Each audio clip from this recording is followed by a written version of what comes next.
gladiators entering the arena. Led 15 times going into round 4. It's 50% wins. Say he looks very much in control of the situation. Anthony Kim, we darted away from him. Well done, good 3. And he goes into red figures. Thomas Bjorn from light rough. On the side of the first hole. Not easy to get close. Always fired away on him, I fancy. The way he's looking. Well, he's gone through, but not quite as fiery as it might have been. I think he thought that was in the next parish. Maureen Medill's out there following this match.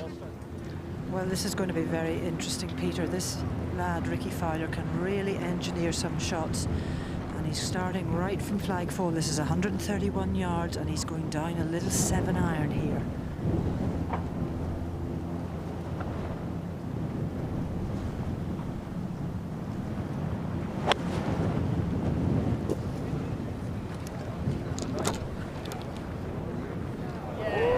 Masterly shot, steady, don't drift down, no, that's okay. Well played, you can see the force of the wind sweeping across the screen.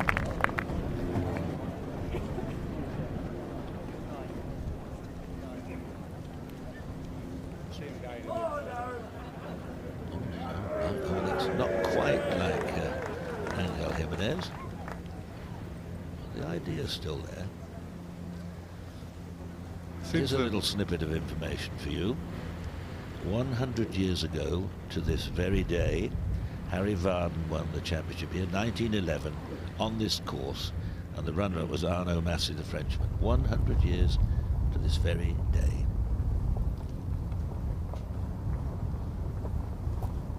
This is Tom Lewis's 6th shot here. He's been out of bounds. Well, he's got a few shots in hand of Peter Uihlein, but they're disappearing. Quite well played, but couldn't get it closer than that. Yes, 1911. They lengthened the course that year because they'd gone from gutta percha to rubber core balls not long before that. Third hole, Phil Mickelson. He favours the pinstripes now. Have you noticed that? Pinstripe trousers, well trousered, and that's not enough. Not quite enough. That information about Harry Varden came via Tommy Horton, who phoned this morning, just to give us that little snippet of information. Jersey Tom. Did Tommy play with him that year? No, I don't think so. Might have done, come to think of it. Sorry, Tommy. They didn't have a tented village quite as big then.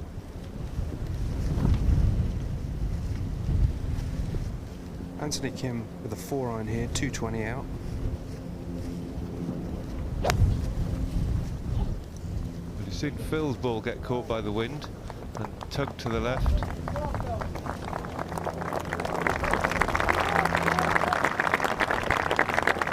Crowd are applauding. We don't see it. Oh, it's there. It's not bad there at all. Thomas Bjorn, third shot of the opening hole.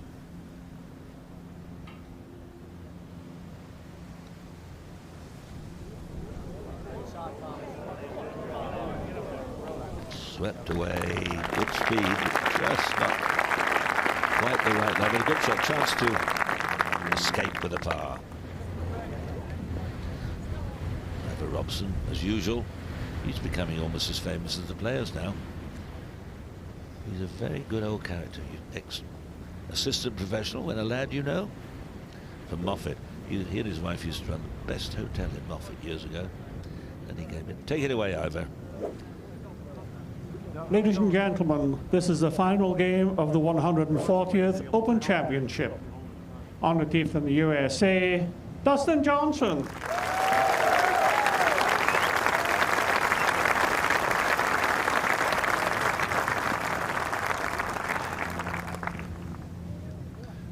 Well, he was the longest hitter over the first 3 rounds, averaging 334 yards. Let's see how far he can hit this bad boy. Interesting swing and follow through, I must say. Hello. That's over them. Could be all right. On the tee from Northern Ireland, Darren Clarke.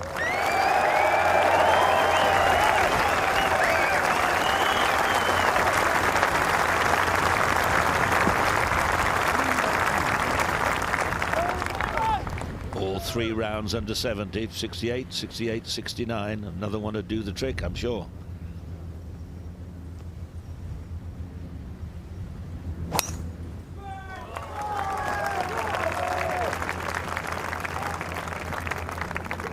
All down the left side, time and time again. That's in the thick stuff.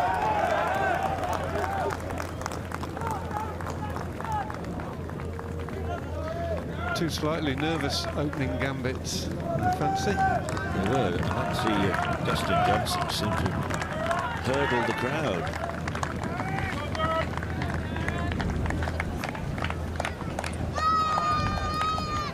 Very enthusiastic crowd urging Darren on. It's nice to have good support as long as they don't get carried away.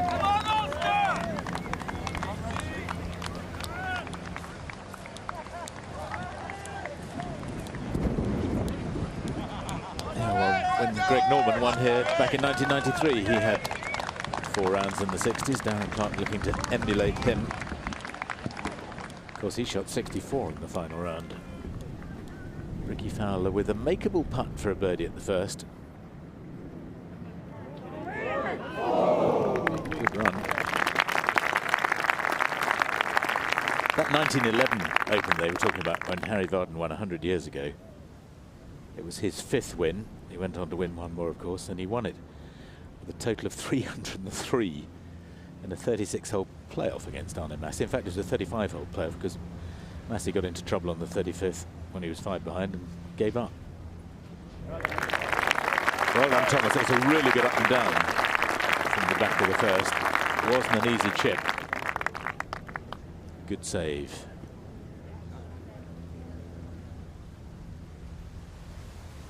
I think it's the only time there's been a concession in an Open Championship playoff. 100 years ago.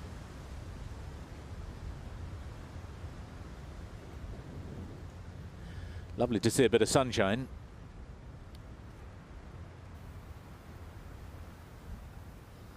Fine view over here. I'd like to send good wishes to Edward Bryce, past captain here at Royal St George's, who's having a torrid time at the minute, but a lot of people thinking about him as around about Jimenez at the 2nd. Dropped a shot at the 1st, and that skips up nicely to the whole side.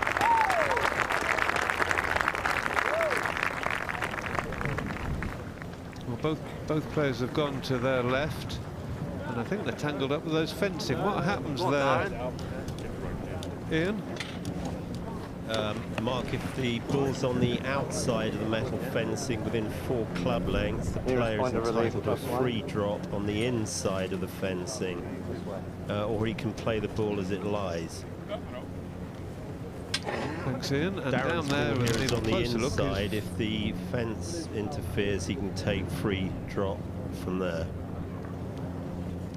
Thanks, Ian. And down there is Philip Parkin with a closer look. Yeah, I'm just wondering if Darren's got a backswing. If he obviously can't have a backswing, he manages to get to have a free drop as well. I'm actually okay. And without any doubt, Dustin Johnson can drop it this side of the fence. That's interesting, Phil, because he's obviously within 2 clubs lengths of the railings on the inside of the course, but he thinks he's got a fair enough lie. I mean, he's not a million miles away from that fence, is he? I need someone to move behind or something. Jimenez for birdie, get back the stroke he dropped to the 1st. This would be a really good one to hole. Hit back immediately. He's aiming a bit outside the left. Well done. Good 2, good 3 rather.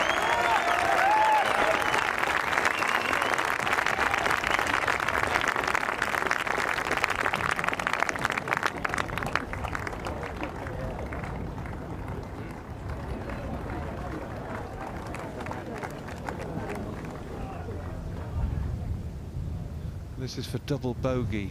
Tom Lewis. After an out of bounds earlier in the hole, get in. Oh, sliding by. A big 8. Fortunately, still 4 ahead, even with that. 4 ahead of Peter Uline, who's only got 1 hole to play. So, hopefully, the amateur medal is almost won. 4 tough holes to play, but 4-shot lead. Yeah, Darren Clarke has left himself 155 yards. Strong wind from the right side. Only way he can stop this is with height.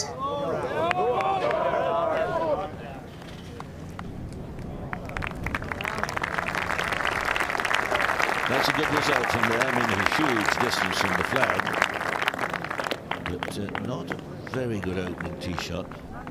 But 2 putts, the pain will go away. He's got a big job in his hands today. XL2. What they're out there for. Are you expert, Peter, in boats? No, I'm not, so no. I don't know. It looks as if it's a ship of many, I don't know, there's all sorts of bits of electronic stuff on there. Here we go, Freddie Mickelson. This is the 7th, par 5. This is his 3rd shot. No, looks okay for a birdie. Going to get some showers passed through here this afternoon. That's the forecast. Yeah, Dustin Johnson did take a drop on this side of the fence, just making sure he gets full relief. Can measure with any club now. Any club, okay. Yeah. Back to Tom Watson. This is for his birdie at 10. Couple over for the day so far. Relax that line, but no pace. Currently in 28th position, Tom. Jimenez on the 3rd tee.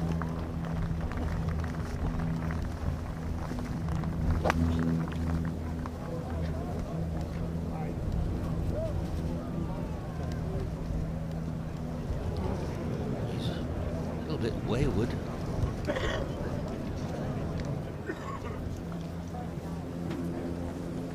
Playing 220 yards today. Monstrous par 3.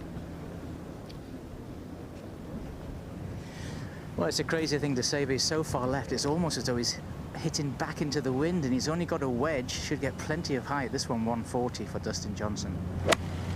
Good ball, man, good ball. See the wind speed there, 33 miles an hour it topped. That was a wonderful shot, but he got it to stop with so much height. Very, very well played from the ref.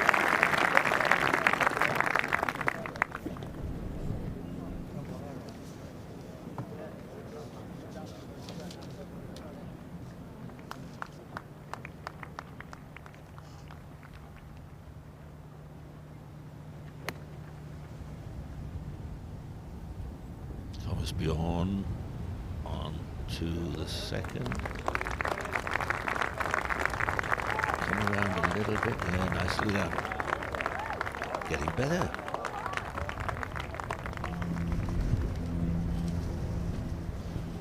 Lucas Glover playing with Jimenez. Whistling right to left. He started it well right.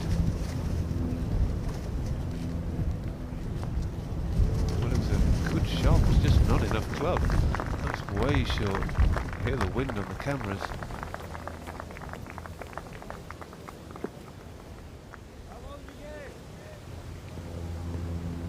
Ricky Fowler at the 2nd. Just keep it to the right side of the flag. Oh, too bold, too bold. Managed to get some bite on that. Trying his hardest to get back on that. Thought he'd fire that right over the green. Simon Dyson now. 7th hole. Couple over today so far. Oh, that's a good bounce. Go on. Hustle. Oh, come on then. Bend round. That was a magical result, wasn't it? I could hear him go, oh. Oh. Never complain until the ball stops rolling. Darren's got a monstrously long putt here. Yeah, this is not the kind of putt you want to have on the first hole. It's got a nasty ridge that's about 20 feet short of the hole. I have to go up over it, and then once he goes down the other side, it's really fast. So it's difficult to get the right pace on this one. And once it goes over the ridge, it's going to go right to left. Once it goes down the other side, it's a little left to right. Yes, and when it goes left to right, it'll be going almost straight downwind, and that'll make it really difficult to judge.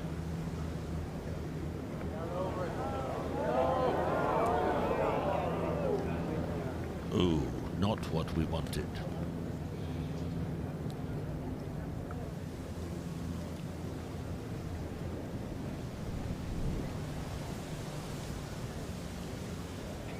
Now, what a moment for Dustin Johnson if he could roll that one in. Fowler for 3. There's too much burrow on it to go at. He just rolled it down there. Very impressive young player, this. Philip Parkin was singing his praises last night. Thought he played absolutely brilliantly yesterday. Dyson at the 7th for an eagle after that wondrous second shot. He's done it. Wow. Is that a purple match? What a turn up for the book. Dustin for a birdie on the first. Has a chance to put the pressure on Darren right from the beginning, right to left initially, and then may go the other way. A very nervy one there. He has a reputation of being a very good putter. Obviously fooled by the wind or the slope or something.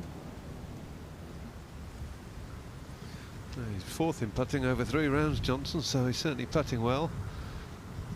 Jimenez now, poor tee shot at this par 3 third, and that's just a little firm.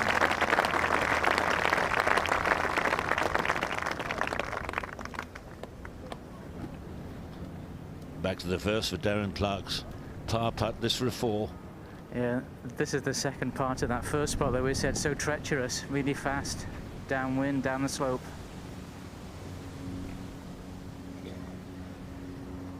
Oh, we've had some difficult conditions this week, and I know we haven't got rain right now, but I don't think the wind's been any stronger than it is at this present moment.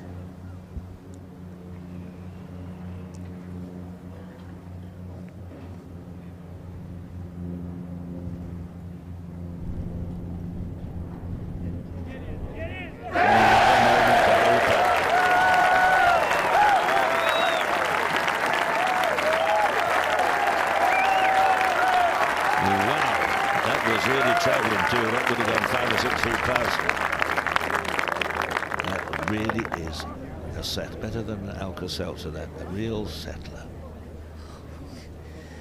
Well, that was a great 2-putt, but how about that second putt? That's outstanding from Darren. It's going to make him feel really good. Dustin Johnson hoping to tap in for a par also. He might miss this one. This could slide right.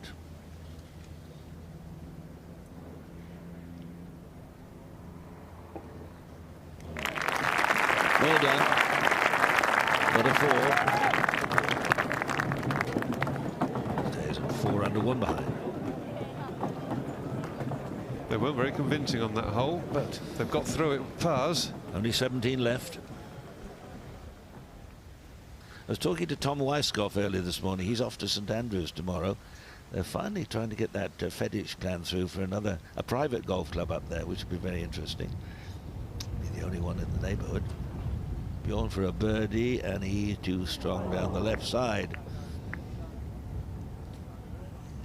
A private club within the sort of more or less the confines of St Andrews would be innovative. 18th hole, Peter Uline.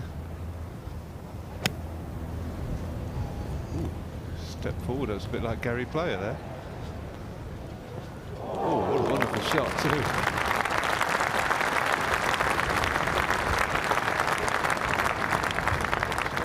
yield many birdies this 18th. Best round of the day, Ryan Moore so far, 69.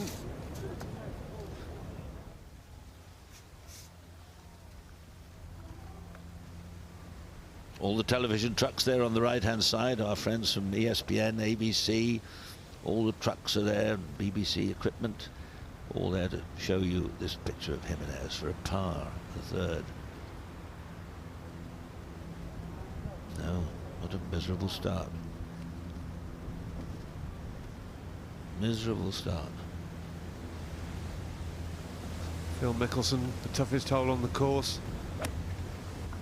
Second shot, trying to draw it into the right to left wind, and he's made a pretty good job of that. What a wonderful shot. Maybe deserved a bit better. That was beautifully played. And Mickelson showing he's got all the shots. That was impressive. Long, low, raking long iron. He enjoyed that one. Now Lucas Glover putting for a par, the third.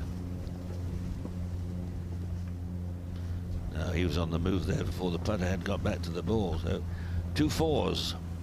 Mind you, it is a monster. It's over 240 yards. This short of 220 odd yards. Monster par 3.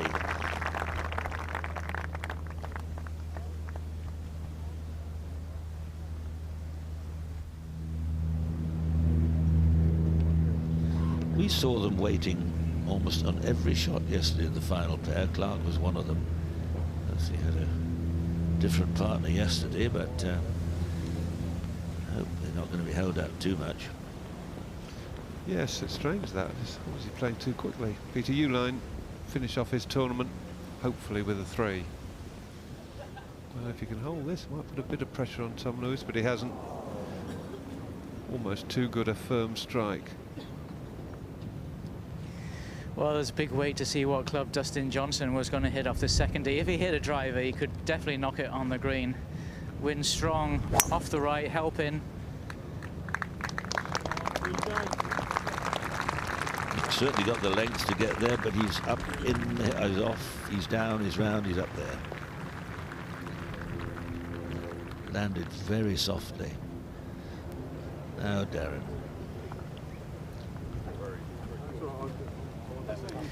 Yes, 280 yards to carry the bunkers on the corner of the dogleg on the left side. It shouldn't be any problem for someone like Darren Clarke. You don't want to miss the fairway to the right today with a hole position back right. It's the bunker at 357 that's more likely to be a problem for Darren. Like a shooting bounce. I think the ground's a bit softer today. It's a splendid drive. Splendid drive.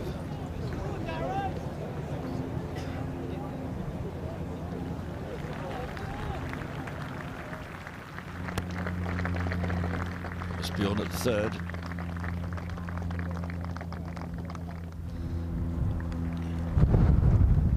Well, he's got a 4-iron. He needs maybe the best 4-iron he's ever hit in his life.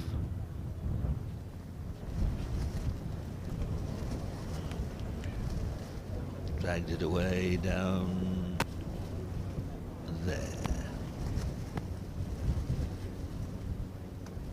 3/4 3-iron I fancy with the shot here today. Ricky Fowler now, same hole.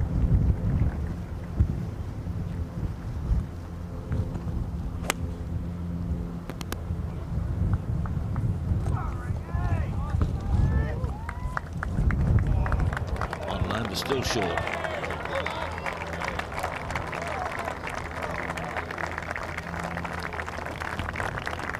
Little unlucky, that was a fine shot. Peter Uihlein.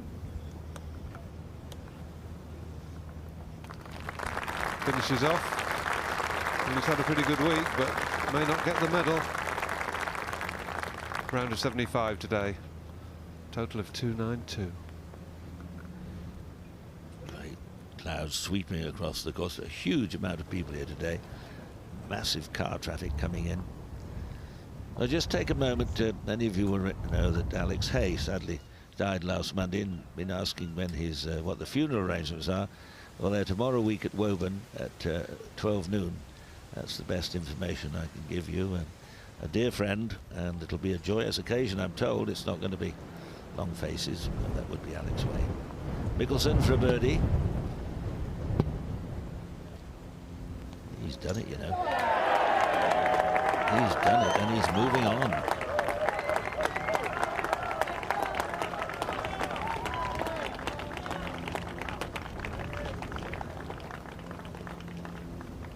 Two birdies in the opening 4 holes. Thomas Bjorn with this awkward pitch.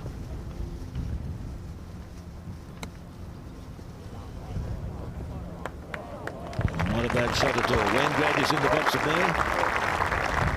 Thanks, Peter. It's a good pitch there from Thomas. Chad Campbell on 7 is for eagle. Swings left now, right down in a little hollow. What a great spot for making a few putts.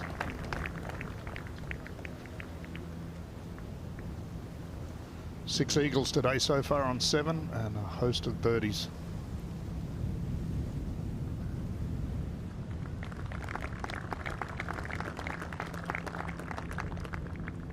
What a start by Mickelson. 3 behind now, so we can check how it looks now. Clarke and Johnson as they started the day. Mickelson and Fowler and Bjorn 3 behind.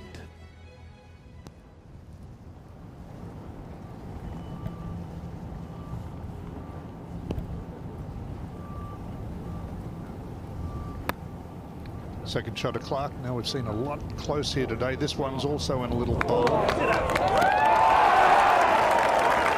Isn't he striking the ball well? Full of confidence.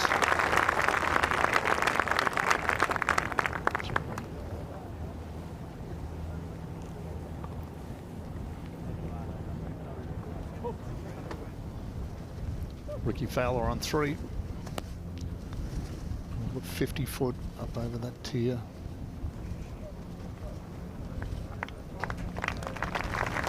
Good speed. Cutting is going to create a few problems today with this wind, which doesn't look as if it's dropped at all. Whistling across the course. Dustin Johnson, pretty much the same position as Darren Clarke, but not on the fairway, so he won't be able to quite get as much spin and control it as well as Darren did. Have to land it a little shorter, still on the green though.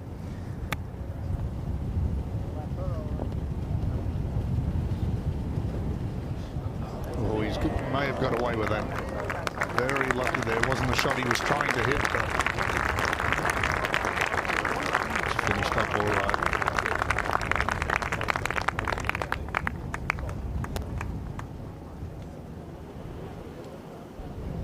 Ken Brown's whistled back in from his trips out on the course, and welcome back, Ken. Thank you, Peter. It's still blowy out there. Oh, great save there for Thomas. Yes, as we say, it's blow a dog off a chain, Brownie. Yeah, it's a bit like that. But temperature's reasonable, and what brown black clouds are overhead. Scudding through. Fowler for par. Looks solid. Looked really good, this young fella. I'm a bit mixed. Ken, on this final day, I've loved to see Darren Clarke win. I'd love to see Thomas Bjorn win. Love to see Ricky Fowler for another young brigade. There's so many different stories. Dyson, birdie putt on 8. Eagle on 7, birdie on 8 for Dyson. 2 over par. Or he's 1 over par. 1 under for his round.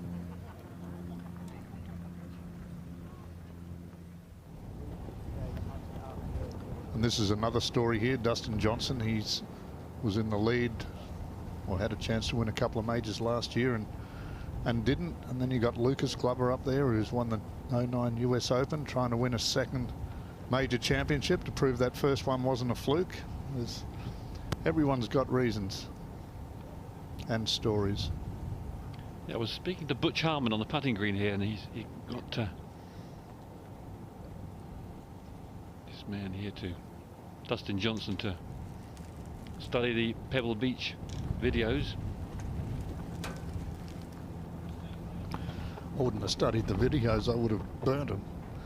There wasn't a lot of pretty golf played by Johnson that day, but what he was meaning was go back over it and try and learn from some of the mistakes he made. He blew out and shot in the 80s leading into the final round, where Graham McDowell went on to win.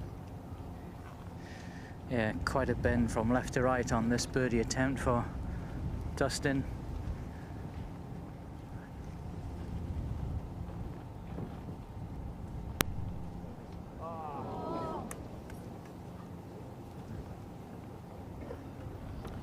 Never allowed enough at all.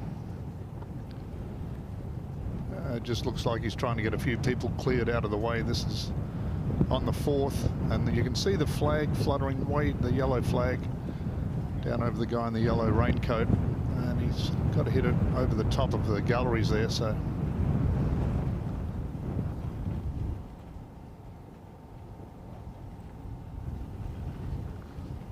now Clarke's got 4.5 feet here. Parky, where's this going to break? This is for a 2-shot lead. Just straight in. Great putt on the first, got to give him confidence. What a start this would be. There's no break whatsoever on this one. Well,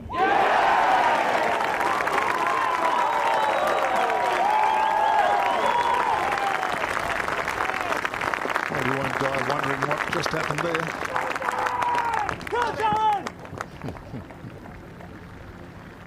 Second birdie this week on the second for Clarke.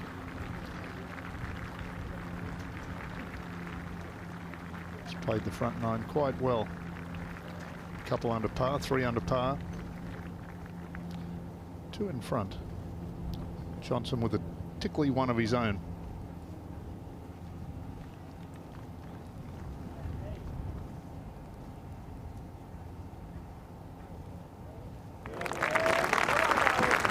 Find yourself with quite a few of those throughout the day, Peter, aren't you? Those 3 or 4 footer par putts. Run there! And with the wind so hard, blowing so heavily across the course, got to be very careful even on those little sort of tap-ins if there's a bit of swing.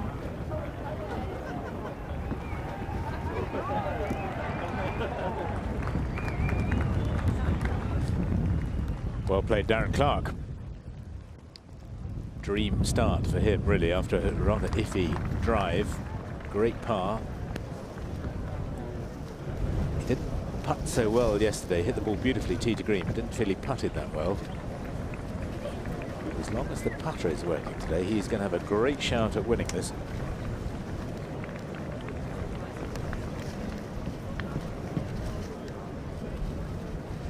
Jimenez has started bogey, birdie, bogey, so he's now level par, 6 behind. Anthony Kim dropped a shot at the 4th, so he's level par. Much debate going on, I think, on the 5th tee between Mickelson and his caddy as to whether he should be going for it or not, trying to drive over the dunes and onto the green. George Coetzee's had a couple of drop shots at the 1st and at the 4th. Now he's 2 over. Playing with Anders Hansen, who double bogeyed the 4th. He's at 3 over. Martin Keimer dropped a shot at the 4th. He's 1 over.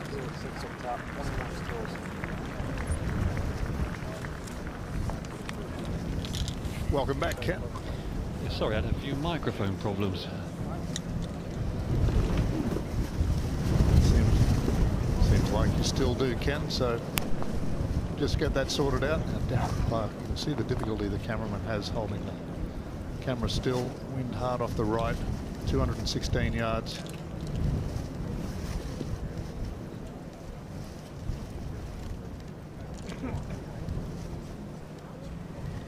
Yeah, he's had a 5-iron in his hand, but they're contemplating changing.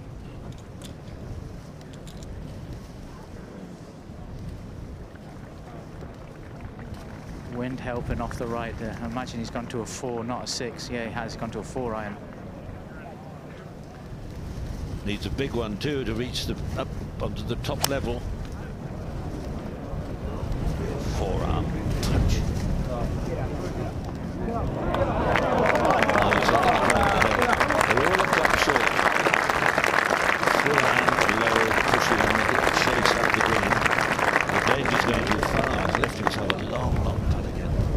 That's okay if he keeps getting pars. It won't do any harm at all. Wind coming right across.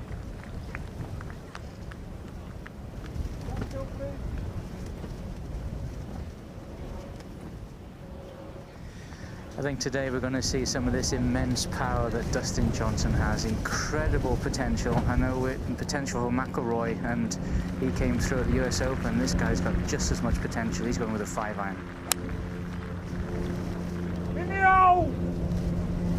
He's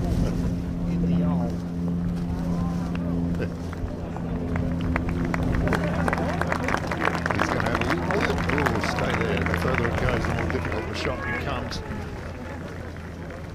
Dustin Johnson, probably the best athlete in the field. Consistent ball speeds of over 200 mile an hour at all the testing centres. Jimenez at the fourth in all sorts of trouble. He's had an unplayable line. This is his fourth shot. And it doesn't look too cozy where he's hitting this one from.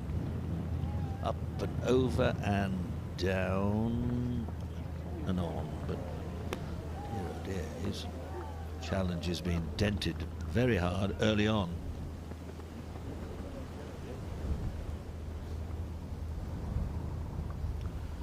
Garcia, 14th hole. Birdie putt.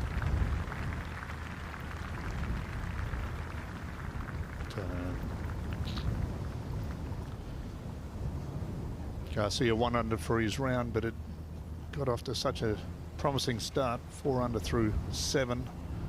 Double bogey on 8. Derailed his challenge.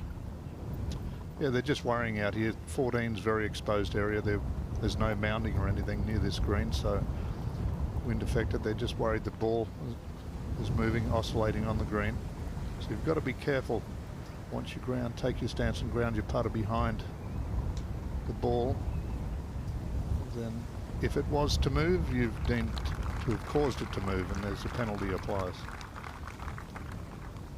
Yeah, that double bogey at number 8 was slightly self-inflicted. He should have chipped out sideways. He was a bit ambitious with his second. And you're sounding good, Brownie. That's great. Well done. Fix the problems. Davis Love birdie putt on 6.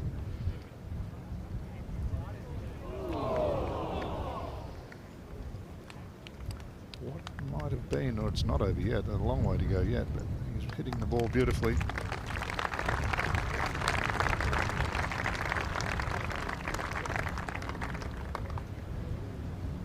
Frustrations building.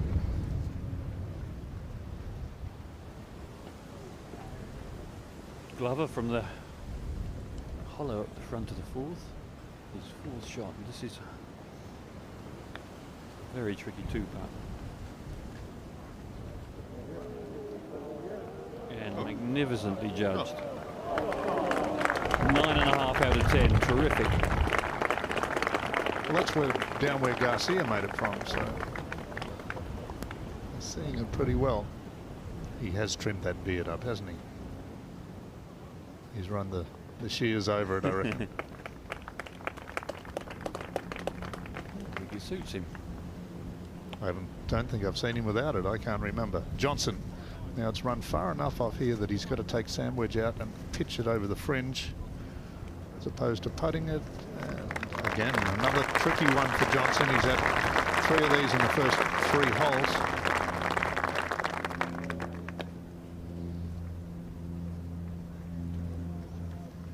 Average finishing score so far today, 73, so a couple of strokes easier than it was yesterday as things stand at the moment. 412 yards, the 9th hole. Always an awkward little pitch into the green, narrow putting surface.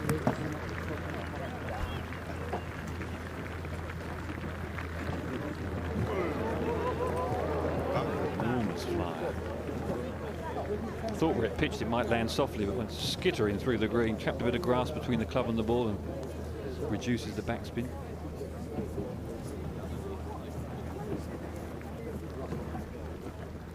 Darren Clarke for birdie at number 3.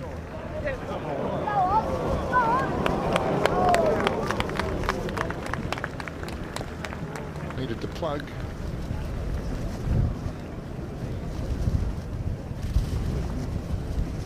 Darren's finished runner-up in the Open. He did it at Troon, 1997. Third at St Anne's. Jimenez. That's for bogey, I believe, at the 4th after an unplayable lie. His chances being derailed very early. Bogey, birdie, bogey. And this is now for a 6.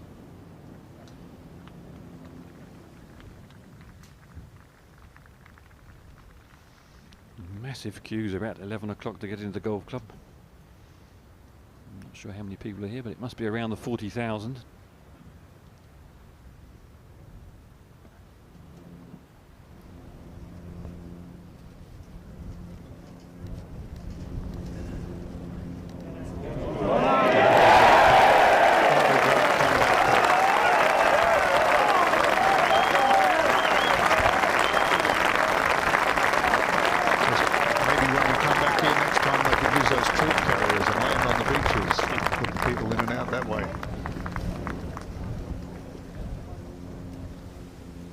For double bogey.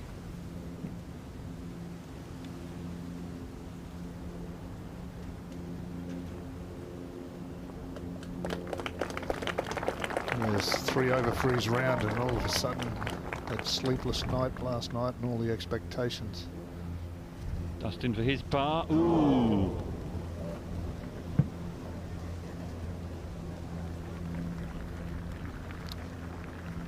Johnson will drop back to 3 under, and that'll stretch Darren Clarke lead to 3 shots.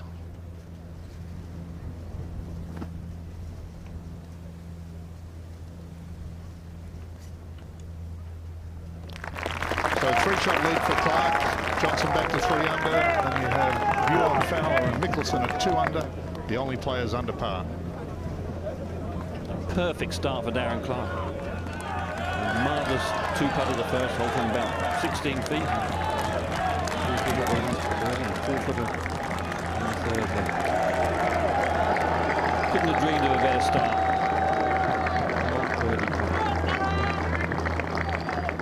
Loving this in Dungannon. Defending champion, par putt on the 18th hole.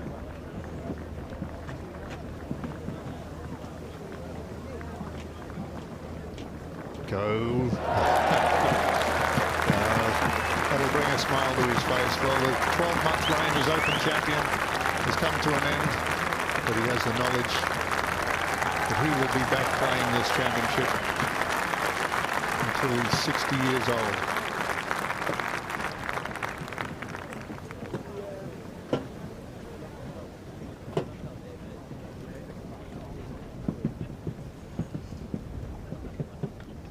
Wide stance for Phil Mickelson, trying to keep his balance. Yes.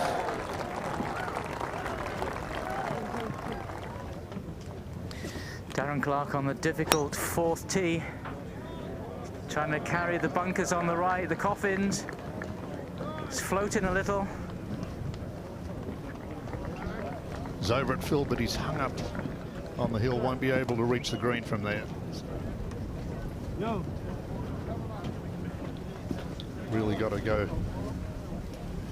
That's the coffins, bunkers there. The tee's up today 20 yards, but it's still 260 yards to carry the fairway on the right. So you've got to go down the left-hand side.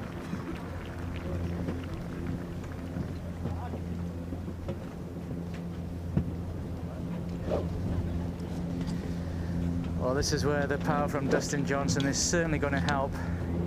He doesn't have to shy away from those coffins, but it's still a huge carry for someone like Dustin.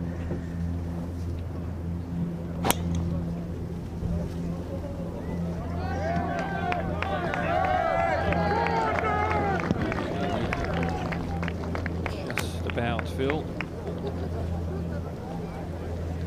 I was mentioning that he studied the videos of Pebble Beach with Butch Harmon, his coach, and he noticed that during that final day his rhythm speeded up, not only with his swing but also with how his demeanour around the golf course. So he's very conscious of doing everything slowly today. Dustin Johnson. Jacqueline, birdie putt on 9. Turn. Yes. Been a few longies hole today, which is nice. 11:33 gets back to level par. He's playing alongside Simon Dyson, who just went over the back there on 9.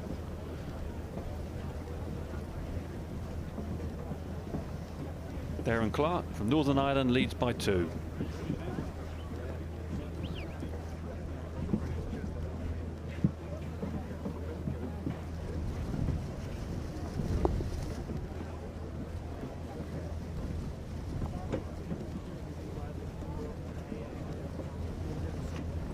Phil Mickelson on the 6th.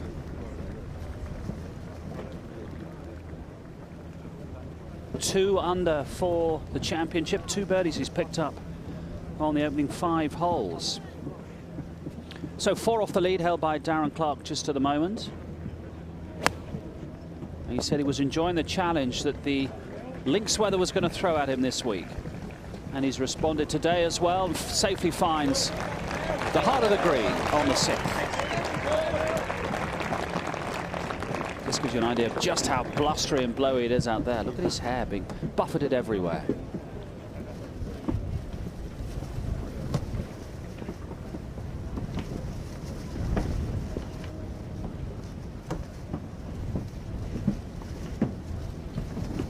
Here's Fowler, 2 under. Started with 4 pars. Here's a birdie opportunity.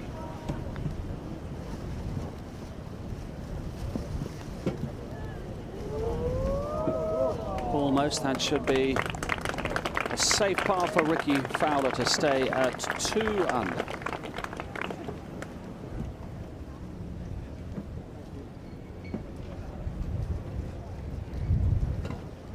Anthony Kim at 6th.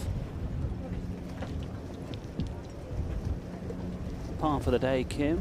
Par for the championship after a birdie and a bogey today. And in trouble at the 6th.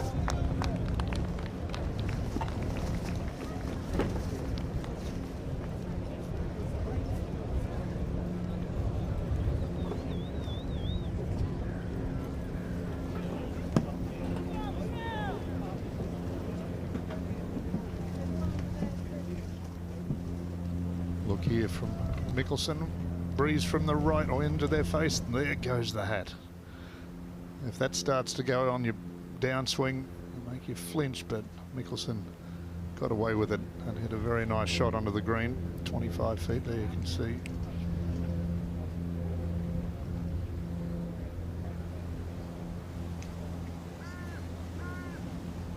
Left edge, Tommy. Sort of indicated the wind blew it, but it was just left edge and no more. Yeah, severe downslope for Darren Clarke. 258 to go into the wind off the right. This is going to come out really low. He's going to try and chase it, get it to run as far as possible. Not much of a gap there, Phil, to get it through. That narrows up. I thought that was a pretty, well, it's a pretty good shot, really, but I thought it was a par 4, so he'll have about 70 yards, 80 yards for an up and down, but really narrows up in that area where he finished.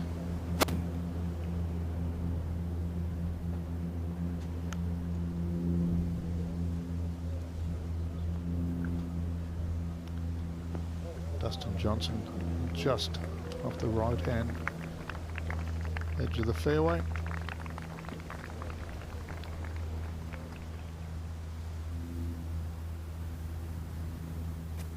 As we go forward to the 5th hole, Lucas Glover's taken driver off the tee.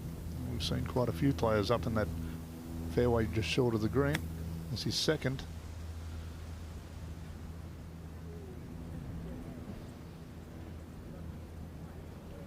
And just coming out a little softer than he expected.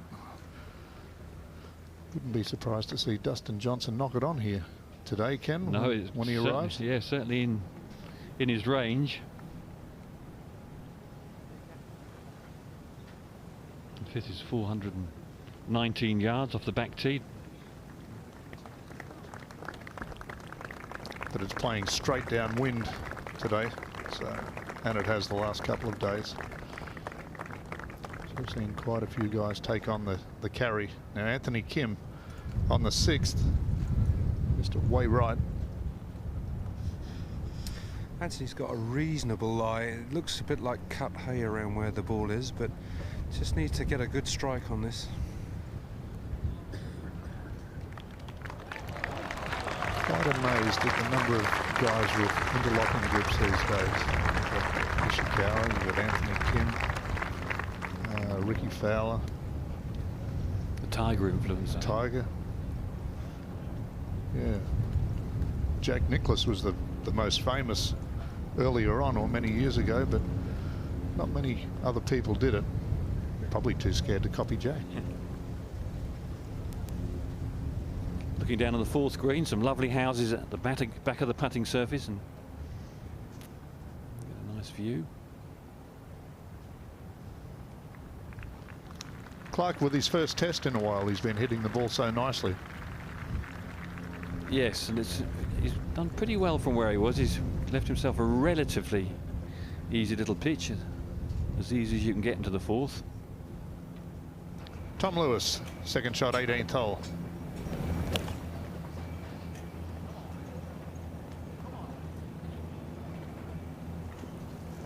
Oh, good shot, straight at it, great iron shot to finish, and this is a week to remember from him. Opening round 65, tied with Thomas Bjorn. He's +9, Wayne, so I think he's got the silver medal in his back pocket. And well done to Tom Lewis. More importantly, I've got Cotter's £5. Beautiful. Get it off a Scotsman, that'll be hard. All those years that Darren Clarke played links golf is probably going to help him on this shot. Just a nice gentle upslope for the first 2/3 from this angle. Have to pitch it into that.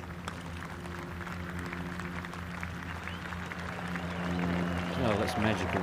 No other way of putting it. Cracking shot. Right on the back. Superb little pitch. It's not a shot you learn overnight, is it? No. Years and years of practice.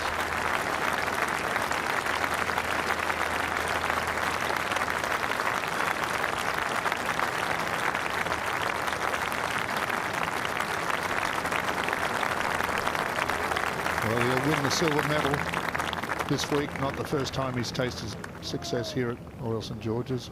Won the 09 Boys Championship. Now he's got the big question: when do I turn pro? His stock's is very much at its peak at the moment. Mickelson, birdie putt at 6. In the hollow, but down the hill. Oh, Phil suddenly he's found his putting. Plays a wonderful golf from tee to green. His putt has been bulky over the first 3 days. A belter into the centre of the cup. He's 3 behind with a par 5 to come. Ooh. 4-time major winner. Love an Open. Love a British Open.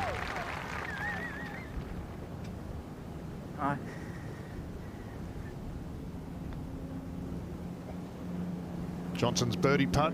It's hunting. Great effort. Watching Darren on the putting green this morning, just before he's going out, he was like a cat on hot bricks, really. He was trying to keep himself slow and calm, but nervous times. What did you do to try and settle yourself down? Anything in particular? Well, he had to make it a conscious effort, didn't he? I've got to slow down. Deep breathing was the most common one. Forget where you were. Davis Love. Second shot on this par 5. He's bombed a drive down there. Sit down now. There, look, that'll feed back towards the hole. A wonderful shot.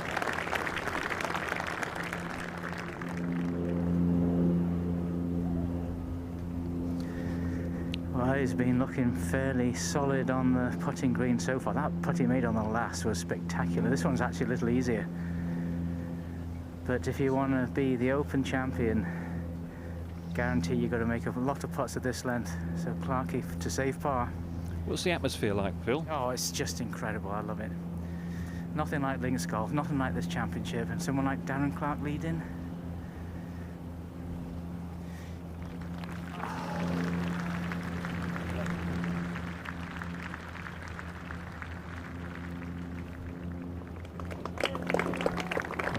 It's Clarke's first bogey since the 8th hole yesterday, so he's played some sterling golf in that time. Leads back to 2. Look who's sneaking up, Mickelson.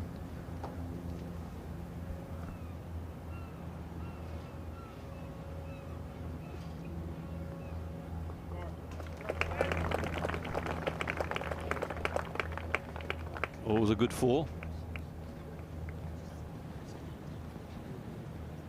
18th green. Come on, finish with a birdie, Tom. He's having a look. Well, we may have found a new star in Tom Lewis. Terrific performance. Named Tom after Tom Watson. Played with him yesterday. Fantastic. A week he will never ever forget. Maybe a future major winner. They'll be jumping up and down in the bars in Hertfordshire. Well done.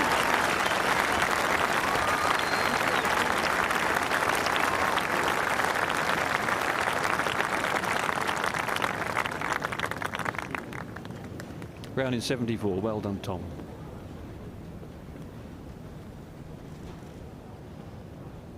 Miguel Angel Jimenez.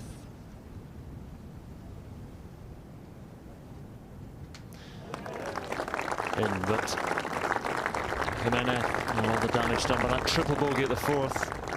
Back to 3 over. 8 behind now.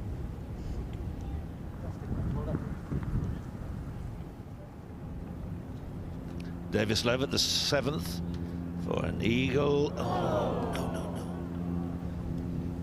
So frustrating.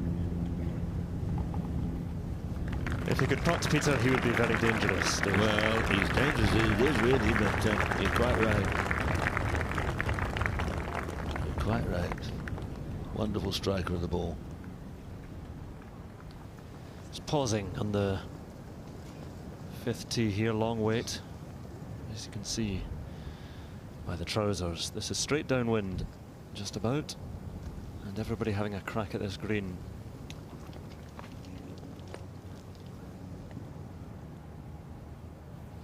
Up to the 16th, Garcia had it going for a while. 16th playing 164 today, and this pin position, take note.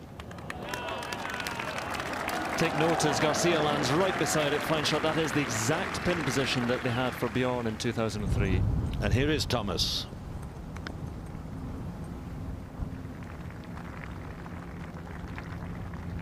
Oh, look at the speed on that.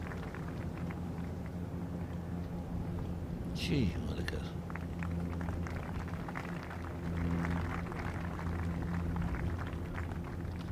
Right downwind.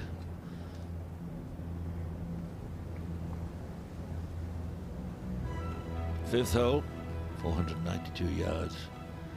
Semi-blind tee shot. You see these bunkers all stuck in on the corner there on the left-hand side, so you play out to the right over the other humps and bumps. No bunkers round the green, but it's sort of raised up, falls off the edges. Not easy. Fowler just hacking out of the hay down there on the right after having a cut at the green. It's not too bad. Wouldn't have known quite how that was going to come out of there.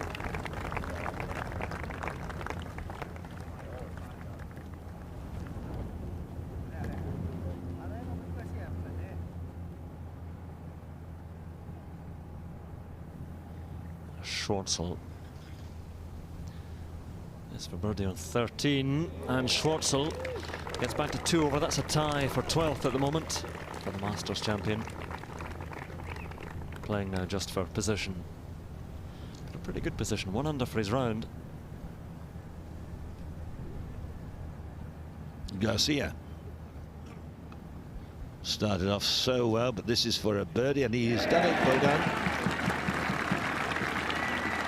Danger lurking on every hole with this wind. So strong across the course. That's a fine 2. Tom Watson.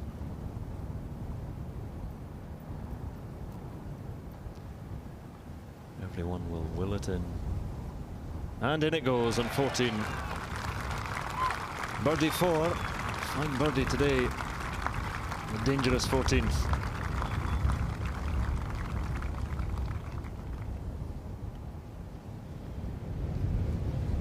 Jimenez.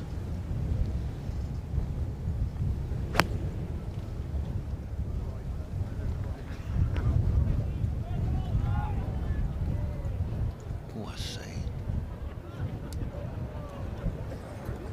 That's well wide.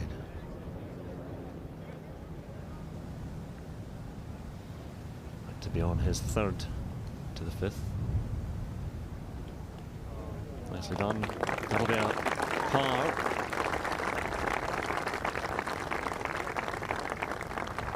Beyond just that one drop shot coming at the 4th.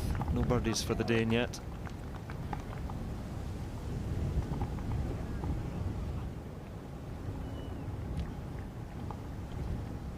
Maybe a ruling, something's happening, and Fowler there is waiting. I wonder if they're just letting the group behind hit up. Oh, they may be, I don't know. Maybe it's the age to start them. Well, Ricky Fowler and Thomas Bjorn just waiting for the group behind to drive, and as Fowler looks at this scoreboard, he sees he's lost ground on Darren Clarke, but he has hit some wonderful shots into this breeze, and I wouldn't be surprised if the young American was in the mix at the very end of the day. Darren Clarke. Looking very cool and calm.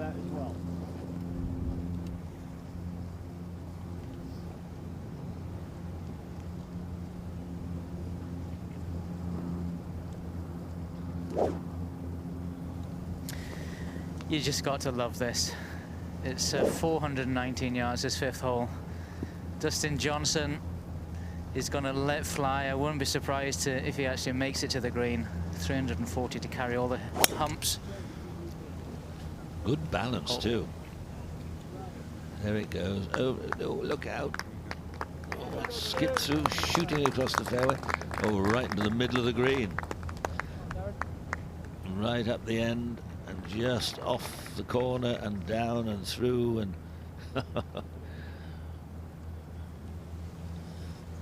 well, wind assisted, it still went a long way. Well, the hole is 419. I think he choked down on it a bit. No, Darren, don't be tempted into trying to do the same, Darren. Remember your old back. You can nudge it up there. There he is in the little gap. Over there, just behind that hump. Maybe not be too bad. Pitch and a putt. Well, Dustin Johnson carried that about 340. Well, that tee shot that came thundering past us there of Dustin Johnson's, it actually hit off the antenna of the backpacker with Isaiah Oki out here for Japanese television, and that gave it a nice little gentle deflection towards the green. Outside agency, more in. Look at the Irish. And Mickelson going along splendidly. Par 5. But one of the friendliest par 5s you'll find. Get up. Go. Go. Yeah. Right, and it does. And Mickelson is roaring along that for an eagle.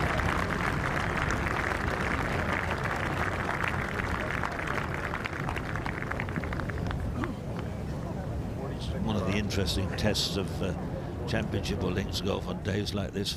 400-yard holes become a drive and a flick. Fowler putting up the gully here at 5. Good effort.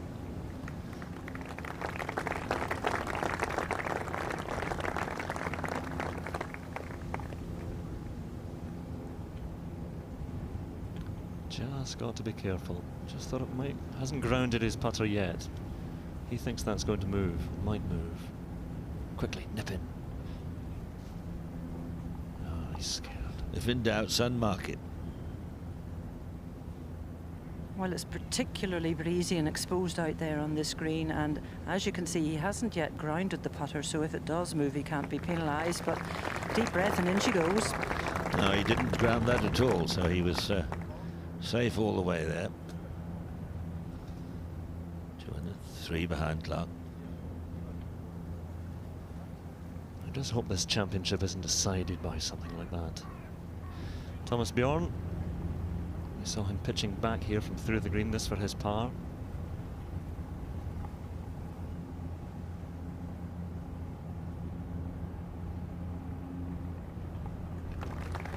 Good chip and a putt there. Wasn't the simplest of shots from the side of the green.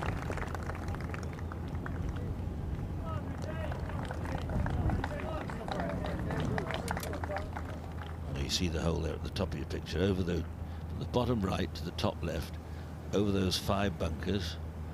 Dustin Johnson nipped one off there and went through the back of the green. Darren Clarke's in that little saddle where that group of spectators are walking through now, so he's 50, 60 yards short of the flag. Maybe a little more.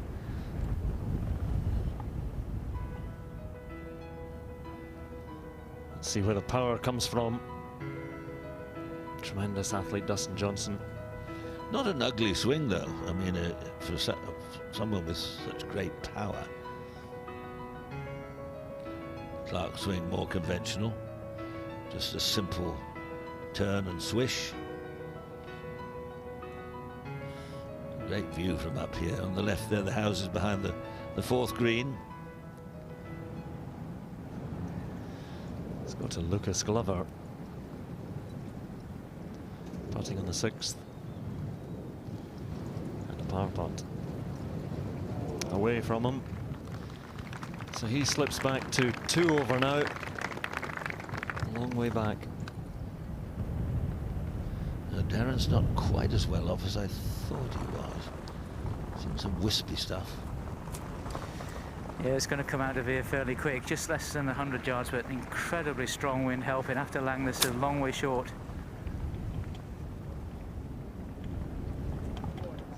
That could be good.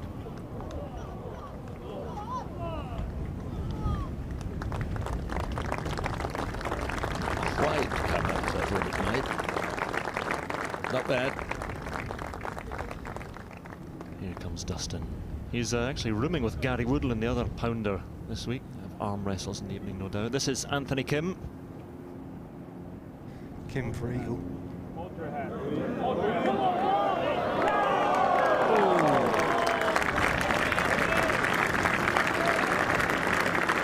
And he's going to get into the red figures, playing alongside Mickelson. These two dragging each other along.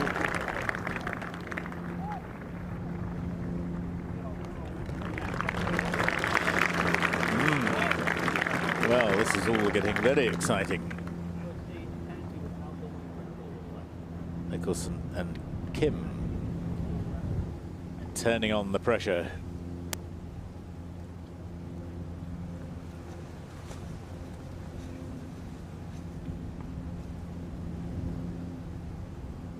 It's ridiculous hitting it over the back of that 5th green.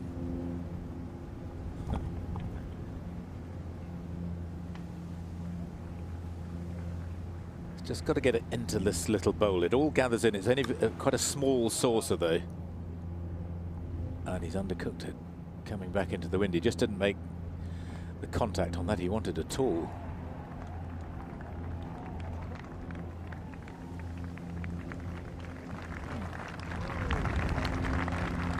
Well, to drive the green and only make a par would be very disappointing.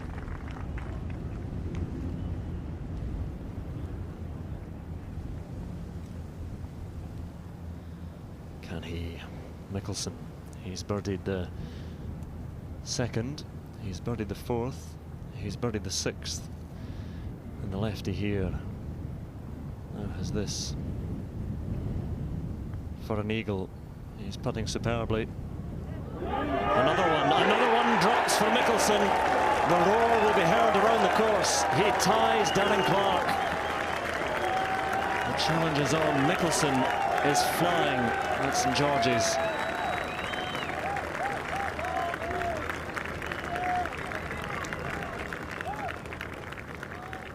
Oh, that's some run of holes he's played there. That's marvellous stuff. Darren Clarke. Yeah, Darren Clarke has this one to retake the lead for a birdie at 5. Tidy. That's nice. Nice 4. Stay calm.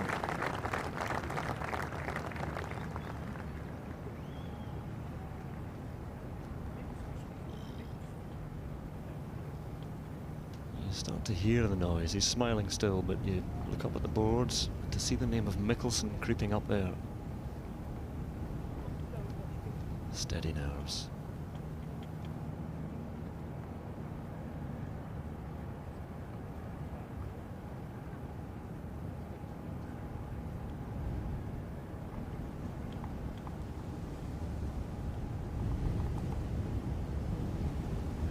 There's Joe LaCava, Fred Couples' old caddy, down studying the putt of Dustin Johnson.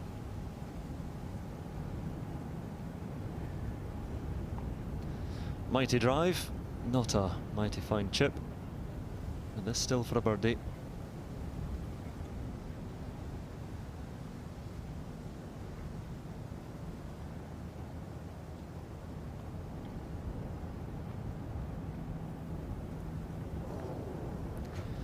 Just denied. I feel that's half a shot gone. Stays 3 under though, 2 behind.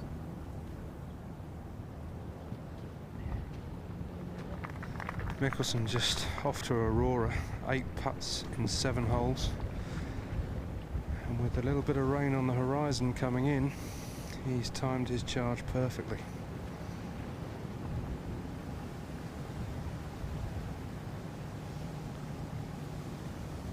See with the 3 wood out, back into the wind.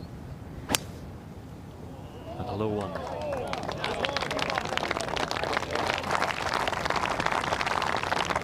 Mickelson with his own stinger. Good view of the green from there.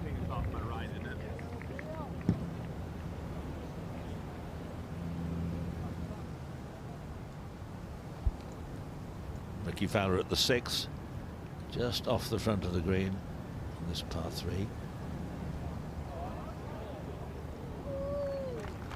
That's pretty good.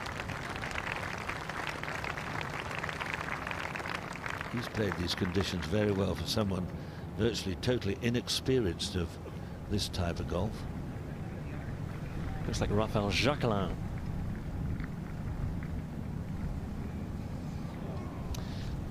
Lets one slip at the 11th.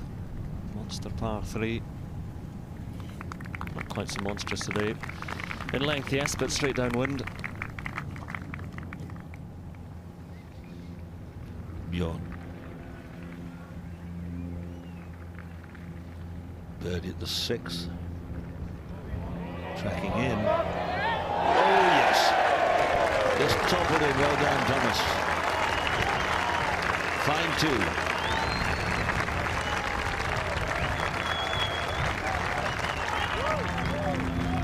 It's all hotting up. Bit cool for Jimenez, though. Struggling today.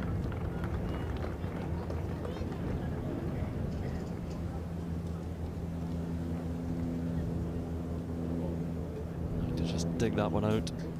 4 over. Think that ball's ever going to stop rolling there. Most extraordinary.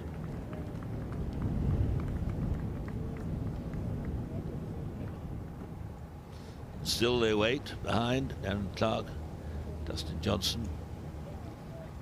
They're waiting for this pair to break camp and move on.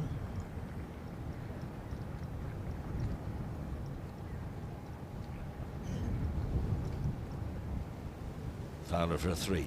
Par 3.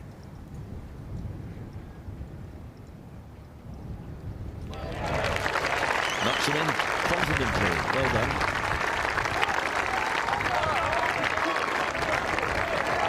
Two on the par 3 behind.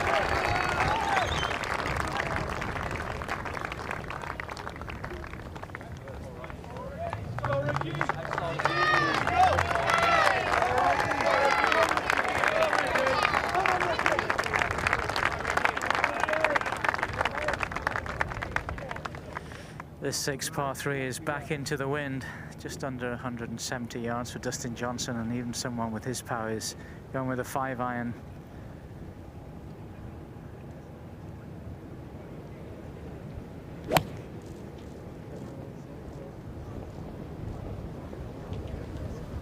See the pin there, tucked left.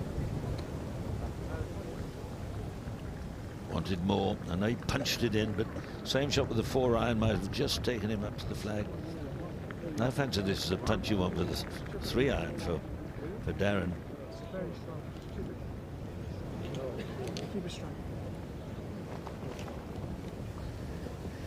Yeah, there's no question that the wind they've got today is as strong as it's been all week. Darren Clarke is going with a 4-iron. It's a big shot. We haven't seen anybody get up on the top level. But could be a chaser.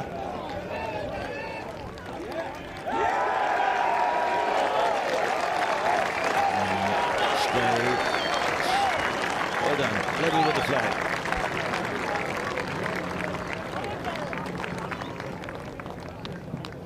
It's a very well struck ball there.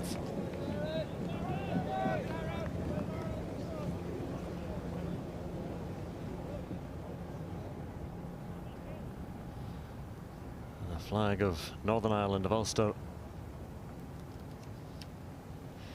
Probably came to support Rory McIlroy at the start of the week, but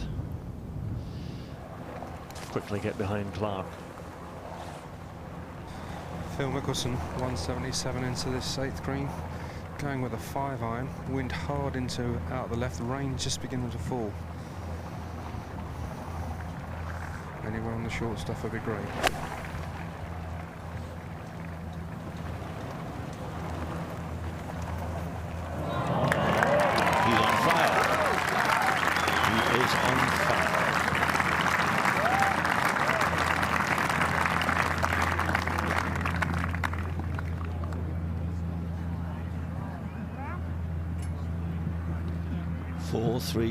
Three, 4, 2, 3.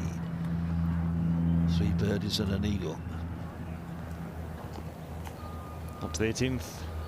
Garcia playing alongside McIlroy. McIlroy just a spectator now.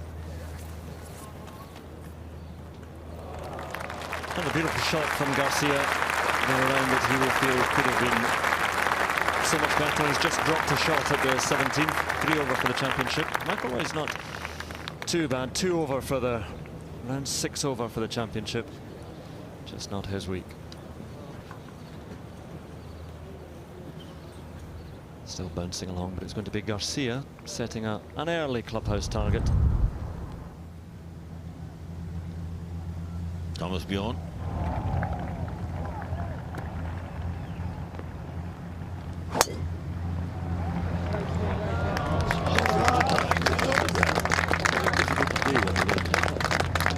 Whistling across the course, hopping and skipping away. No end to it. It's a big drive.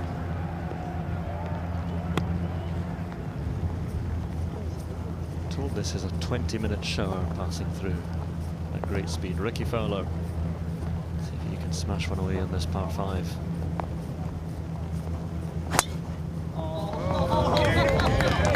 A zippy swing.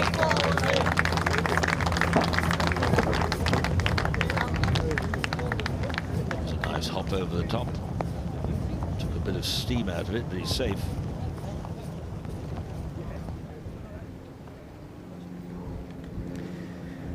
Can Darren Clarke respond to the challenge that Mickelson's setting him? Has this one for a birdie at number 6. And on this green, they don't really get a lot easier than this putt.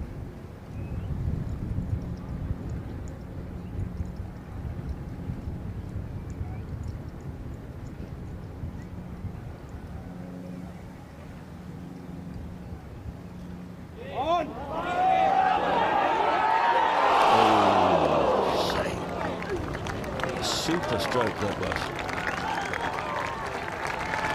Did everything but drop.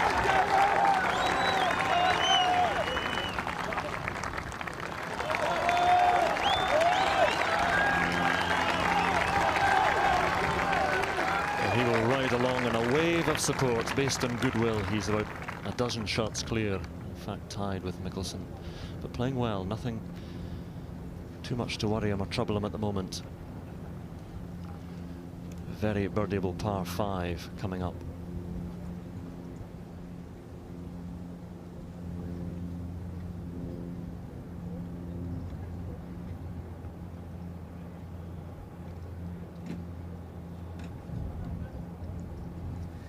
Dustin Johnson to save par. He didn't get up and down on the last green.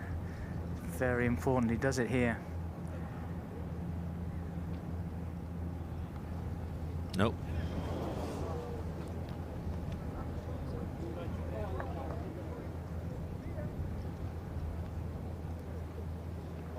So,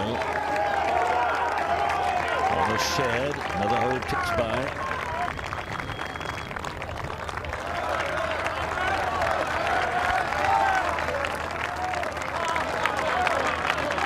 Well, he's doing it all by himself, but he's certainly not alone.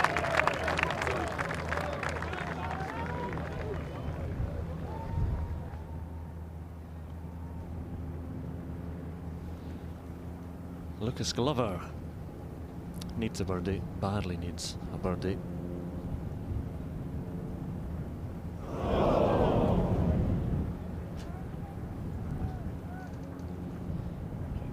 Just a par. Stays 2 over.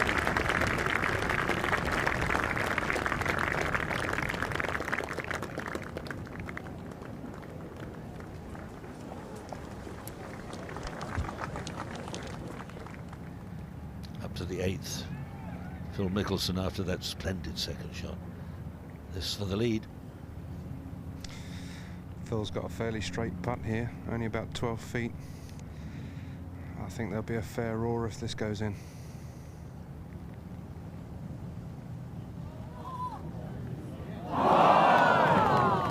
Well, he frightened it. It was touch and go.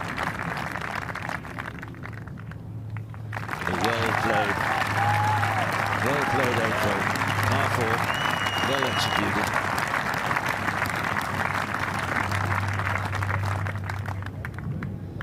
Well, the front nine he's putting together is like a back nine at Augusta. Used to the sunshine and springtime in Georgia, but this is obviously very different. Playing alongside Anthony Kim in for par. Kim stays 1 under, far from out of it. So rare to see Mickelson doing well in this championship in these conditions.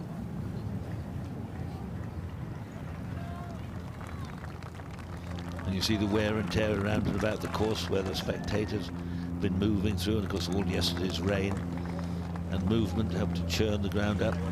There'll be much work for the greenkeepers to rectify over the next few months. And of course all the grandstands have to be taken down, everything packed away.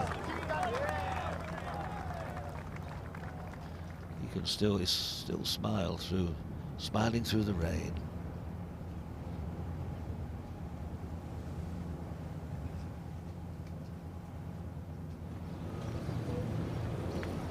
To the 18th, Sergio Garcia.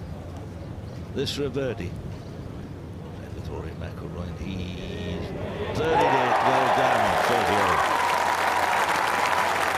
He set up like the house on fire today.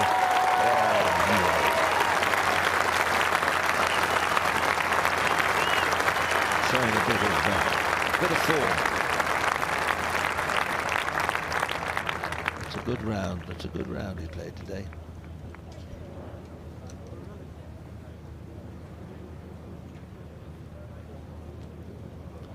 And that was for a par.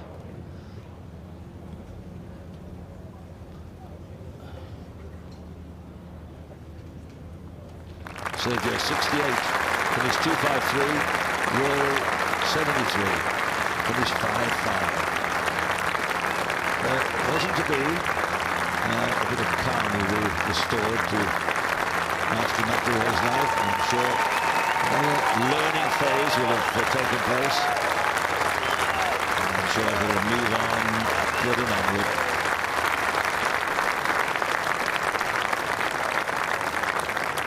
Very nice scenes around the final hole, and here's Darren Clarke at the 7th.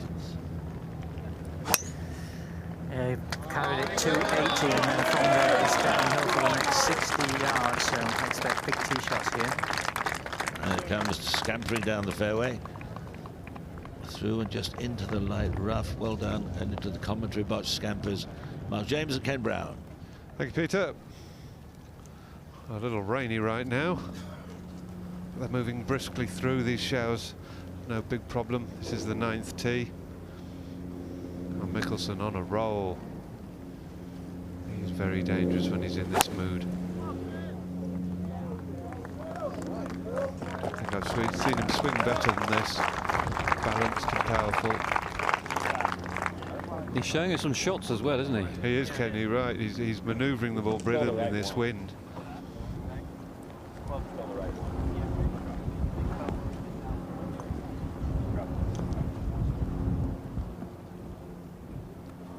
Well, for a player of his calibre, that's a very poor record. Maybe it'll all turn around this year.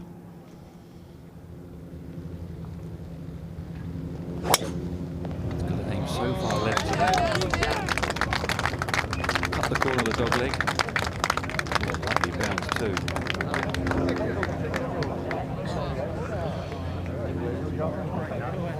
Very light rough. Fowler's 3rd shot at 7.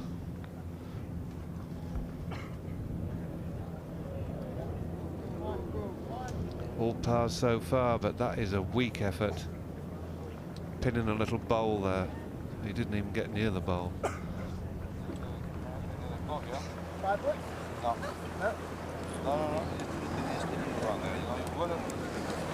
Looking at your yardage book, Miguel Angel. Been in a reasonably friendly spot, but you don't want to go beyond the little ridge. It's about 4 or 5 yards behind it. The 8th averaging 4.38, the 2nd hardest hole on the golf course, the hardest being the 4th. Well, Bjorn's been hanging in awfully well in this round so far. This is an opportunity, down in 2 for his first birdie.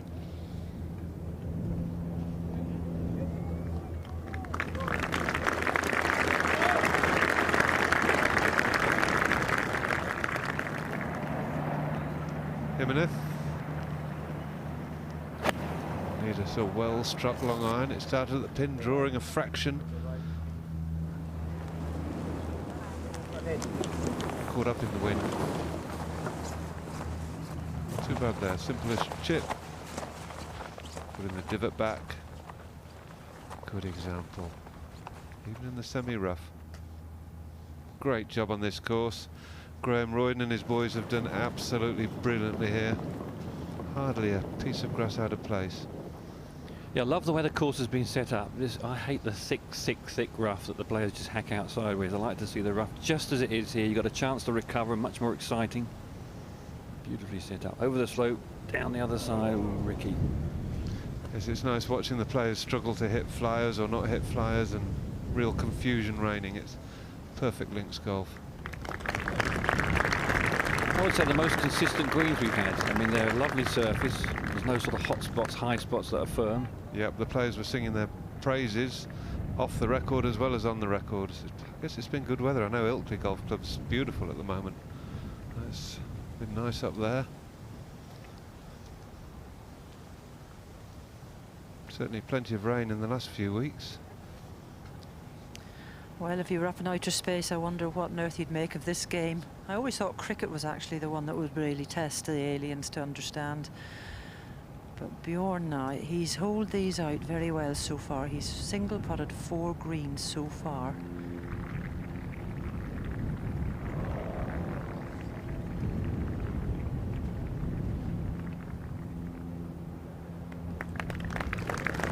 Well, he's living on the edge.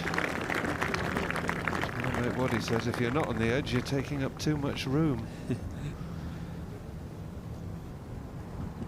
He's had a couple of 3 chances over the years to win the Open. They don't come very often, even if you're a marvellous player.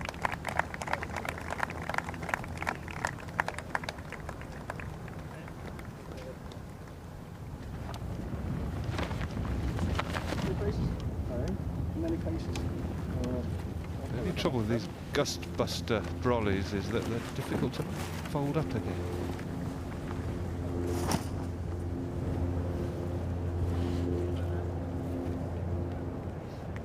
It looks as though we may be in for a little bit of rain. It was certainly forecast as the afternoon progresses, the chances of a heavy shower increase.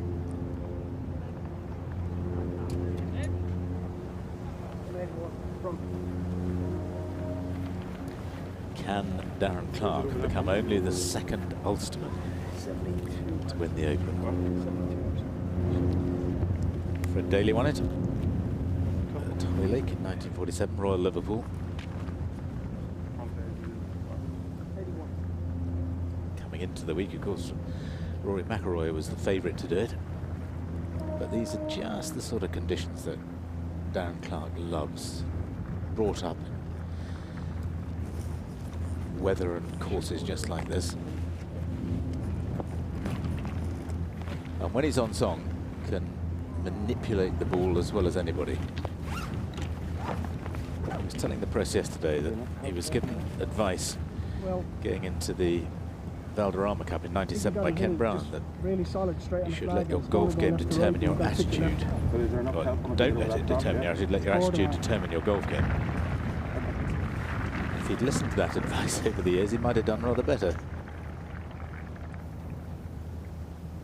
Well, 7 logos there on camera for Rory. That's not a record, but now Clarke. Got to get this on. It's a must birdie hole. Perfect, up the right side, and that's a little gem. Go on, get up the slope.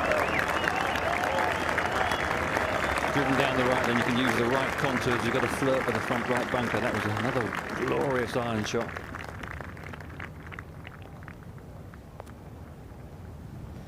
Yeah, that front right bunker is fairly close to where they do want to land it. Dustin Johnson 8 yards closer, this from 190.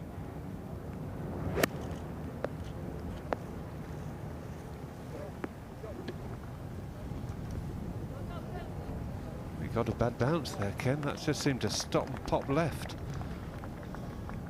Give them a tricky chip. This is one of the most difficult tee shots on the course. Bunker's right at about 280 and a grassy hollow down the left, but that looks as if it's going to find the fairway. That's a very long tee shot from Fowler into this breeze. Bjorn also hit a good one. He's found the flat, narrow part of the fairway. Well, in fact, he's just in the semi-rough, but 2 good tee shots. An aggressive play for Fowler, bringing the right bunkers into play. Keeps in there. Probably oranges.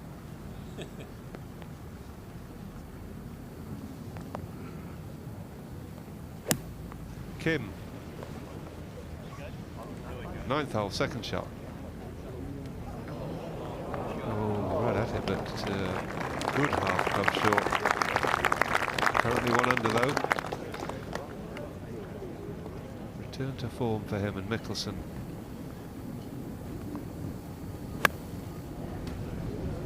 Three-quarter shot, not trying to spin it too much, just enough.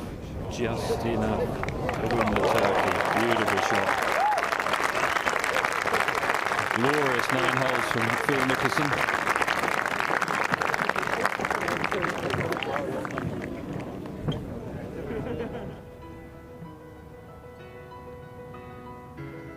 All his putts haven't gone in, just slipping by. If he holds his putt on the 9th green, he'll be out in 29, which is pretty impressive on a blustery, windy day. Here's how the leaderboard looks. Mickelson and Clarke tie at 5 under. They've got a 3-stroke cushion over Fowler, Bjorn and Dustin Johnson.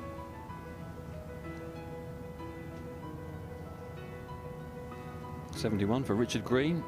I think anybody's over par now with 2 leaders at 5 under. Probably their chances are gone by, but there's still a lot of dangerous holes to be played, especially you've got to get that tee shot away on the 14th.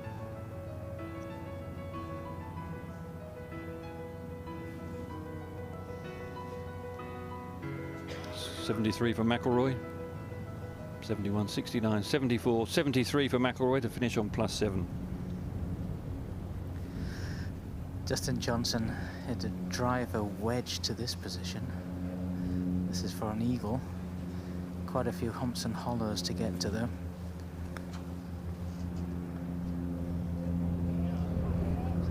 It's a good putt.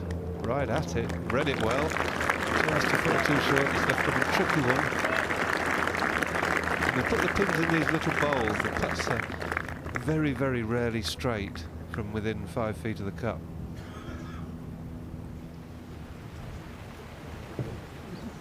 Anthony Kim here with about a 45-foot putt. Extremely difficult putt to get close.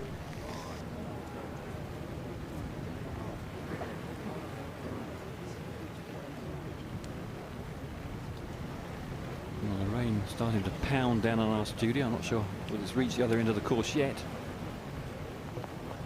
Well, this is a similar length to the shot into the 6th, but possibly 1 club less because he's playing from a height.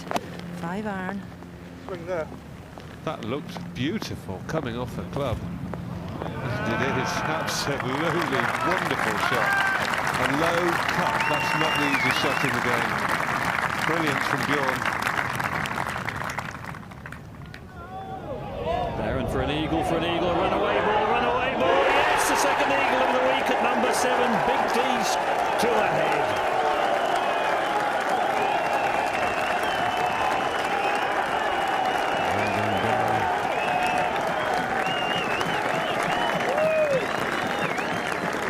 Slightly different scenario now with Mickelson chasing him. He's got to put his foot down. At the start of the round, he could play defensive. Well, it says 6 on the board there. In fact, Clarke's 7 under. He has a 2-shot lead now over Mickelson. And that was huge. And now there's a lot of distance between Clarke and the guys behind Mickelson. Now for his birdie, Dustin Johnson. Ooh. Well done. Got a couple of side doors.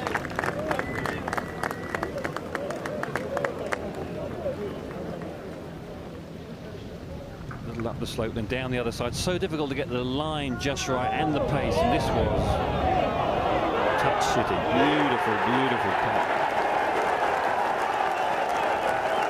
Now he's got the butterfly in his hand, it's sitting there, and he's just got to close his fingers around it if he can before it flies off. But not kill it. Not kill it.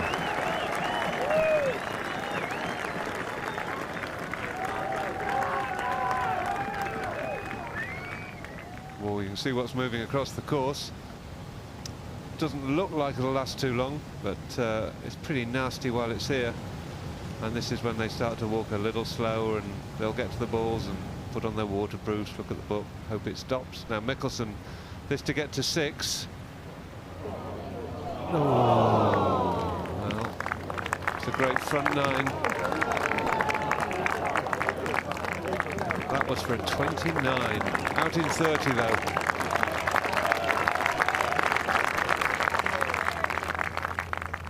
Awful out there at the moment, but unfortunately the breeze is blowing so strongly it's going to clear in a reasonable pace, but it is chucking it down. What's it like out there, Phil? Did you take your brolly? You know, I thought it was bad yesterday morning. Yeah, this is the worst it's been all week, and unfortunately it's into the wind for Darren Clarke playing the 8th. It's a pity it came right now. These raindrops are so heavy they're actually hurting, and Ricky Fowler is going to have to step out and play a shot into this very difficult 8th green. We've got stair rods coming out of the sky right here. I've just found some very nice people with a nice umbrella that I'm standing under, thank heavens. Well, Ricky Fowler's climbed into his orange jumpsuit. He fires away an iron. Only 148 yards to go after a wonderful tee shot. Well, full marks for not stopping and looking at his book and messing about, but he's hit a poor shot in. I know a lot of players who'd still be fiddling around with something or other, Ken. Yeah, I think that's why they'll be looking for a dry glove. I can't quite find it just at the moment.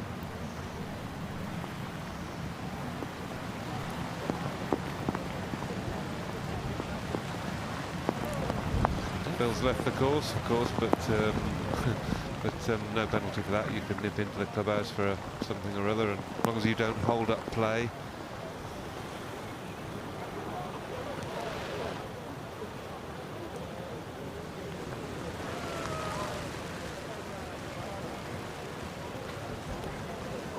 A few gaps in the clouds, so it's not going to last long. We didn't say that 20 minutes ago, did we? So it's Clarke by 2.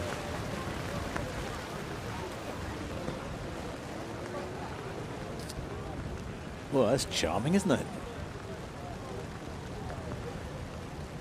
You are, of course, not allowed to unduly delay in these conditions unless play is officially halted. You have to keep playing.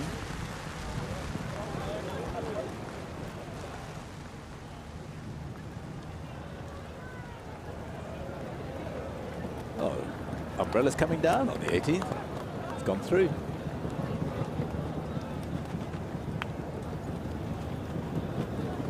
Hey, we were right, Mark. The umbrellas are down. Didn't take long. Darren was not in a bad spot if it was going to chuck it down. Standing on a tee. Didn't have to hit a ball. Absolutely right. Now, Phil's down there. Still raining there, though. Well, it's still not easy for this tee shot down, but it's so much better than it was a couple of minutes ago. If he hit in that, there's no way he could have made par, but a lovely tee shot there.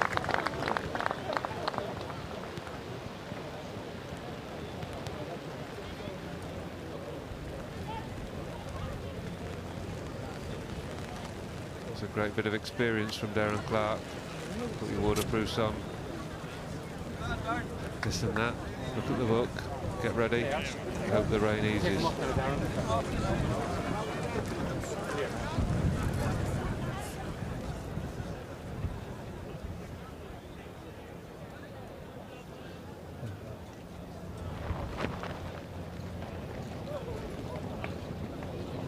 Now, of course, it's stopped completely, just about. Dustin Johnson's put everything on now. He's taken everything off.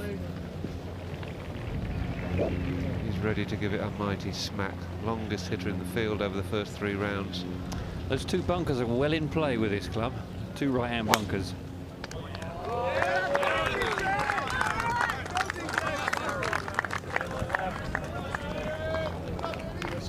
Well, the most. Oh, you were dead right, Ken. But he had the scale of his judgment was supreme.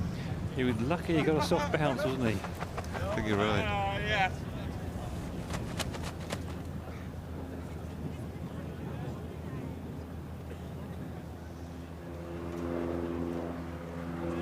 Tight, wet lie for Fowler here. Beautifully played.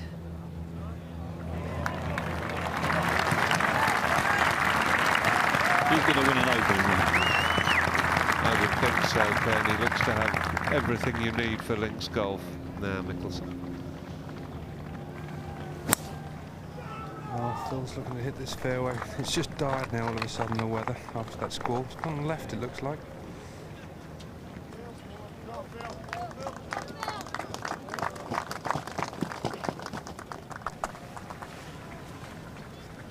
Enters an uphill par 4, 415 yards, just a lone bunker on the left, which is easy carryable.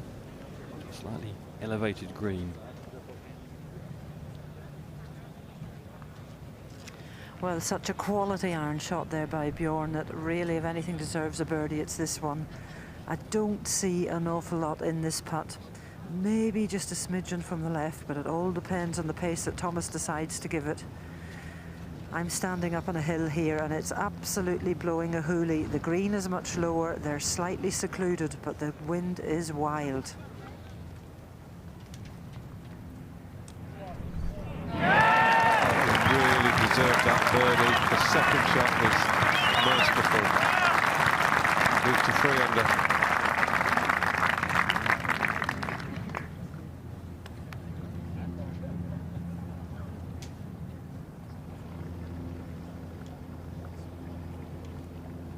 Kim setting up for a, well, he always does it, gives it an almighty swat.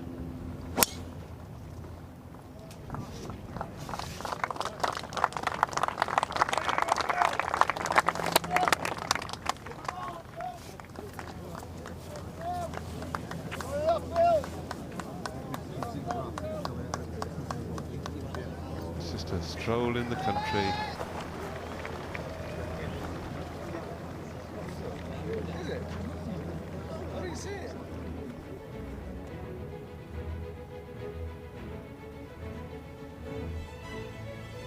Been an eventful opening gambit, that's for certain, for Darren Clarke.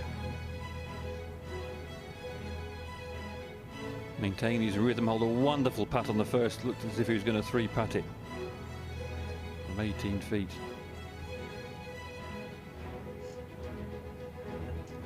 Don't let your game determine your attitude, let the game Stop laughing. Let your attitude determine your game. Well, there you are. Got to laugh. But the point I was going to make is you don't want to get too cheery either. It's easy. You've got to keep an even keel. More straight into them yesterday's. Can you believe the sun's shining now? Only in Britain, eh? Just a fraction. It's 181 yards remaining for Darren. The whole position is at the front of the green, makes it a little bit easier. And Darren's going with a 5-iron.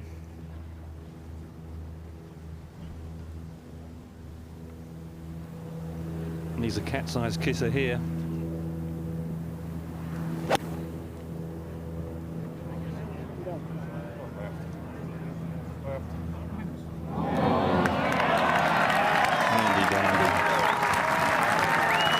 Short of the cut.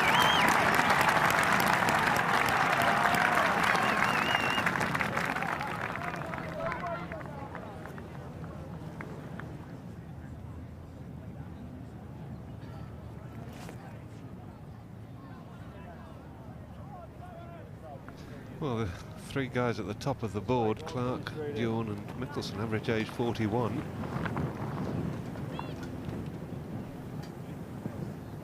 Dustin Johnson.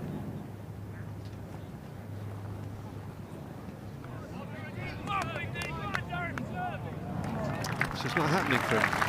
One over today. That was a good shot, just a little bit out on distance.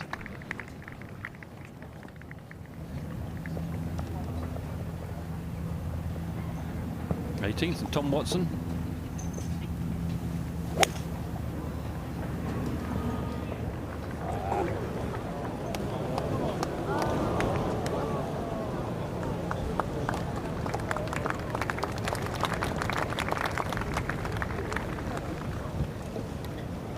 Not too bad, it's playing long today, going in with timber.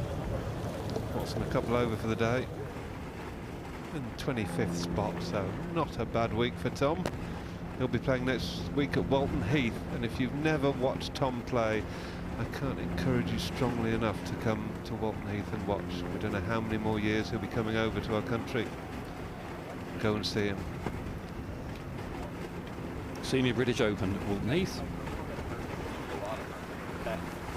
Think about it, the last hole was downwind. Of course, the week after that, we're up at Carnoustie for the that's Southwest. Women's British Open, which is always a cracking week. Should be good at Carnoustie. Yes, 10. But we don't get this sort of weather.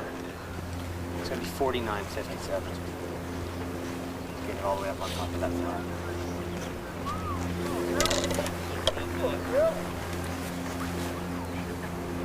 I think chipping this is the one. Okay. Good with it?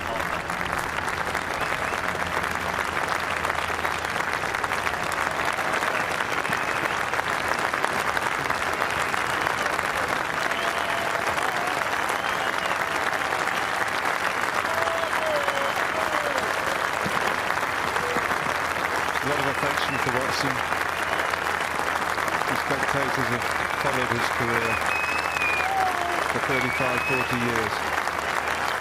And I really appreciate someone who plays the game that way. 5-time Open champion.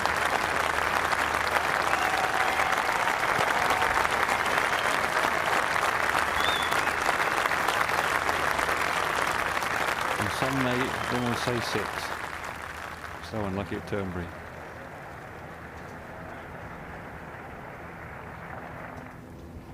Mickelson with 140, just playing the low one in here. Stunning right shot from Phil. Anthony Kim has come up short of the green, 20 yards short with his approach. Another birdie chance. Gary's right, that was a stunning shot. I mean, head height with a mid-deep iron. Superb. Phil. Yeah, Dustin Johnson has this one for a birdie on the 8th. Get in the hole!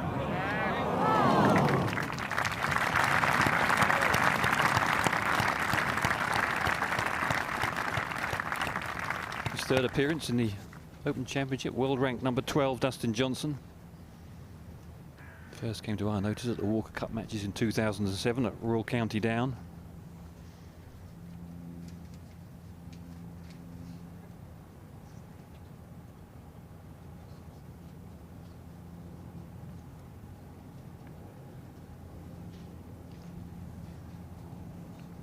That's all the players under par.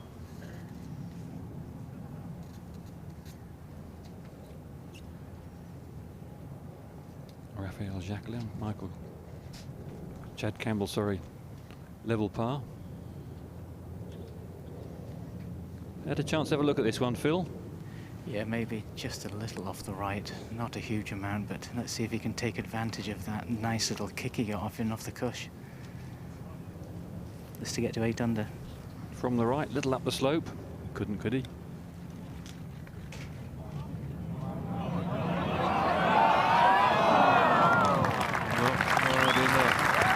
I've just been told there's another big shower coming through in about 20 minutes. Absolutely, the on-coursers need to get ready get their waterproofs on. Mind you, they have to wait for the players to get their waterproofs on, but it should be fun. Always a good par at number 8. You just keep walking straight on if someone gives you a 4 there on a day like today. No question, Ken. You're absolutely right. It's a tough hole. 1 par nearer the victory.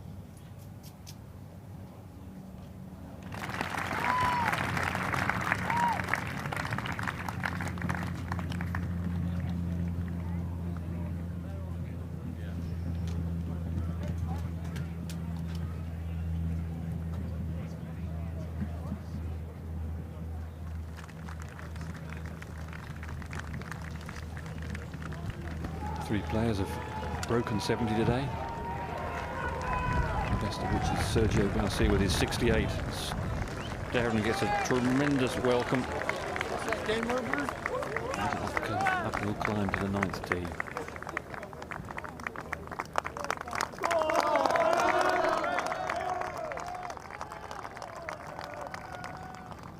Thomas Bjorn.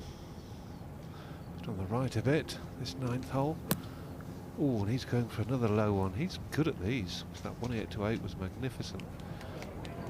Oh, that was so close to being good. Just got the sting taken out of it on that bank. Nicely played, though.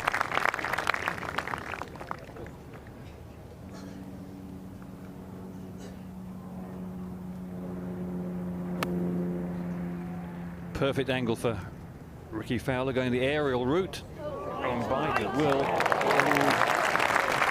He's just 4 feet to the right of that pin, the ball runs off the green. Darren Clarke's tee shot on the 9th.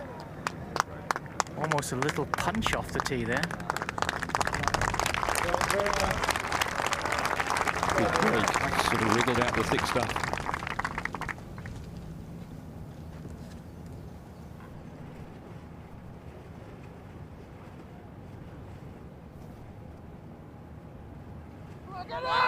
Phil. Oh, another birdie for Phil Mickelson. What around the golf he's putting together. 6 under for the day. 4 birdies, 1 eagle, all the rest pars. They'll be loving this in the United States. The greatest rounds you'll ever see in any major championship so far from Mickelson. Bjorn now. Can he find one?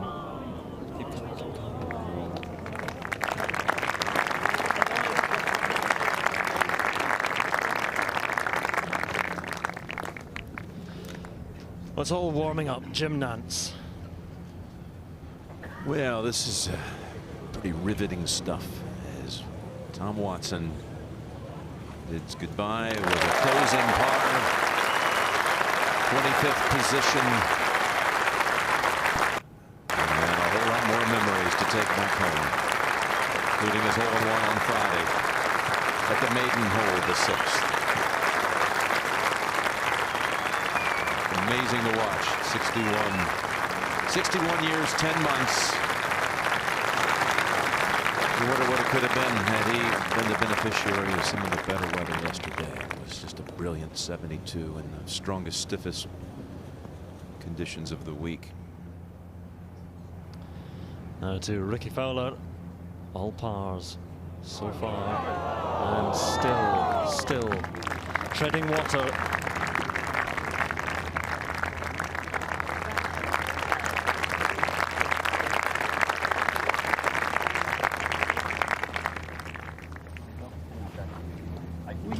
194 in pack. Yeah, one back. My fault. Or 214, I think. There's the state of things at the moment. They're talking about a landing area for the ball. This hole playing 253. 213 in front.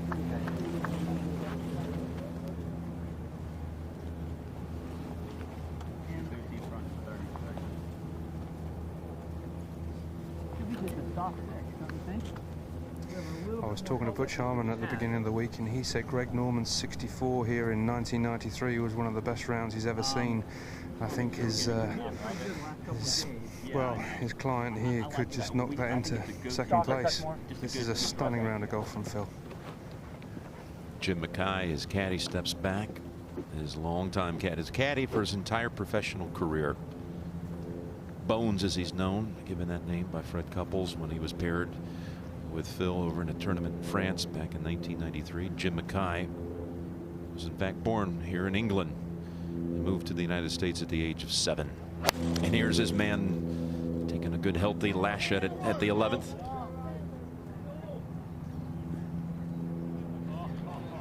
This could just run it out a little bit more. A little bit unfortunate there, but he is doing everything correctly. That was another beautiful strike. Wayne Grady's back in the box. Yes, we might be witnessing something very historic and special here. We have so far Darren 2 under for the day and 7 under, and only 1 ahead of Mickelson, who's 6 under for his round. 64 by Norman in the final round in 93 to go on and win.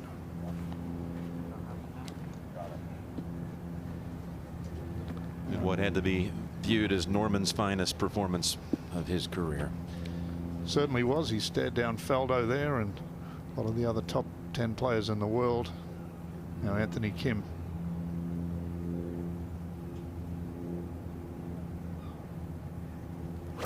Anthony Kim looks like he shot this to the right hand side.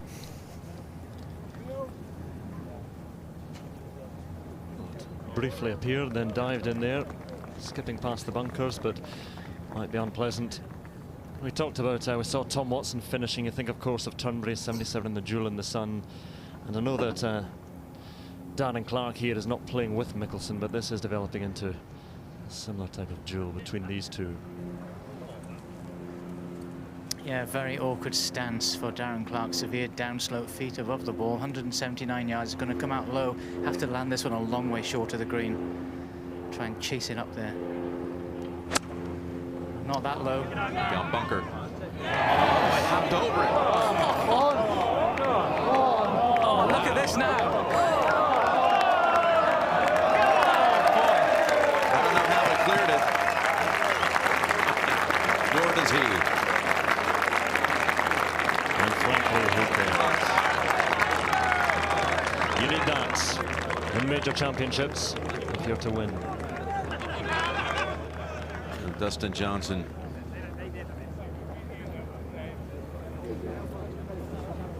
And no momentum at all so far for Dustin. And, hold on a minute. He got a shot at it here at the 9th. His first side really typified by driving it over the green at the 5th and still failing to make birdie.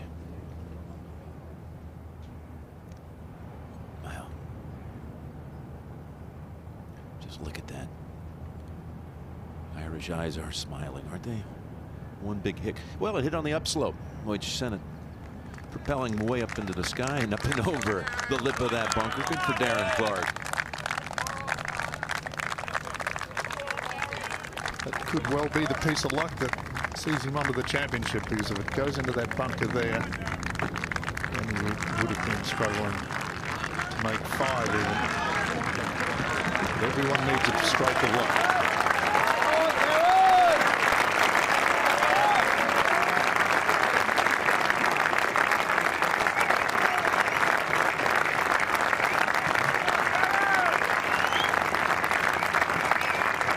He has walked almost every yard of this course to that soundtrack.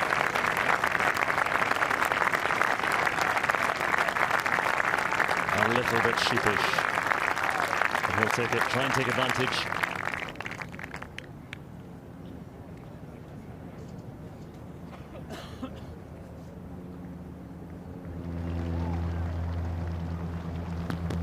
10th tee, Thomas Bjorn turns back in the opposite direction to 9, driving up the hill, slight dogleg right to left.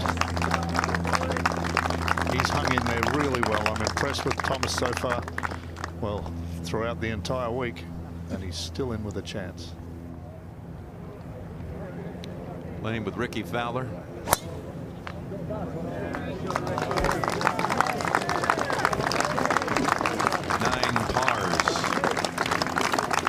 Begin the round. Stay top of that perch. Oh, it's trickling back down. Maybe a flatter lie. Rafael Jacquelin. Back to 1 over. And a few players are now starting to rule themselves out.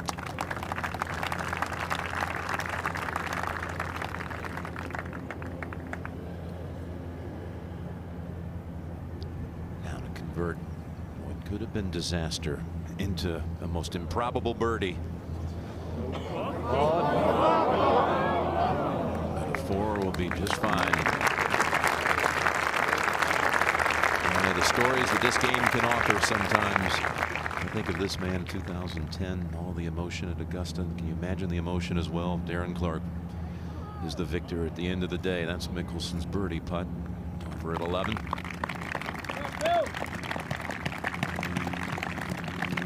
Never let us think that it's all just support for Darren Clarke. A lot of people love Mickelson as well.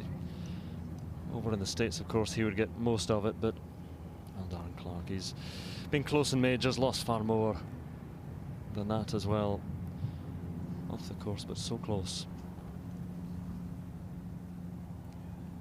And Phil for his par. Oh my goodness. Just a careless moment. He didn't go through his whole reset before that little tap in. He just walked up and felt so confident. And that lapse in concentration.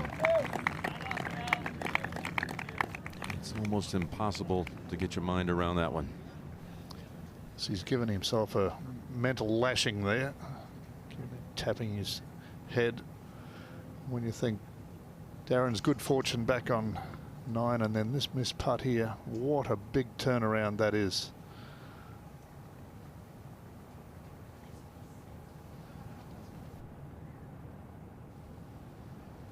Such a beautiful round. And a drop shot now at 11. Dustin Johnson. Can he creep up there? You see the marker of Darren Clarke there. He's got that left for par. Johnson will stay at 3 under.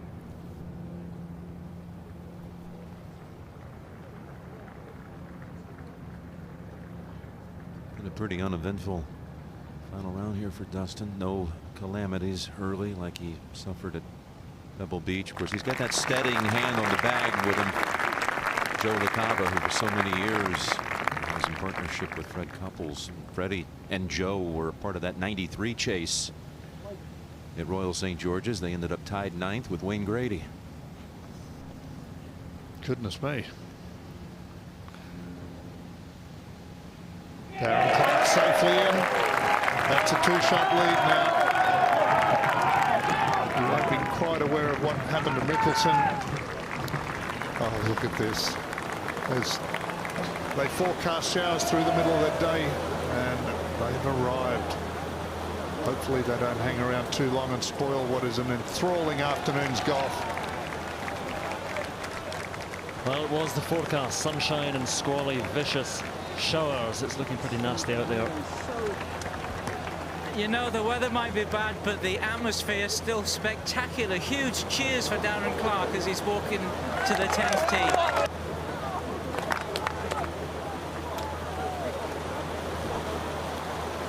It's a long walk back to the 10th tee for these guys. A lot of time to think. I think that's the hardest thing, Jim. Trying to win any tournament, especially a major championship, is all the time you have standing around to think, and it's amazing what the mind does. It's really the beauty of the game, isn't it? All that time to just, if you will, stew or let go of the last shot, move on, or think about the strategy ahead. There's a lot of thinking time. I mean, there's not much at all. Particularly here, as you take the weather gear on, off, climb underneath an umbrella. I don't think this is going to be too long a squall. You saw the brightening skies looking down the way toward Ramsgate across the channel. Yeah, we're in and right in the hole. Right along the coastline.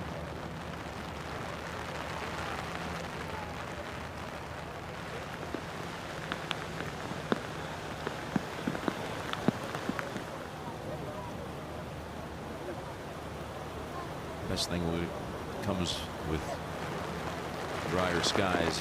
Not only makes it easier to see some fine shot making, but you get to hear the reaction. There's going to be a lot of applause out here the rest of the way for these great contestants battling for the claret jug.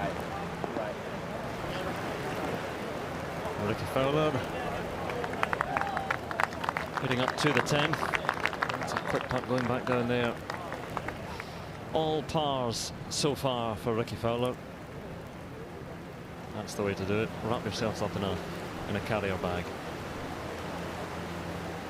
Some idiot back in Australia just robbed a service station, putting some plastic wrap, bubble wrap over his face. They soon found him. Yeah, I mean, if it's Good caddies. There's Phil Wobbly with Thomas Bjorn, John Mulrooney with Darren Clarke. There used to be with Jose Maria Olazabal and Paul Casey.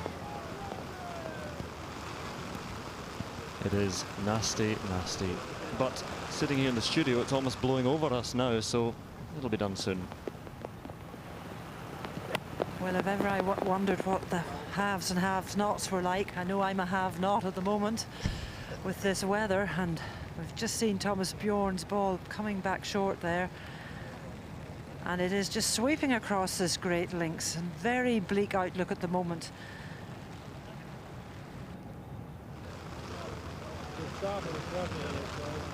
Well, amazing.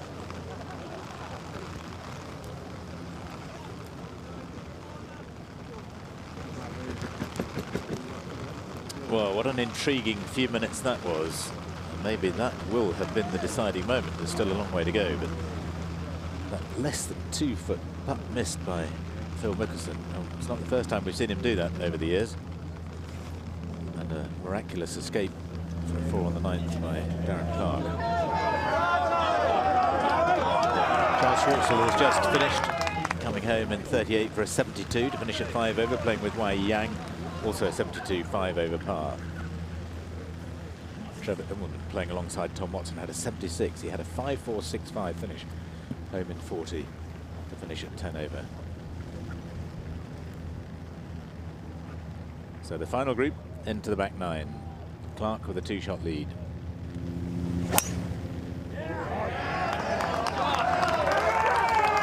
They like it. He seems to like it. Is it heading a bit leftish? You can see it still there, although the pin's on the left.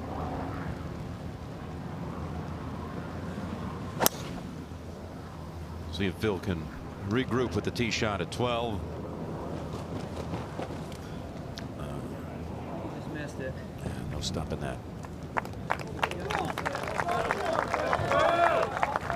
Good thing it's only a short par 4. And another thing is also the sand's a touch wet. It might be sitting okay. Johnson driving at 10.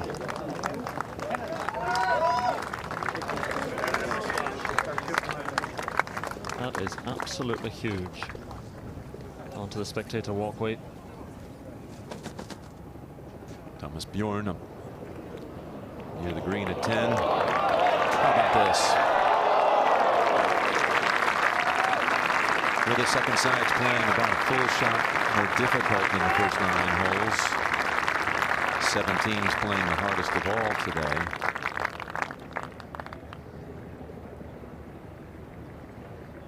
America's first Open champion was Walter Hagen. He won here in 22 and 28 at Royal St. George's.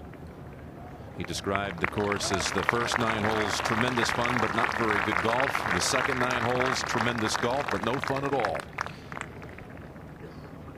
Yeah, we'll see. I don't know how much fun it is, but it's going to be a whole lot of drama. Trying to settle this one with 9 to play. out to Jacquelin at the 16th. Let's see if he can get one back. Dropped a shot at the last. Back to level par. Raphael Jacquelin, his best finish was 13th in 2001. Moves up into a tie for 7th. There's a swale here on Ricky Fowler's right-hand side, which should just throw the ball off to the left a little.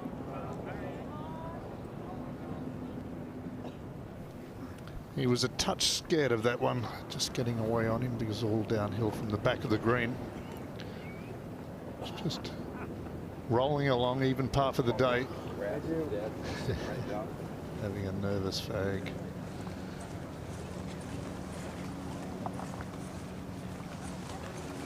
This is one point where smoking in the workplace is positively encouraged.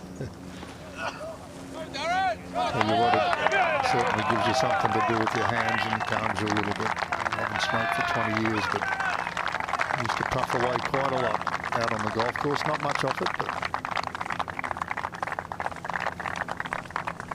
when you're going through this, challenging for a major win, can you enjoy it at all, or is your mind racing too much? It's like trying to smile while someone's squeezing your finger in a vice. It's just very difficult, but it's what you practice for and what you live for. Adam Scott, 31-year-old Australian, second shot to the last.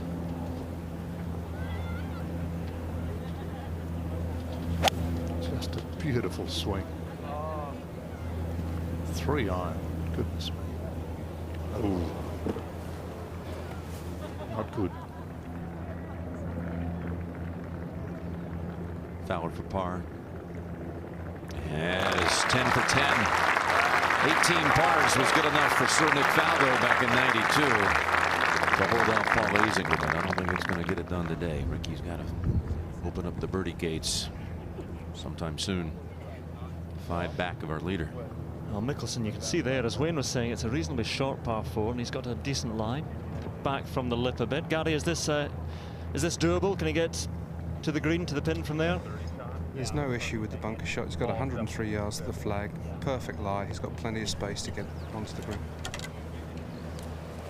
So back into consultation with Bones.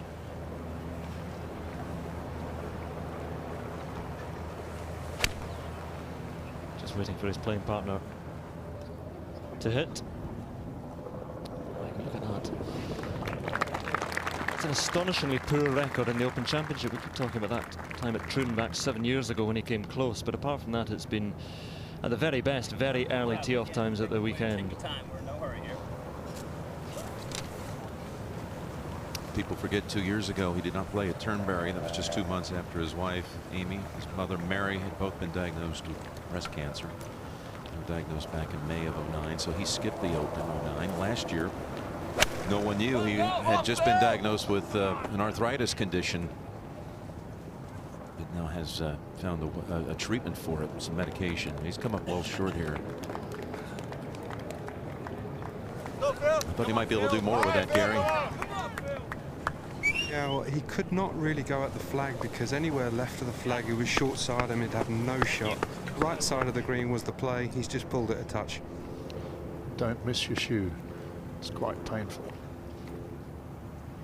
Yeah, Darren Clarke's ball is sitting down a little bit just to the left of the 10th fairway. Only 125 yards remaining, but the difficult thing is to try and control the distance with his second shot from this lie.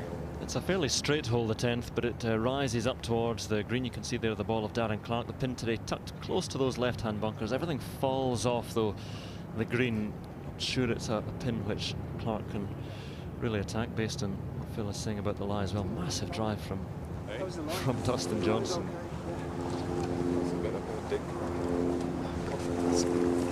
Good Solomon.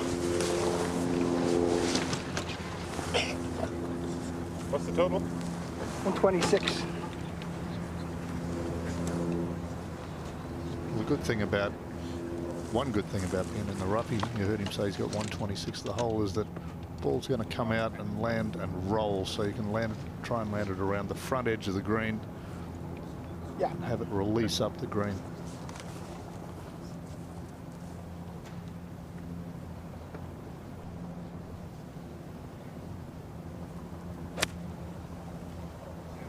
Final reassuring word. Oh, it's good. It's great from Darren Clarke. He could get to the pin. Another birdie chance coming his way.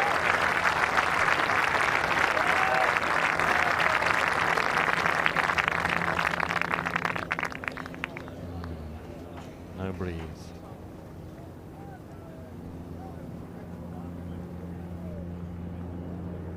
He's not showing any signs at all of any flakiness in this final round. Take a lot of deep breaths. And walk slowly. Mickelson, big up and down here. He'll be lining it up. Oh, fantastic. Game still on. Shorten his putt on 11 minutes. Way with drive on 12. It's a good par to make. There's a few tough par fours coming in with the one par 5. 6 holes to go, 2 back. These two players, 2 holes apart, dominating this Open Championship now. Thrust, counter thrust. Now Dustin Johnson. Reverse fortune on the second side. That was well done. So he takes advantage of the monster tee shot. His only birdie coming at 7. Matched against a couple of bogeys. Huge support for Darren Clarke as he approaches every green on the way in.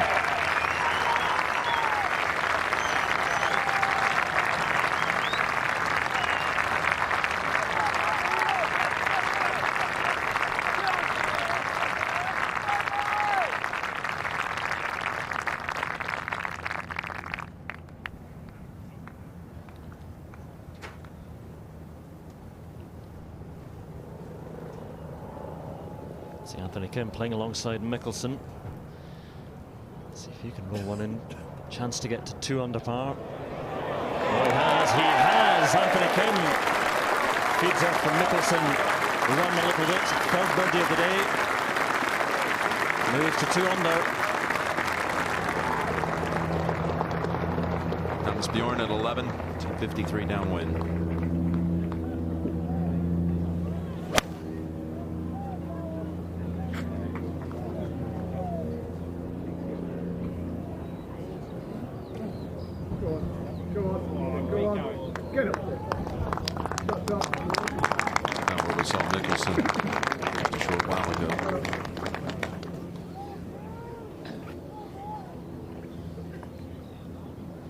Only 6 players under par as we come to the closing stages. Darren Clarke now. This to stretch the lead to 3. Pretty easy putt, really. Up the hill, be nice and aggressive. Yeah, just got to fancy maybe moving a little left, not a lot.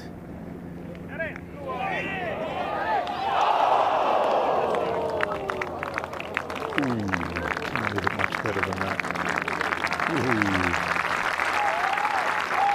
Defied gravity. But that's a par, still 2 in front. And there's the chorus for Clarke again. He's still trying to smile. Another hole down. Wow, he says. Wow, we all say. He may have caught a break. He hopped over the bunker over the 9th, but he has had 2 mean-spirited lip outs already today. The back 9 this week, 3 under for the championship.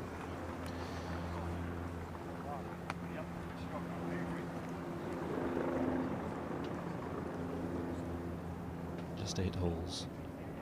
Johnson now trying to throw himself into the mix. This to get to 4 under. Still plenty of golf left in this championship.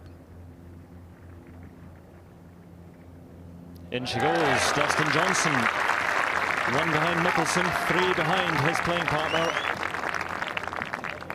Ambling along.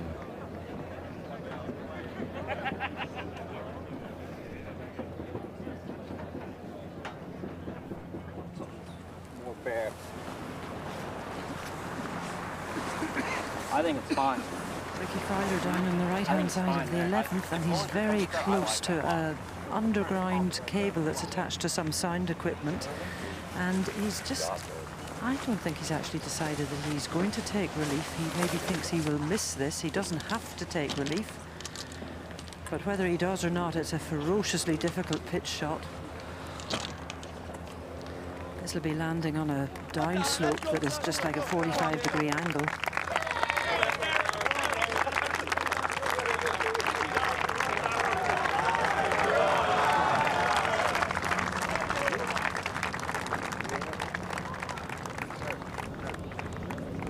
To the 11th tee.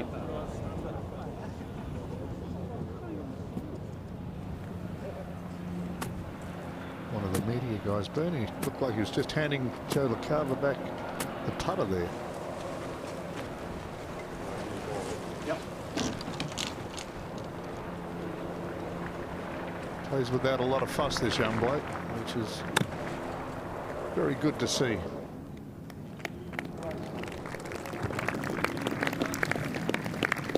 Probably a bit unlucky expecting that to release further down the hill. That weather looks rather cruel over there. Might just skirt by. Well, the way the wind's blowing, that might come straight over them. Not sure we've seen the last of the horrible rain yet. Yeah, I think it's a little off the left today versus straight down. It seems like all weekend Darren's been waiting. Fast player. Had to deal with that. Standing, watching, looking forward, looking ahead, thinking. Handled it all so well.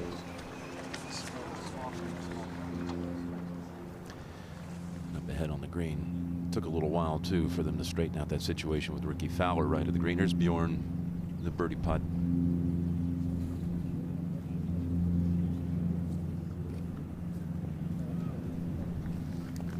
This 11th green has caught a few out. A long way back the pin. Just some subtle breaks in there.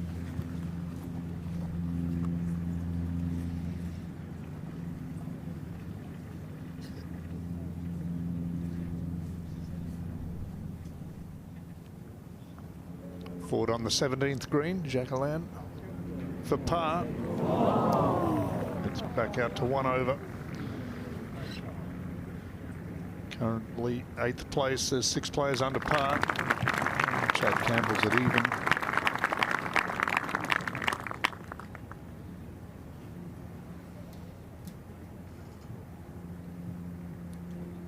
One of just 3 French players to make the cut this weekend. I was talking about all those string of pars by Fowler not getting it done before I get called out by my American broadcast partner, Nick Faldo, who's watching over in Sweden on a little holiday this weekend. That was 87 when he put that together. This is for his 11th consecutive par. Well, yes. 87, and he won at Muirfield again in 92. There's a great affinity with that great Scottish course. Of course, as we were talking about that great duel, 93 here in Sandwich. Norman won and Faldo was chasing him down. Bernard Langer was in there until he went out of bounds on the 14th. All that sort of fun to come. Still waiting back on the tee, 253 yards away.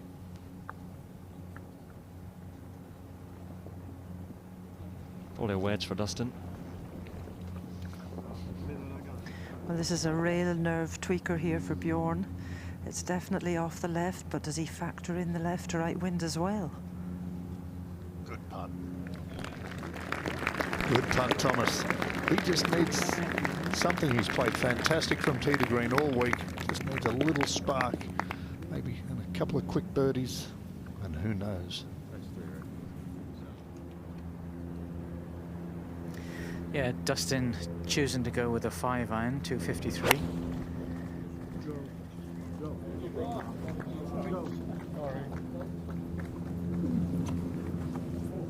He was begging for it to go. Too much hang time to get any kind of run out with that shot.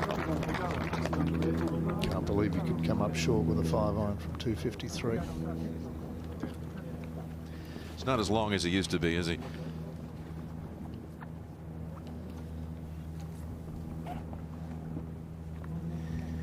Yeah, but it was an easy swing, guys.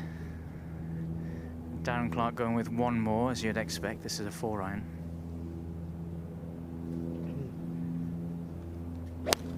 Let's see if he can get it all the way back there. There's the Clarke lean, heading left a little bit. There's a bunker lurking there, down there. We've seen balls go from there, and then they take a right turn now. That might be down in the sand.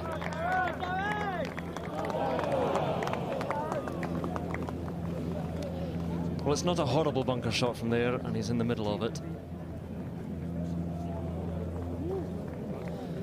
More work to do.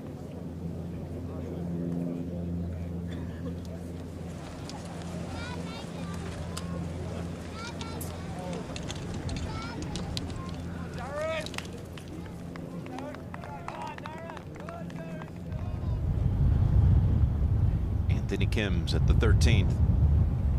Coming off birdie.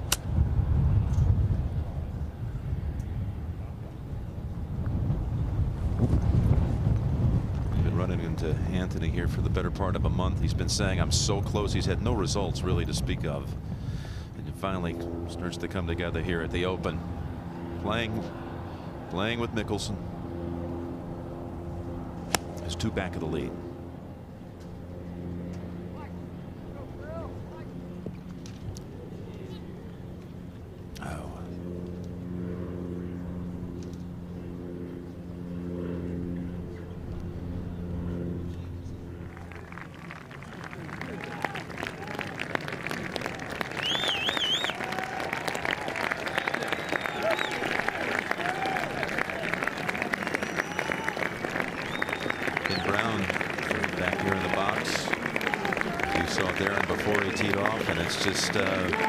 Special to watch this outpouring for him everywhere he steps. This is extremely popular, Darren Clarke. Charming man, very generous.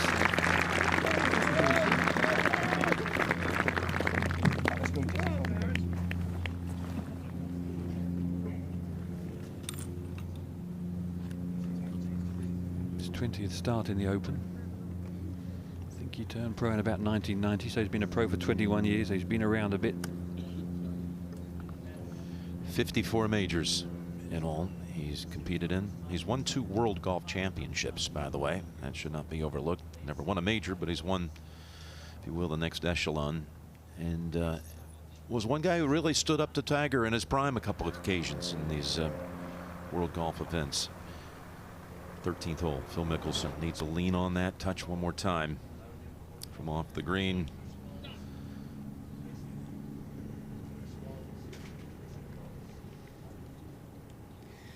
Well, this is as straightforward a bunker shot as you'll ever get around this golf course for Darren Clarke.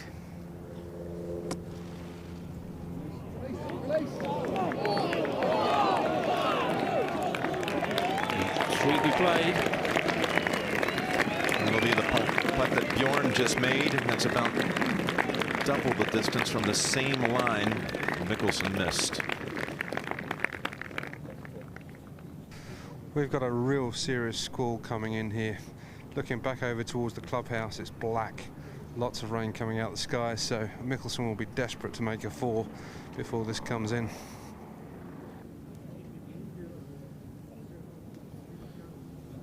But a little ray of sunshine comes into the voice booth now as Peter Allis is here on the 50th anniversary of his first Open call. And I haven't changed a whisker in appearance or weight. 11 stone 7 I still am as Clarke plays up and out of the bunker. Wonderful pictures, Nick, soaring up in the air.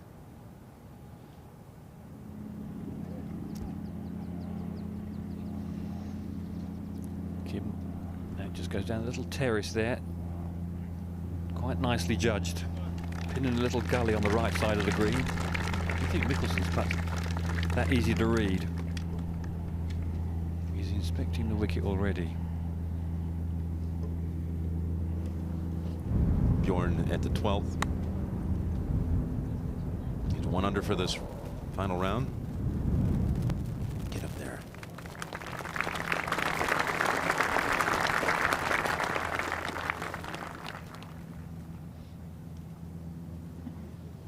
Dustin Johnson. Pars at number 11, always acceptable. It's par 3, 253 yards today, not the biggest of targets.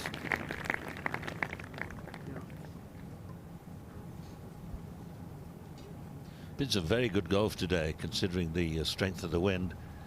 Now, can Mickelson roll this one in for a par? This is most important for him. No, he missed that little tiddler. He's taken 3 from the edge there. You look back on most of your rounds when you play at the top level, and there are moments, holes, shots, can be as definitive as one shot that either makes or breaks the day for you. And you look back, sometimes it's more than just one hole. But one hole can do it, either for or against. Clarke now by 3. But still much work to do. Just a hint of left to right for Darren Clarke. Those are big putts. Almost nerveless. Beautiful stroke. He looks okay. He looks very settled. So if he's just out with his pals, have a little nudge around Royal Portrush. Each by 3. Caddy's got a bit wide. Such a big part of it. After all, isn't it? Sunday of any major, just to make sure your mind doesn't go haywire.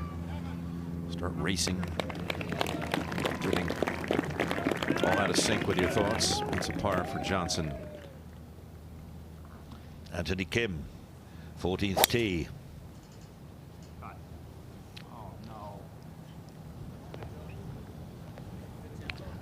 of bounds down the right-hand side, very close to the edge of the fairway.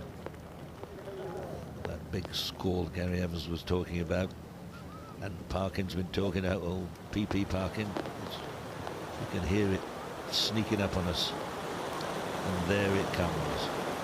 It sweeps through in a matter of minutes. Now Mickelson on the tee. I think he's got his drive away before the rain starts. Oh, that's over there. Lap of the gods. Popular spot with a wind in your face, out of bounds down the right, left rough is just rely on your luck. Well, wow.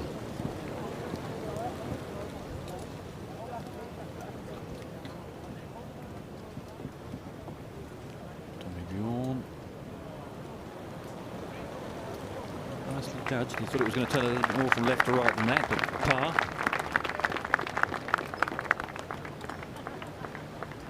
Phil Morby is caddy over him with the umbrella. It's going to be very unpleasant again for another 10 minutes or so.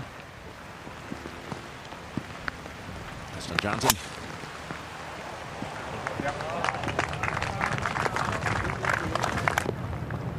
Corks another big one. Hits right into the slope. Unlucky there, Jim. That might have gone another 30 or 40 yards. It just missed the upslope. Darren. Brutally important shot this. Forget about the rain.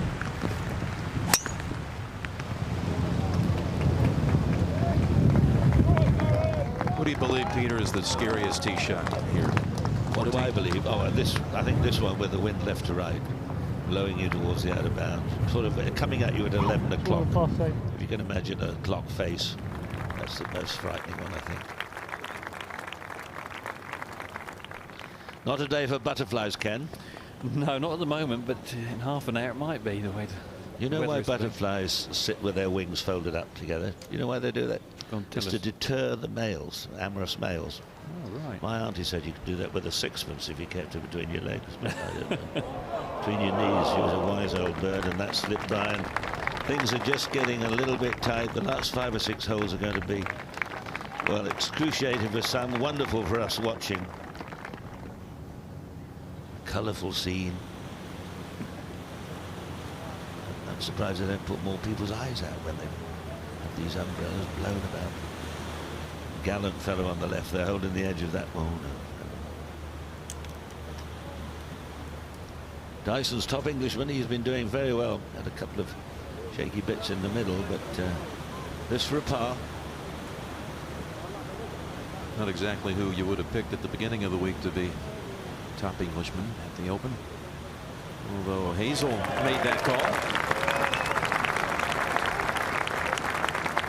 Good round of 70. Yeah, 2 over, just in the top 10 at the moment. It's unlikely to go the other way, so terrific performance.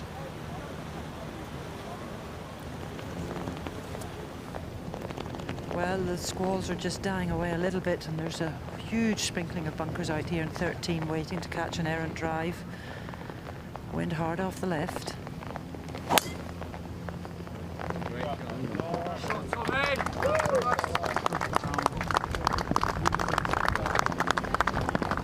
Steady.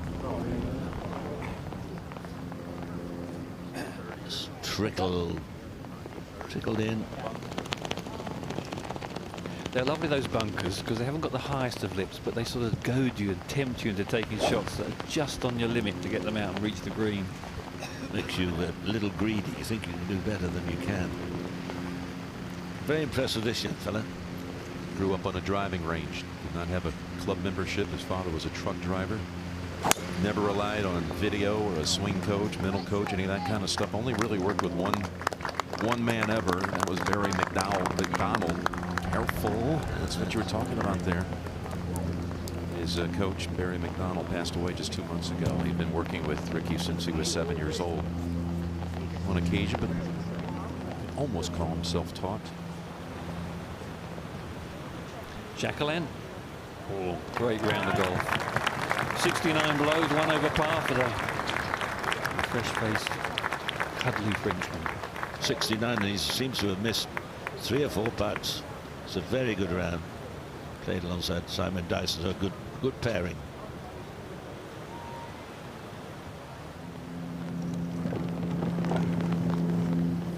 Mickelson. He drove it left here, stayed way from that out of bounds line down the right. Still must be careful here.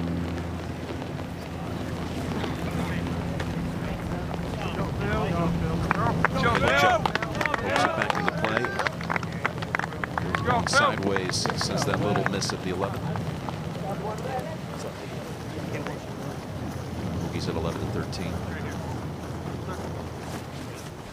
Such a tough finish on this golf course. 15, 16, 17, 18, 14, a demon par 5 as well with the out of bounds.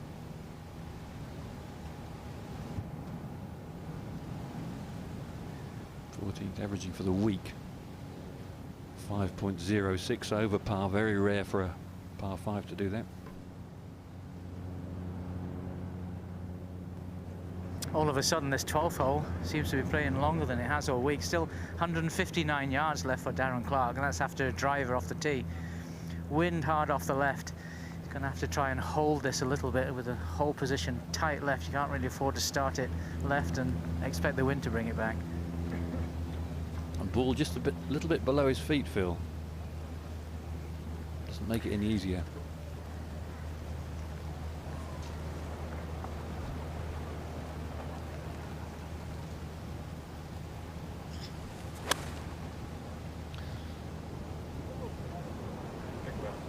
Sure about that one. Someone's decreed. Darren, I'm doing my very best for you today. Got a lovely bounce on the 8th, didn't it? Kicked onto the green. Number 9 had the break of all breaks, kittering it through the bunker. Another good one there. I think he's at 3 or 4. You know, at this moment, only 3 players have broken par, and 4 players have got par. 7 players par or better. They had 56 runners.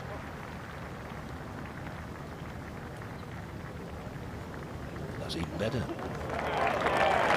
he learned some Darren there, didn't he? Well, you never know. Someone tries to tell me, though, they meant to do that. It's all worked out all right, lads. Take advantage. Anthony Kim at 14. Only enough time for fifth. That was his second shot. A couple of times now we've seen him let go of the club. His left wrist surgically repaired about a year ago. That's why you haven't heard from him in so long. Able to slash it back into the fairway.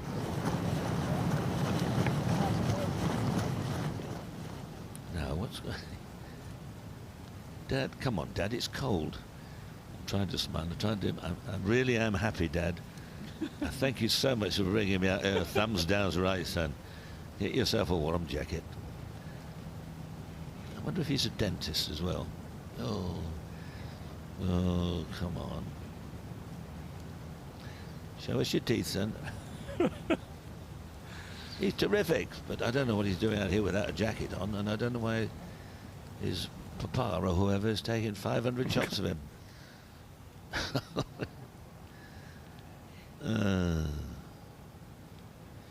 Giving him a it's like being in the army, isn't it? Well, I don't know.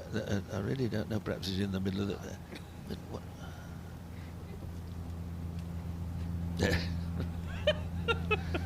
This is quite bizarre. Come on, get out of it. Oh, and he's just in the middle of having a picture taken. Ay vey. No, I think that tower's clear. Don't think it's in his way, but it may be. Well, he's not taking a drop here, Peter, so he's all right.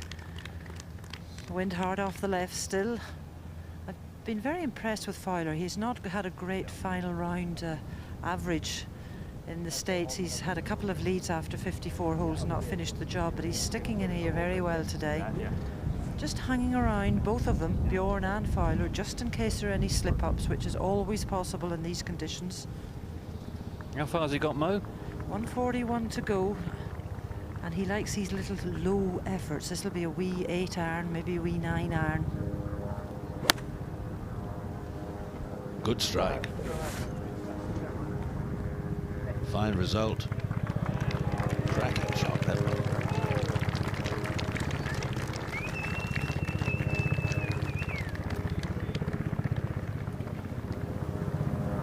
Anthony Kim, his third shot. Born in Korea, his parents immigrated to the United States when he was 8 years old. There's going to be a birdie putt coming up, and considering the tee shot, he's fortunate to be in that position after 3 swings. Now Mickelson has to get it back in gear.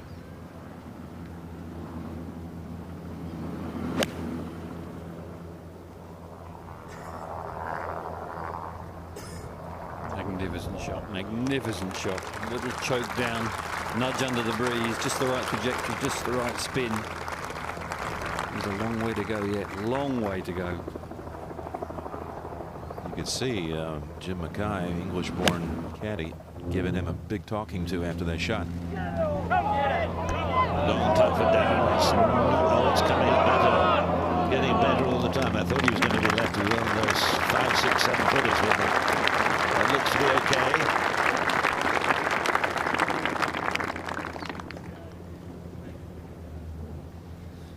Course looks very green, doesn't it? I was talking to a couple of the firemen here last night when on my way home, and they've been positioned here all week in case the weather had been dry and there might have been fires like we had at Birkdale some years ago. But they haven't been called out for pumping out anything or putting anything out, so they've had a nice week. We thank them for what they do. Dustin Johnson for a birdie on 12 to get within 2 shots of Darren Clarke. He'd like to catch fire about right now. 27-year-old, just a couple of weeks ago, celebrating that birthday. Sweeping stroke and a beauty. Dustin Johnson.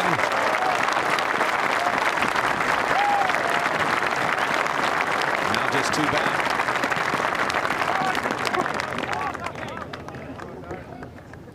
Birdies at 10 and 12. The par in between, so Dustin Johnson suddenly a little extra bounce in that step. Change that 4 to a 5.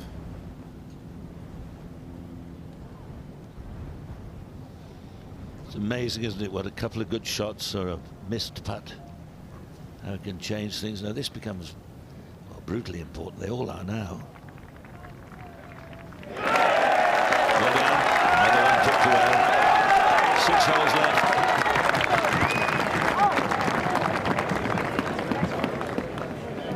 Only 2 ahead.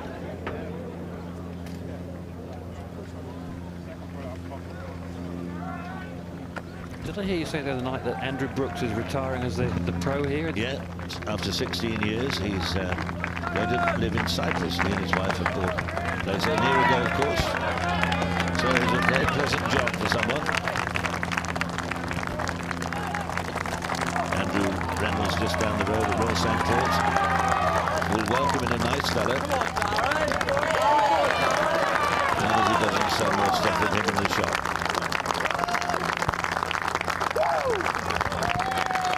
Andrew Brooks, the pro here, played a big part in Ben Curtis winning the Open last time I was here.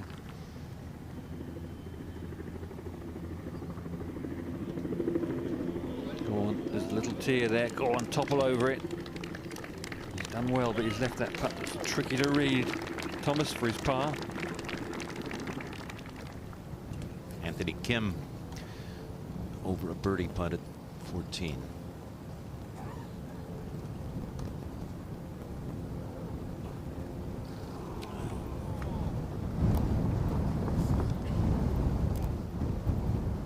Mickelson with a big one coming up.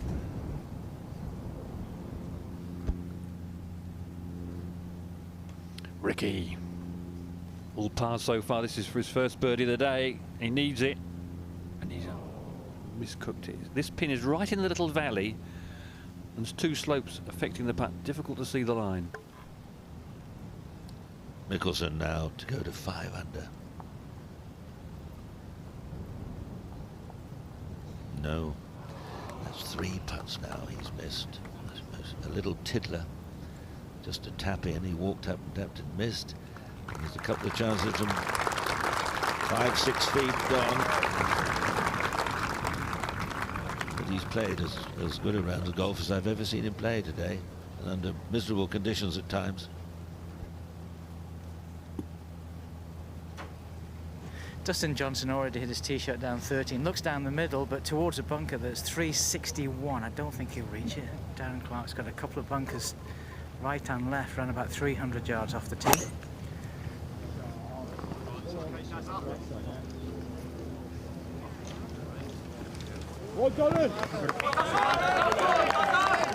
Well, now that's finished in a nice looking spot. May not be quite as good as it looked from a high camera, but it's not in the big stuff. 13th hole is 359 yards, so he should easily reach it in 2. Crowd's now following the players home, Ken. I was just thinking that Darren must have almost directly driven it behind the camera tower. It must be very close, but he's got a perfect lie. Interesting to see whether he can swerve the ball round it.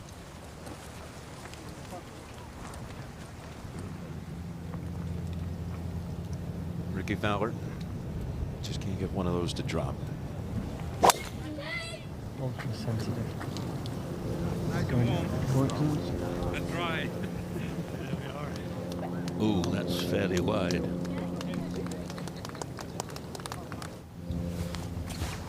That's the old clubhouse. Did you ever play at Prince's, Ken, when that was the clubhouse? No, it was been sort of semi-derelict for a while. And many years, yes. Thank goodness it's been smartened up. It's accommodation and other bits and pieces now, I do believe. But I won my last tournament playing on that course, 1969. How much, Peter, did you win? I got 750 quid. Oh, first. my goodness, a fortune. Huge. Huge. Beat Tony Jacklin in the semi-final. He just won the Open Championship. And George Well, bless him, who died a few months ago in the final. They were happy times. Not that they're not now. Darren striding up.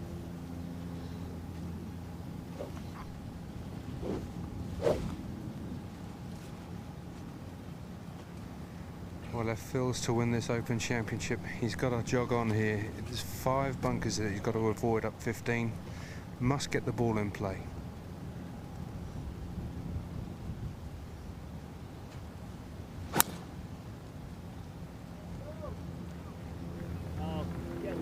He thread it between them. He's asking it to get lucky. And no. Wow, I hear that so good. Can't see it either, Peter, so it looks like it may have tucked under the lip. Just failed to clear the bunker by, oh, don't say inches, but certainly 2 or 3 feet. And look at that sky. Hopefully the French are getting that. 501 yards. This is a difficult hole. There's ridge in front of the green. So you can't run the ball up because of those bunkers either. Get the idea of the slope off on the right-hand side. No bunkers actually eating into the green. But this is a really good, strong par 4. The last 4 or 5 holes here. Any sort of conditions when there's any wind are difficult. Jan Campbell at the 18th.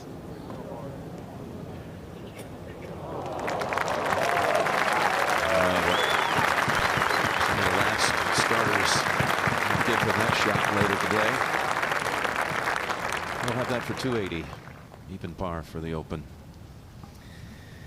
Darren Clarke is getting relief from the camera tower, line of sight towards the hole, so it looks like he's going to drop it in a nice part of the rough. It wasn't a bad looking lie where it was, Phil, was it? Yeah. This is for better. Oh, that doesn't look too bad either. The green is away in the distance. You can see the camera tower, the scaffolding behind the green, and the flag directly in front of that. There it is. That's a view from the other end. That's from the camera up on that scaffolding, back to the other bit of scaffolding. And there on the ground, there's our man up there. I think we ought to congratulate the cameramen who've been on high all this week, been buffeted in the wind and lashing rain. And they do it with a happy, smiley face and very little money. It's a vocation, like nursing used to be in the 30s and 40s. A lot of much deliberation. Go ahead, Thomas Bjorn.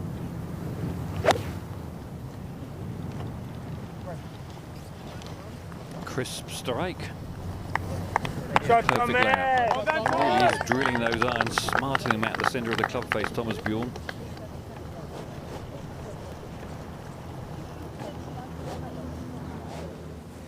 Darren still has 167 yards left. Wind strong off the left, but this whole position's in a little valley, so it sort of gathers the ball. But if you go too far left, it goes the other way.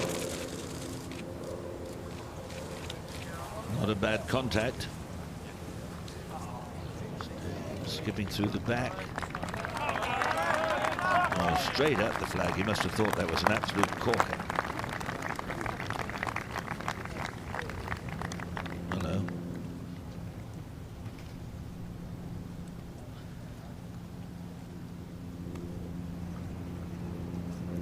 Dustin Johnson, his approach at 13. Will this have action? Yes, it does. Well, there's someone. Finally got some momentum going, and it's Dustin Johnson looking for a 3rd birdie in 4 holes.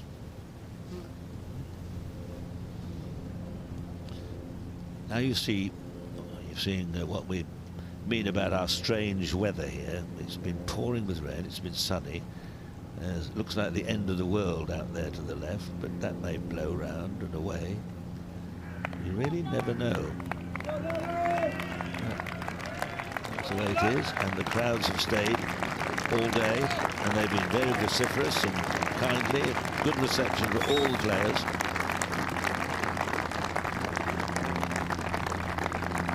There's the I don't know what he started. He's probably putting the course and the date. The graver.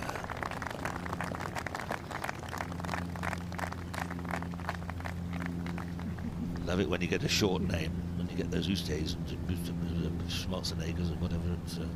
You're working on it all day long. Well, Phil and Bones are having a discussion here what to do. 199 out. He can get out. He can probably squeeze a 9-iron out flushed, but the problem is he's got 4 bunkers awaiting him short of the 15th green. This is all about positional play. Well, as they decide the shot, it's time for us to say goodbye and thank you to Jim Nance, who's been with us for the last 4 days. Jim, it's always a pleasure to see you, and safe journey for you and your lady home. Thank you so much. It's been just a tremendous honor to be sitting in with you, Peter, and all the crew, Paul Davies, and thank you so much. Can't wait to listen and watch the finish with you. Mickelson, a little bit heavy, don't knock it too far. No, he's all right. Replacing Jim Nance, Mark James. Well, it's interesting, Peter. Anything could happen. 6 holes to go. You're quite right, anything can happen. That was a beautiful iron shot from Darren Clarke, right at the flag, but just hopped through the back, putting it. 2 from here will be good news. Get it!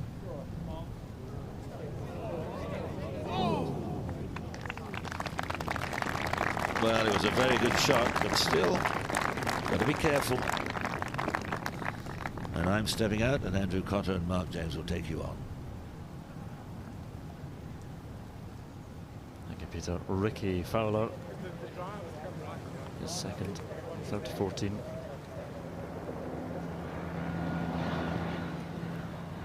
Second ended up here. Where's the third going?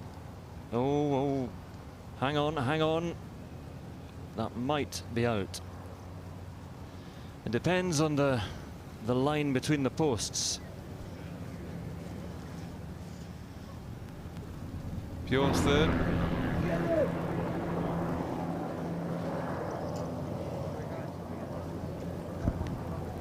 Oh, come off that bang. Oh, didn't come much off. It looked like Fowler's ball. I thought it might be all right. They take the inside line of the post, but all the ball has to be out. Now Campbell.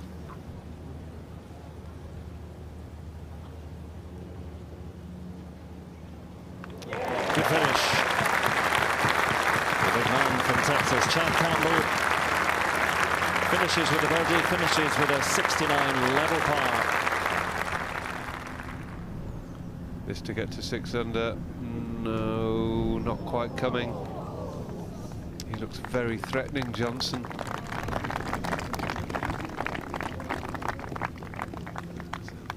A well-played hole.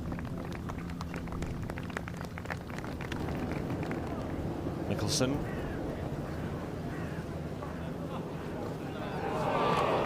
He's fighting, clinging on to hope of this championship, but that for a par.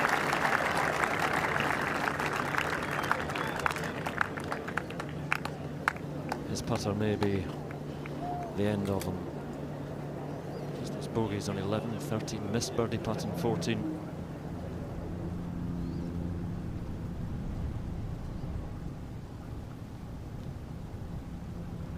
Another one finds the bottom of the cup, another roar from the crowd.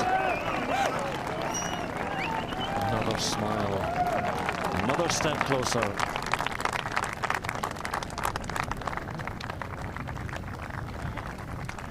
Big tee shot coming up for Clarke, Mark. No question. Tough hole, into the wind, fraction off the left, and Fowler was in play. Ooh, got it off the sprinkler. It's not bad, no. Running on. He's just started to struggle the last couple of holes, Fowler. Making nothing but par so far.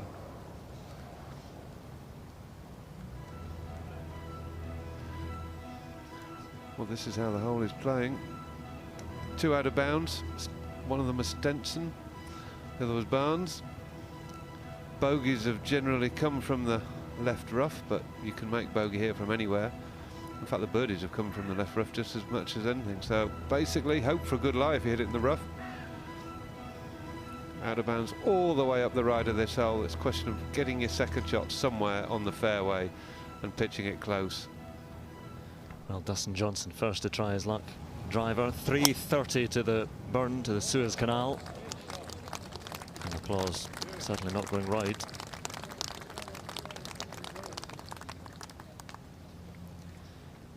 One safely down there. Now, Darren, this is a testing time now from here in, and that was a good swing. He's keeping his composure, keeping his rhythm,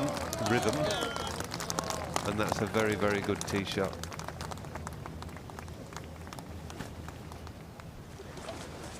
And it's a big step taken there. Still plenty of danger out there in the final few holes, but the drive, the tee shot on 14 has claimed a few before. Thomas Bjorn still not out of it.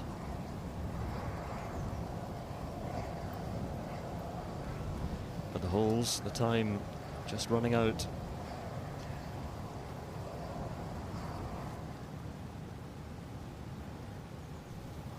Might look like trouble.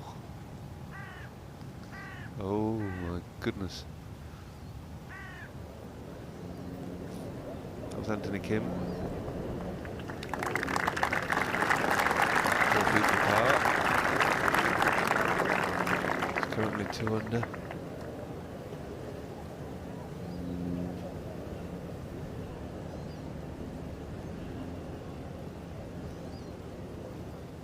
Bones helping Mickelson line up his putt. We'll go back to 14 and Ricky Fowler, this for par. Well, he's had a run of 13 straight pars, but 4 mediocre shots here means he's struggling to make it 14 pars in a row. The run comes to an end, but his challenge, I think, had ended some time ago. A strong gust came just as he was putting there.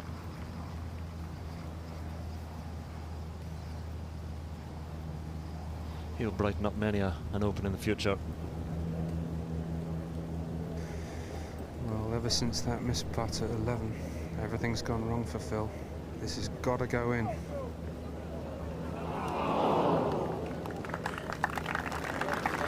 Mickelson drops back to 3 under. He needs a big finish. No doubt about that. Clarke and Johnson, they're playing too well to fritter away a lot of shots, so he's got to catch them. We see Clarke 7, Johnson 2 behind. Mickelson, Bjorn 2 behind Johnson. Time running out for the challengers.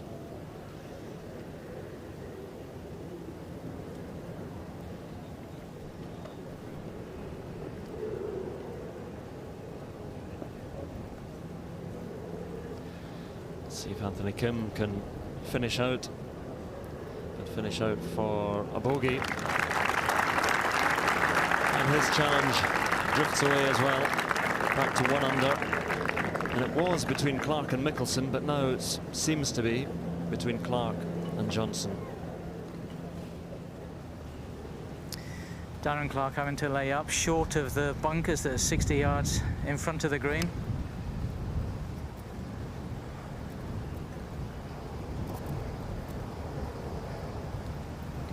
Good safe play.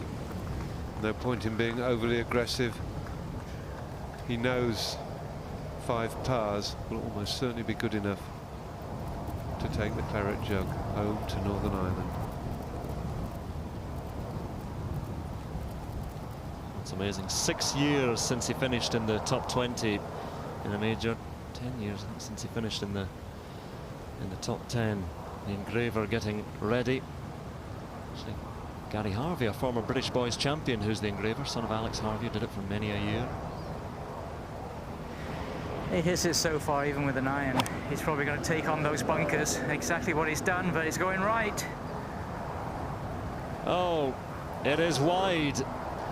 Dustin Johnson, the 14th, has claimed him. And Darren Clarke just a few yards away from the man who is his nearest challenger. And Dustin Johnson reloading on 14. And perhaps this hole is his last throw. He will now be playing his 4th shot.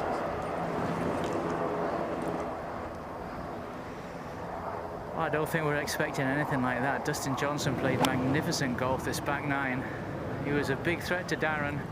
That's going towards a bunker. Oh, just missed it. It's beyond belief that Dustin Johnson would do that. No point in being too aggressive. I just wonder what he was thinking. So Clarke currently 2 ahead, but Johnson effectively 2 shots worse. So really, right now, Darren's 4 shots ahead.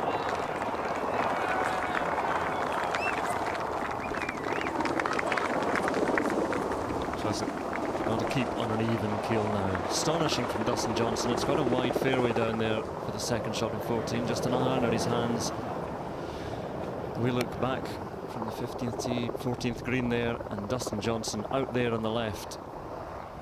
Sailed out of bounds. With it, perhaps his chances. Darren Clarke, listen to them. Urge him on again.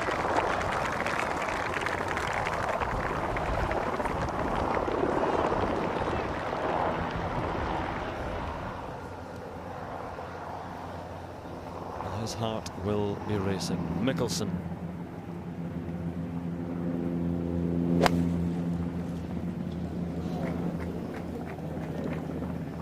.164 today. Pin back left. Right rather, near Bjorn's bunker. Safely in the middle, but Mickelson's charge needs something. 4 behind the leader. He needs at least 2 birdies.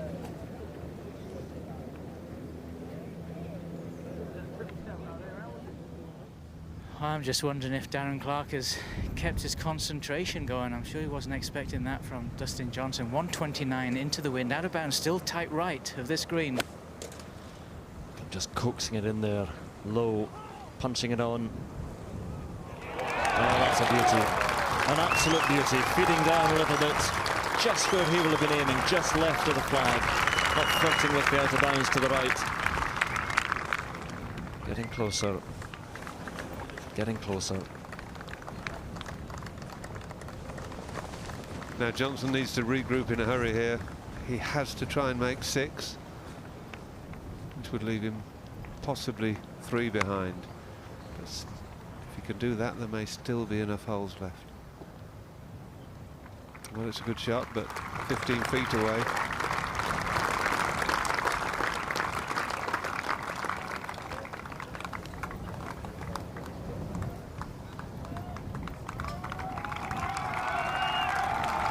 Getting excited now. As the rest of the course sees what's happening on the scoreboards after this hole, they'll be even more excited.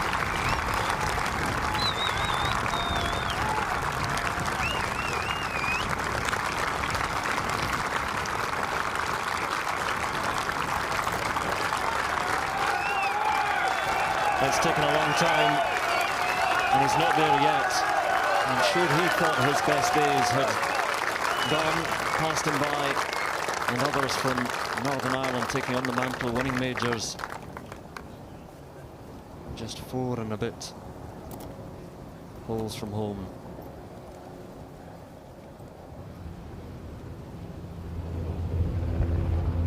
Now Bjorn currently -3, 15th tee.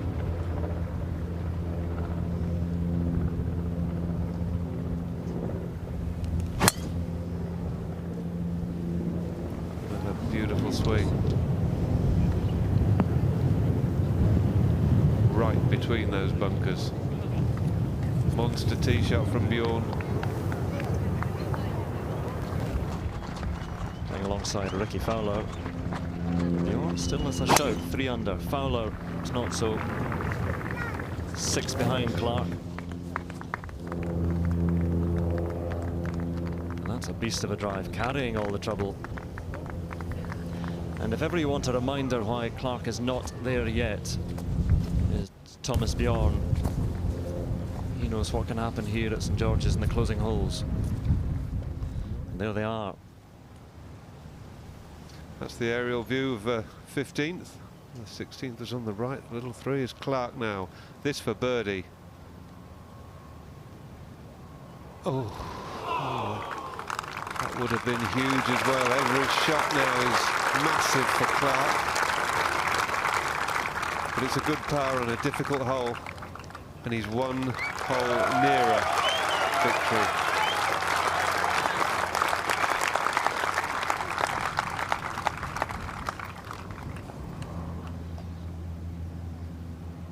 Mickelson still fighting, scrapping this for a birdie. No, he's racing them now. And his race is run.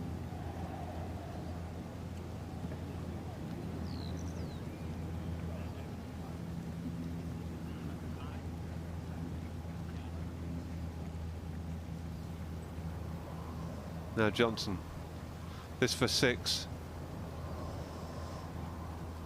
No. 3-shot lead, 4-shot lead for Clarke.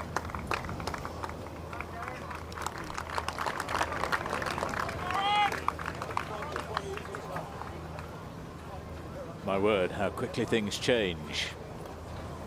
That short tap in for Phil Mickelson on the 11th really does just seem to have blown him out of the water. And now Dustin Johnson doing the same, well, not doing the same, but making a big mistake at the 14th. And it's all gone now for Phil. You could see a complete change in his body language, his whole attitude, when he was going out in 30 and then birdied the 10th. He had that look of excitement that we've seen at Augusta when he goes low. It's another frustrating Open Championship for Phil. Thomas Bjorn into the 15th. He'll know better than anyone that it's not over yet. That flag on the 16th in exactly the same spot as it was 8 years ago. Perhaps he'll get a hole-in-one this time. Maybe that's hoping for too much. Of course, Dustin Johnson did get a hole-in-one on the 16th in the first round. Stronger, same direction. But really now, it's easier said than done in this situation. Clarke can play cautiously. He's hitting the ball so sweetly, he's putting brilliantly.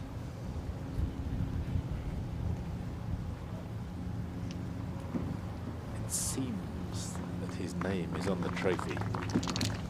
Can he finish it off?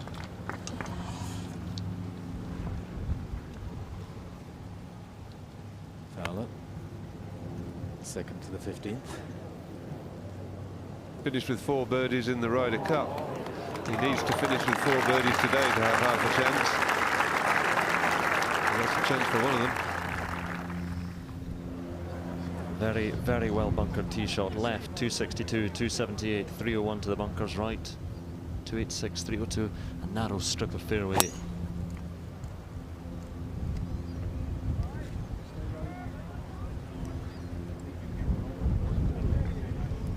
Well, wide of them and bouncing on.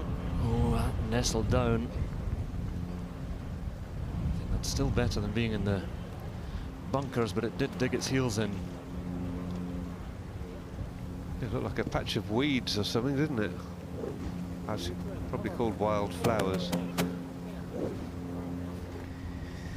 I got a feeling this tee shot from Dustin Johnson is going to go a long way to take out a little frustration on this.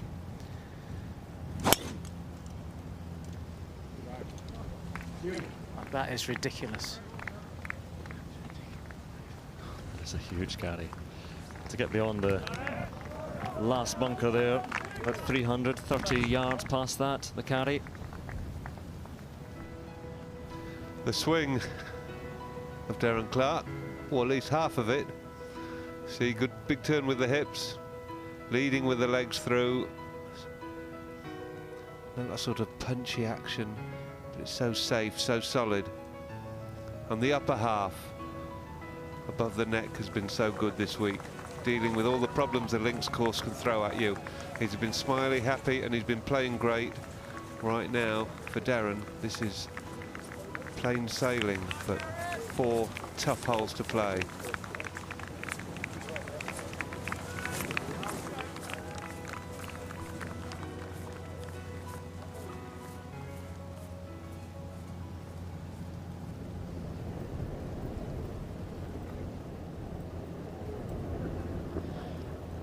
What do any of the others have to offer? Fowler too far back, 1 under after dropping a shot on 14.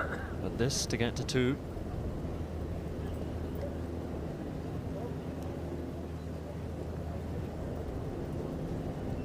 Well, it was a really classy little iron shot that put Fowler here. This was down the slope and then up again the other side. He's chasing them now. He hit that too hard. Very easy. Time's run out, I think, for Ricky Fowler, but a great open so far.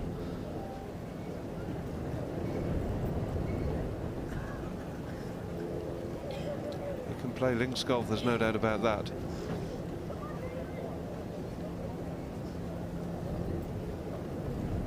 That hat seems to catch the wind a little too readily. It's sort of not very aerodynamic. All right, back down there on the left is Darren Clarke near the TV tower. Spectators cross before anyone wants to hit a shot. Walking past the right-hand bunkers. He's be delighted it's not in the bunkers, but just depends on the lie. Well, Thomas Bjorn has to hold this for par. So his second shot leaking off down into the gully. Challengers are falling away one by one. Not as dramatic as the 16th for Bjorn in 2003, but well, a slow lingering end for most of them. Bjorn drops back to 2 under.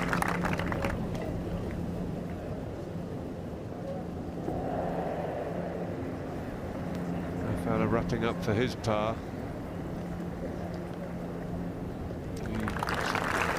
Goes at 1 under.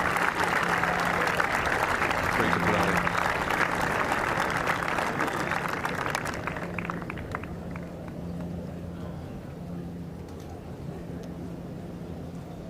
Come to the 18th. Davis Love III playing at his 25th straight Open Championship. Finish well. Nothing is fair. It's a par for Davis Love. That'll be a 72. 2 over par, playing alongside Martin Keimer to finish 3 over. But Davis Love, that's a top 10 finish. Again for the next US Ryder Cup captain. Came through qualifying, all worth it. Class out. Yes, and that'll get him into next year's Open as well, so that's a big thing for him. Now Darren. Yeah, Darren's actually got a fairly heavy lie, but he's a strong guy. 178 yards remaining. Just got to get over those bunkers. Didn't come out great. All of his burly strength there. Oh, and the luck again.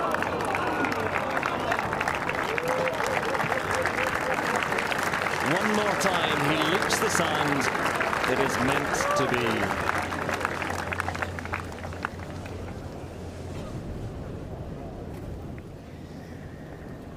It's destiny, isn't it, guys? Come on, Wind. Just a wedge, that. Come on, Wind, he says.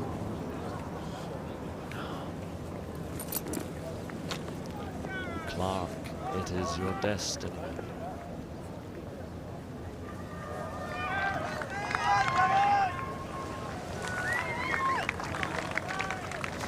Well, at the moment it seems like nothing can stand in the way of Darren Clarke winning this championship. 3 and a bit holes left.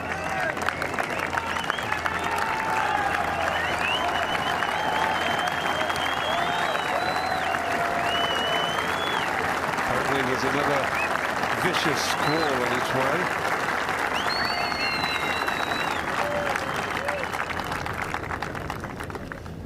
16th tee is close to the 15th green, and Darren's stopping the crowd while the players in front, Thomas Bjorn and Ricky Fowler, hit their tee shots. Players all very aware of each other on the course. This sort of thing happens a lot, but for Darren to notice, that's a pretty good effort under this sort of pressure.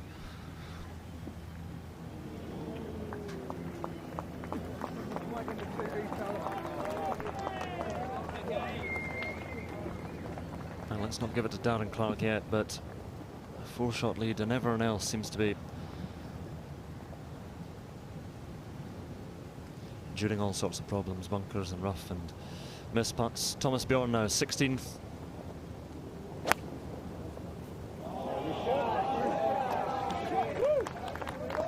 Is there to be something better for him at the 16th here? Well, heart of the green.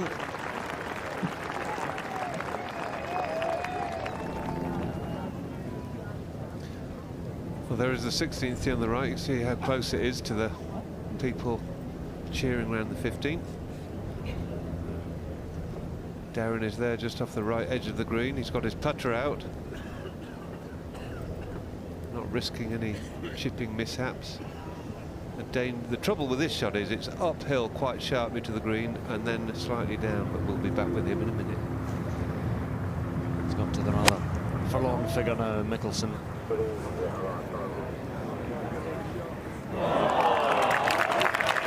Not a forlorn shot. Still a birdie chance to get back to 3 under. Now Darren has got to get it up that slope and then not too fast. It's going down to the pin. That's well done. Very good. A tester. I think he's up to it.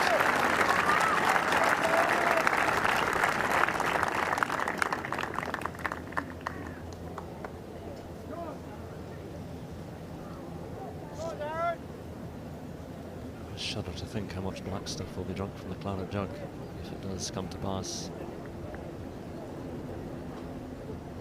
His composure today has been superb. In all this chaos, right in there in the crowd all day, the noise, the fuss, the pressure.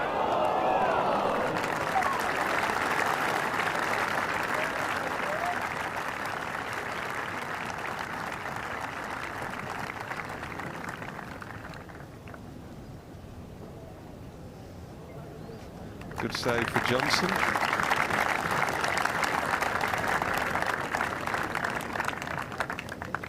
He hit a second shot straight at the pin and leapt over the back. Right now it's just not quite happening for Johnson, but it is happening for Clarke.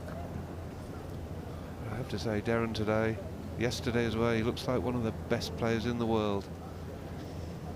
He really deserves this. Phil? Yeah, I think we've always said that about Darren. He's one of the very few players that when he's on his game, he is the best in the world, and he proved that when he beat Tiger Woods in the final 36 holes at the Century Match Play. Tiger at his best, Darren at his best, and Darren won. And it's fantastic to see this. We'd love to roll this one in for a par. Quickly over it. Forward, in, no doubt. 3 holes to go, 4 shots clear. They rise again, and Clarke moves on. And the claret jug gets closer still.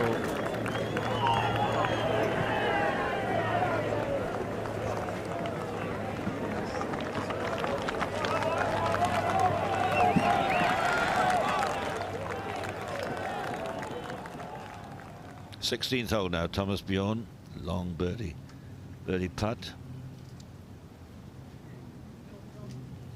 He's had some chances today, just couldn't take them. He's had a good championship.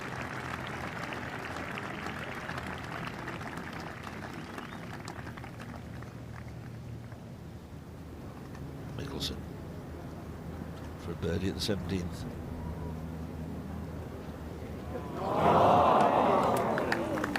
Blown away from the hole.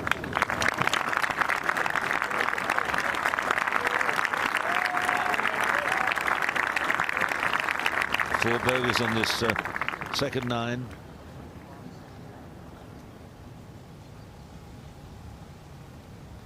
And there's the story unfolding before you. Just the 1, 2, 3, 4, 5 players under par. Join here again with Mark J. Oh, sorry, not Mark J. You are looking like I've got Wayne hair, Grady. Peter. Come on. And Ken Brown. Fowler's birdie putt there on 16. He looks the goods, but this man has looked calm all week under enormous pressure. I don't think I've ever seen anybody look calmer than he. You can tell that you look into their eyes and his eyes are calm. which is marvellous to see.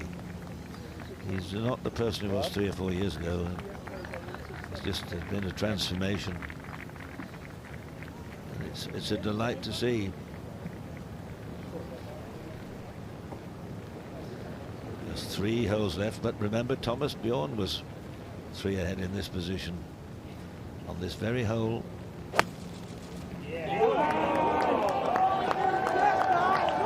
Looks to be heading for the centre of the green, and it is. It looks ridiculously easy at the moment.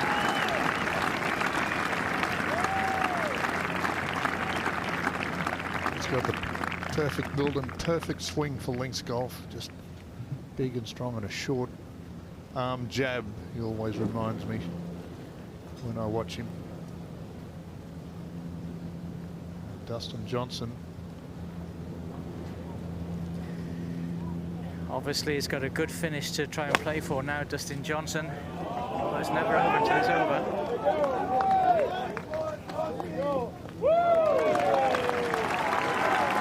Fine shot. Well, Johnson's been in the mix at a US Open, a PGA Championship, and the Open Championship. So if you keep putting your hand up, knocking on the door, one day someone will open it.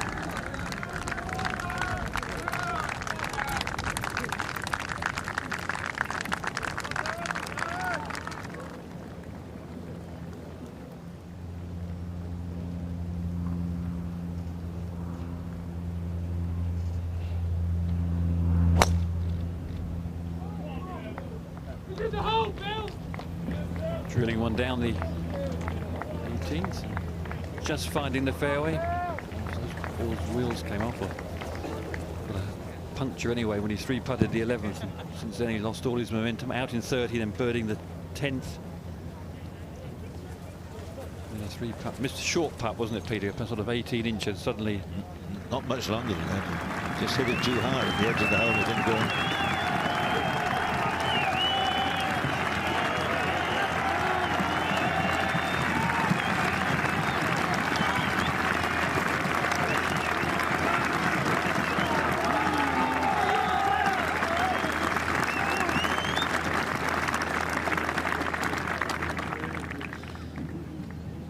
Tremendous support for Darren. Indeed, all the players' support for all the competitors has been very refreshing. The Visit Kent team have done wonders too, getting their county involved in all sorts of things, explaining, telling, showing people who want to come to this country how they're going to enjoy Kent.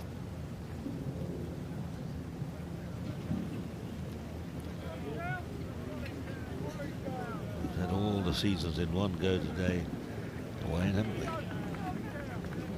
It's almost a Melbourne day, this. Never know what to wear, what to pack. Is that true? Do they have unchangeable weather there? Oh, it's amazing, Melbourne. Beautiful city, some great golf courses, but not blessed with good weather. Well, you've provided us with some wonderful players over the years, and only lovely golf courses, going back to Wazzy Pickworth and Norman von Nyder, and of course Peter Thompson and Eric Kremil and the Kel Nagel. Oh, marvellous. Marvellous players, marvellous companions. Same with the South Africans. Lockham player, Dennis Hutchinson. Oh, terrific. Great days, great memories. Well, he may be smiling on the outside, Mickelson, but beneath, I know he's churning. 2 putts. Quite a long way, you know. There's at least 12, 14 paces. He's got the pace. It's tailing away with good speed.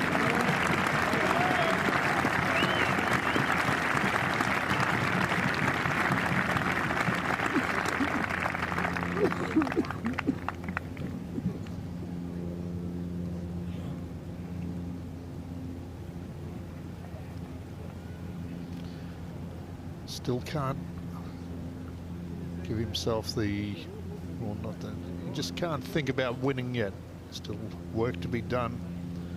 It's always the most difficult thing, getting close to the end of the championship. He knows he's 4 in front, but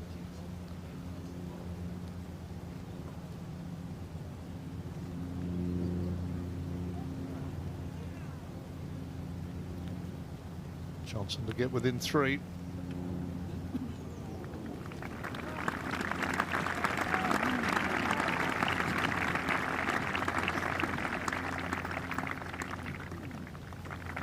Stays at 3 under. Oh, a costly mistake at the 14th. Just 3 under. Another good championship for Johnson, but just not able to get over the line. Clarke has played magnificently today. All week, in fact.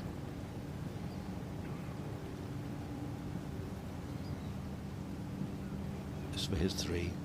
This to stay 7 under.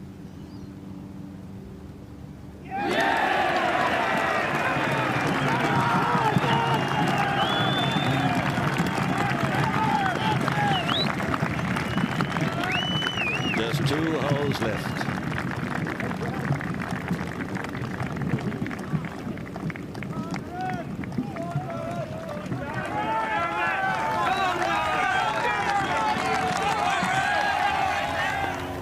Second shot, Mickelson. Can he hold it? Oh. Need something special. All right. For the right.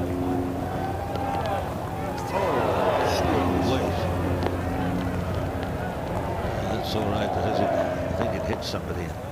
That was a dreadful shot. Goodness knows what happened there. I think him. 40 yards left of that one, old Bean. He's gone the other way, is he? As he followed him in. Well, it's a difficult shot into the wind, but there were a couple of stinkers. It's just started to rain there on the 18th too. Maybe they're not friends. They want to get away from each other. Thomas, 17.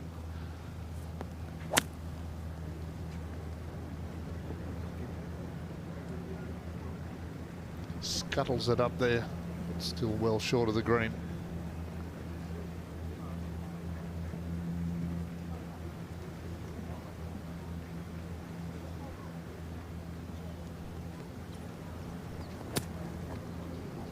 Digging it out there. Young Fowler, will it get up to the surface? Both paying the price of missing the fairway.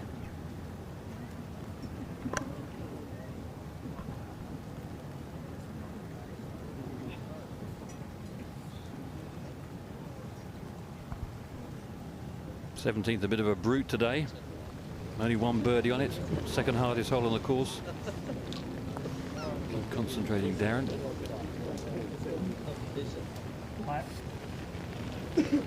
Not the scariest of tee shots.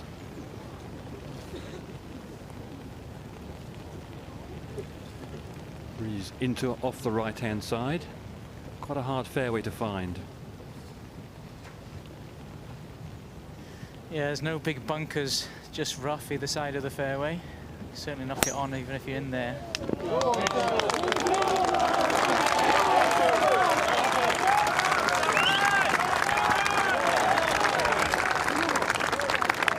He's on autopilot, isn't he?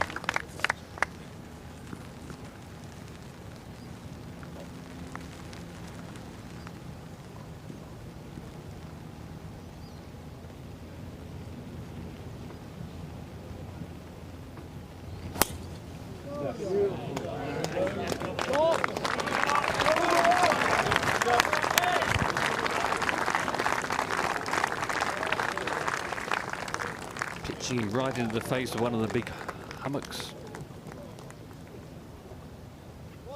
Johnson, Darren's nearest challenger, 4 strokes behind, hole and a half left to be played.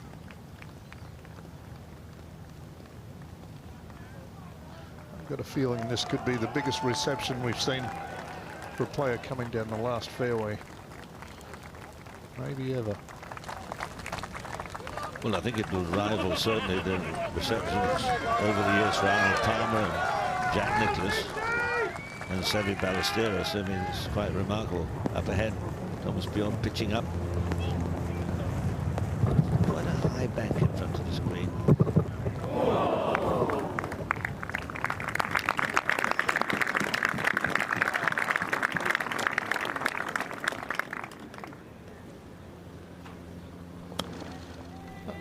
After taking a drop in one of the drop zones, Mickelson's third shot.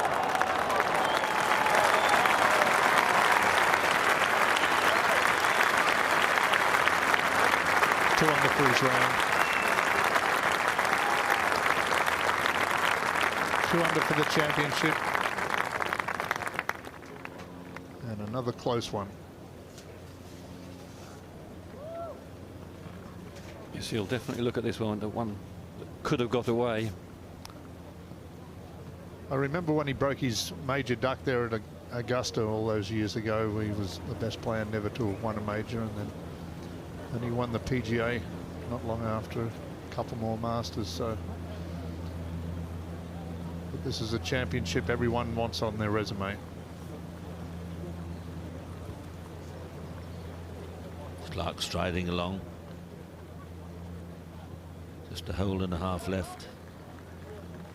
Good position down this 17th fairway.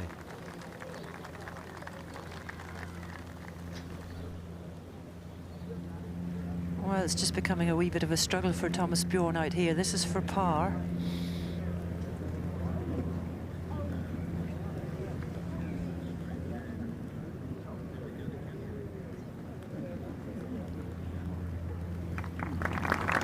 Back to 1 under for Bjorn. 4 bogeys,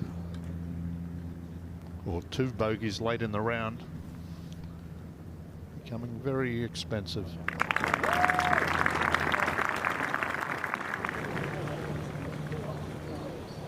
'18th and Anthony Kim.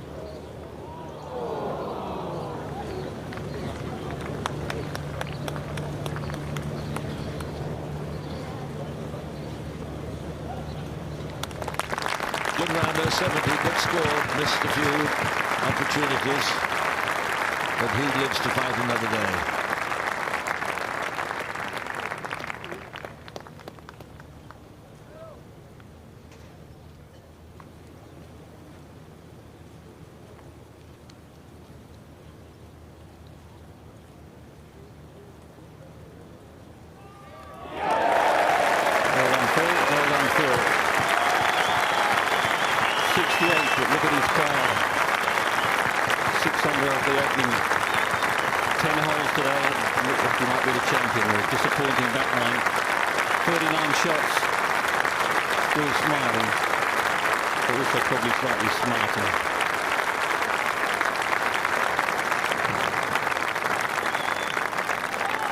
Terrific tournament.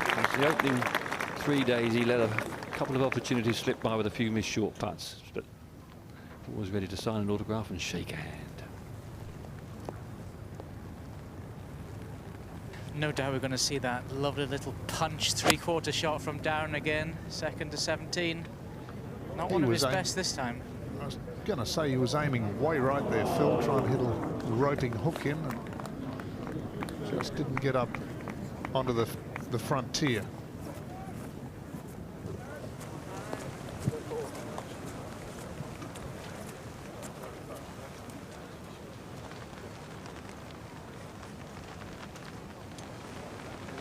Good? Yeah. Okay. Dustin Johnson. And he carried all the way up. Plenty of green there.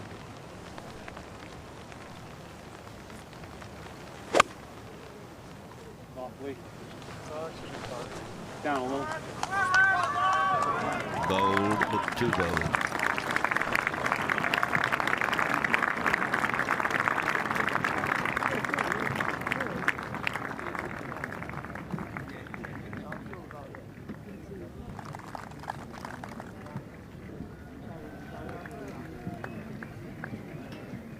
Not quite home and hosed yet, but it's been a wonderful week's golf for Darren Clarke. Struck the ball beautifully. Funny, I caught him on the putting green before his opening round, and he said to me, Kenny, he said, I'm playing some wonderful, wonderful golf. I just wonder if I can keep my head on. But he's done that wonderfully well. He's had 3 or 4 strokes of outrageous good fortune there today, it has to be said. And I think he'll be the first to admit that. If indeed he saw the results of a couple of shots bouncing over bunkers, scuttling between them, bounce off the bank here. But it all goes to make up the game of golf. I believe he had 34 putts yesterday. That shows you how well he played.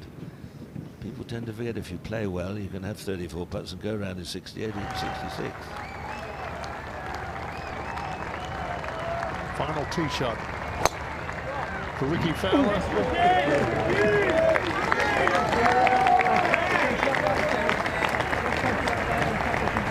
Tied 14th last year at St Andrews and is currently tied 5th, so he seems to have an affinity for links-style golf. Now Thomas.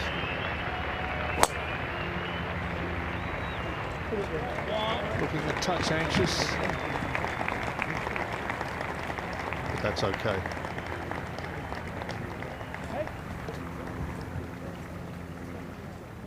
Leave himself a very good angle. But another good week for Thomas here at St George's, but not good enough again. There's no surprise to see the putter out here with Darren Clarke.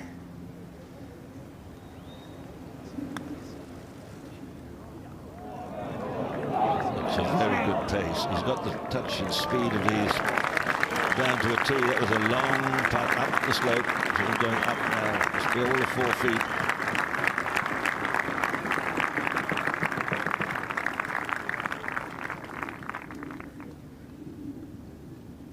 All those rounds around Portrush practicing as a youngster. Well, what a great place to learn how to play links golf, Portrush. Glorious place. Jimenez has been in the doldrums right from the first hole. He's struggling to break 80.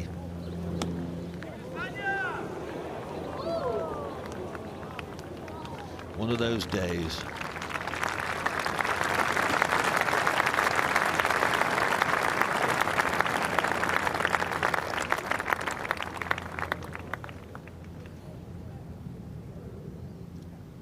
Johnson outright second at the moment, so this is just to pad that position and put a little bit of interest back into it. If the 10 makes that, and then Darren missed, it would have been back to 2. That'll be a par.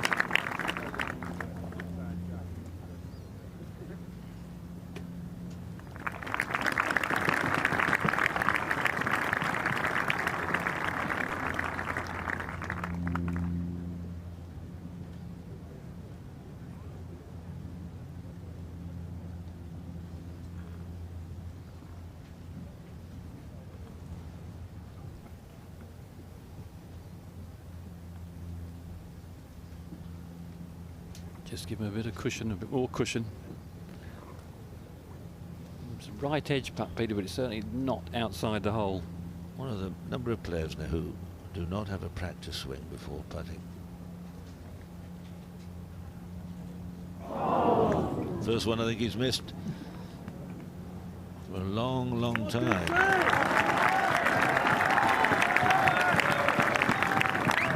A drop shot.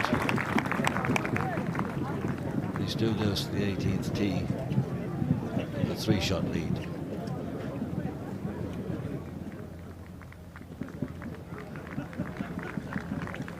Darren Clarke, Open champion. Still a dream. Jimenez was to break 80. Get there. Get there. Oh, just started the day 1 under par. Oh, excuse me. It's a round of 78. I'm thinking of a par 72. I'm still have only been here a week. 8 over par.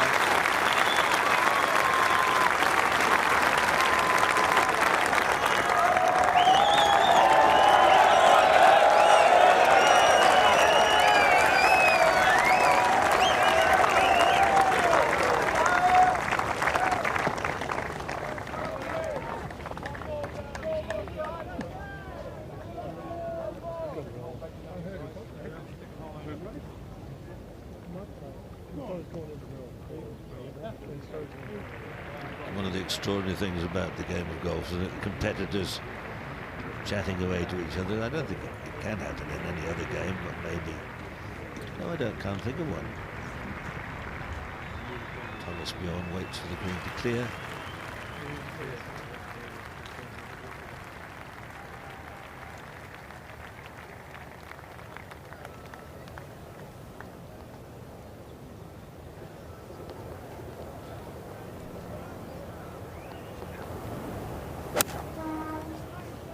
Shot that one off, drove it down.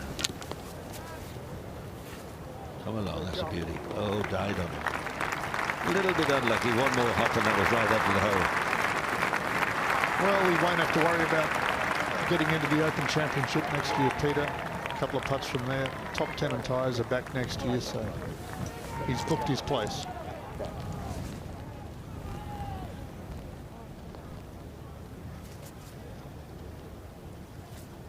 And from the centre of the fairway, Fowler with a 5-iron, just trying to cut it into this last flag.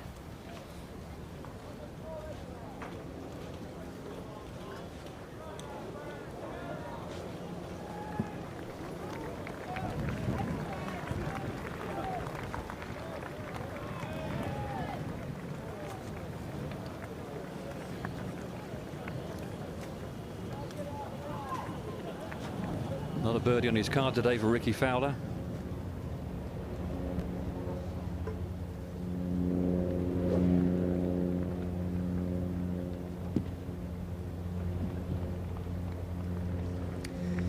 Just one hole remaining. Dustin Johnson first to go.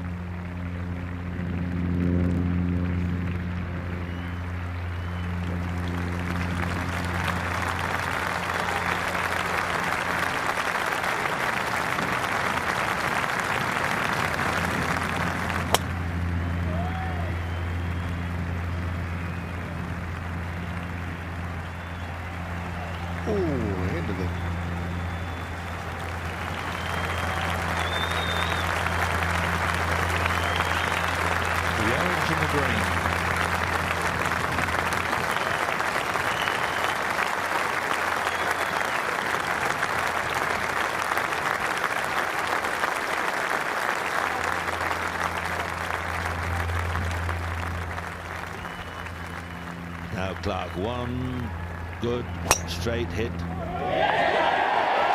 Down to the tee and striding away. And although it didn't run far, that's a lovely, lovely drive.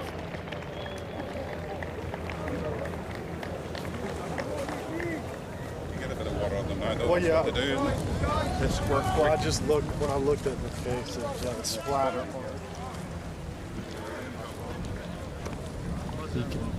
Wonder what the odds were on Darren at the beginning of the week. 100? 66 to 1? Well, at least. At best, I would have thought. 150 to 1, a voice in my ear says, I wonder if anyone had a 10 roll. So somebody did.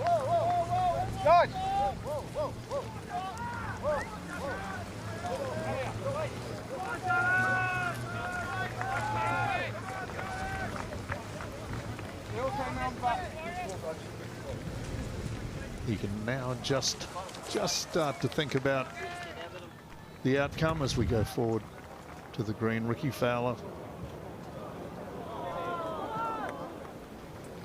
Well, a good week for the young American. Still yet to win a tournament, but the future is bright.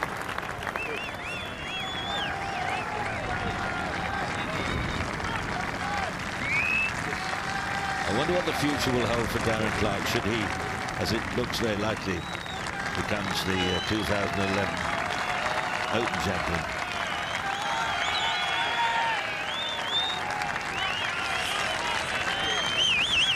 The crowds have been superb. Not easy now with the security and getting in, getting out. I know there were some frustrations, but they've come. They've supported. Should come back from there, Tommy. Oh, well, not quite hard enough.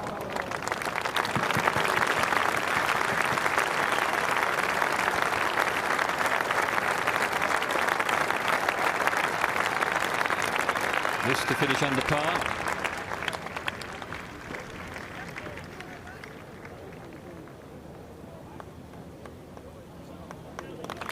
What a late entry, performed beautifully from Bjorn. First round leader with a 65. Terrific round in the worst of the weather. Goes with a 71. 65, 72, 71, 71 for Thomas Bjorn. 1 under. Currently in 4th position.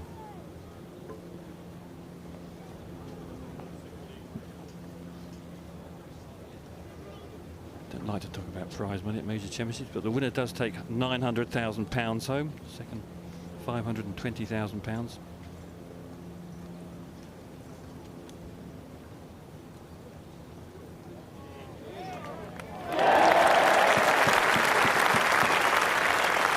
Solid putt there for Ricky Fowler. Finishes even par for the championship. We're out of 72 today, tied for 5th with Jack Campbell and Anthony Kim.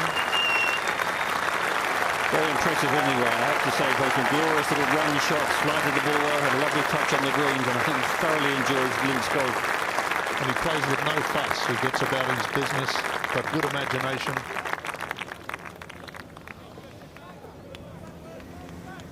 Oh, what a scene this is for Darren Clarke. Just got to keep his concentration for one more shot at a 5-iron from 199 yards. Middle of the green. He's tugged it a bit, he's tugged it, he's tugged it, he's tugged it, he's tugged it, but it's all right. It's more than all right. Terrific.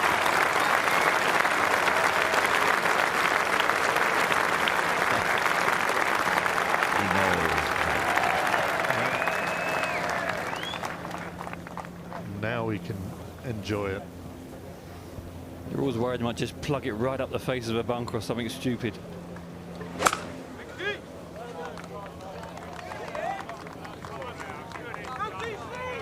Oh, Justin dives into the front bunker. But the man of the moment is Darren Clarke.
Toes curl up, don't it? That was some reception out from the front bunker. Dustin Johnson.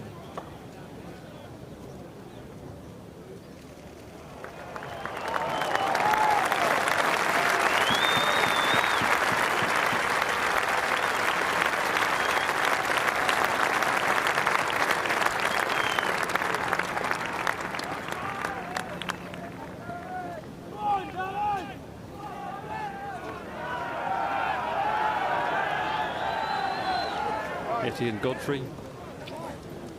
Wow, I don't think they can believe it either. Darren's parents. Darren's dad was a greenkeeper. Well, now 2 putts from here for a 69, which would mean He was the only player to break 70 in every round. Fiancee Allison on the left. And what a way to start. Even towards your married life. 2 putts from here. Roll it up nice and tidy.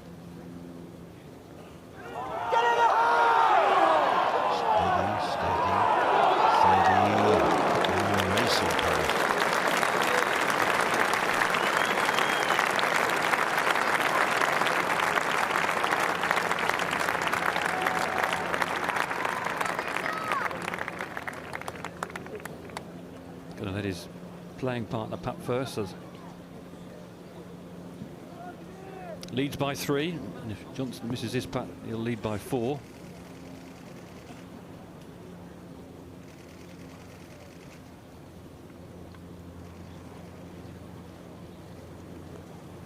Been amazing week's golf, an amazing afternoon's golf. The whole thing has been glorious for, in spite of the weather, Ken. It's you get lost for words at times, because there have been a couple of moments when the weather was awful. The course stood up to it very well indeed. Spectators have been wonderful. The organisation terrific. We're going to do it all again next year at Royal Amsterdam.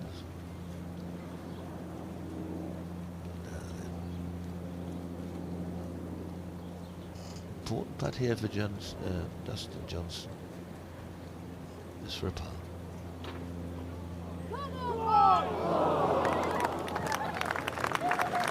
So he's going to finish joint second with Phil Mickelson.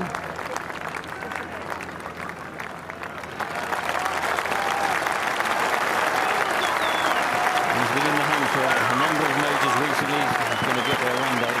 At 1-7, knocked it out of bounds at the 14th. Get the wind out of his sails. It's that type of golf course. Not too dusty. Now, Darren, this for a 69. That would look a very nice 4-round total. 68, 68, 69. And if this goes in, it's another 69. If it doesn't, a 70.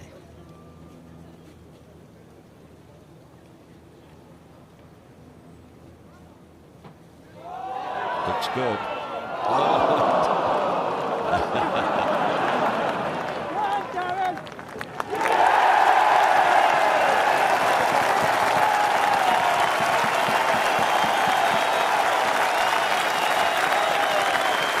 Open champion. Congratulations, Darren Clarke. 1947 Fred Daly was the last man from Northern Ireland to win. Wow, fantastic, Darren.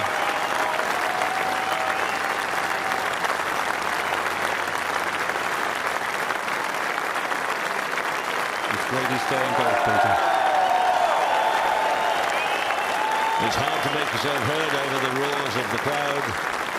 But this is a great moment. Great moment for British golf, Irish golf in particular. What an extraordinary run the players from Northern Ireland have had, and we mustn't forget those south of the border that contributed so much. Mum and Dad, I'm sure they'll be watching down south. Justy O'Connor and his friends, and probably the new Mrs. Clarke. Sooner rather than later, dear, I suggest. Ladies and gentlemen, the prize presentation will take place in approximately 5 minutes' time on the 18th green. Please remain in your seats to welcome the new Open champion.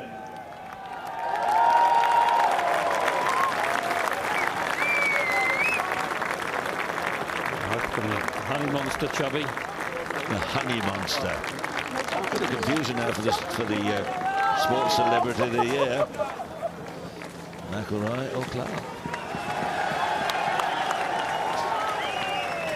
Interesting you mentioned McIlroy. Darren was a big pusher when McIlroy was a young man to give him all the advice and help that he could. How apt that he should win the next major. Fantastic.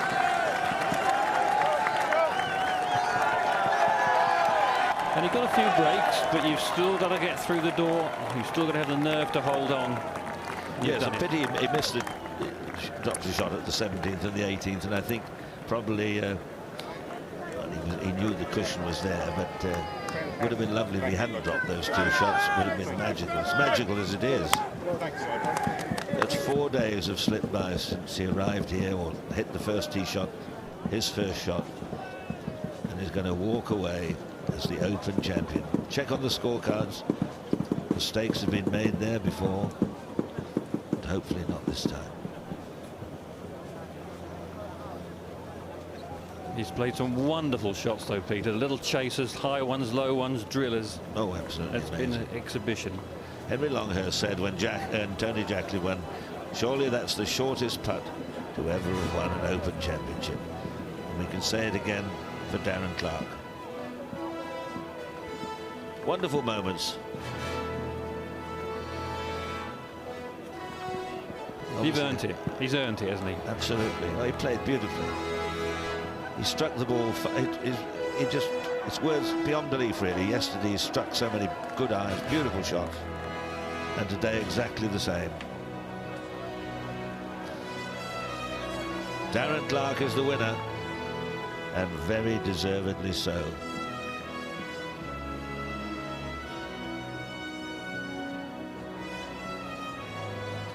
Presentation party will come out in a few moments' time.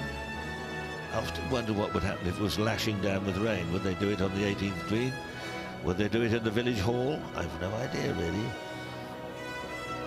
We've got some dignitaries from the world of golf coming out, and we'll introduce them to you. Well, good challenge from the Americans. Ken, they played very well, mustn't forget that. Oh, it's been a terrific week. I thought it might have been a Mickelson day or a Dustin Johnson, but it was Northern Ireland's Darren Clarke's day.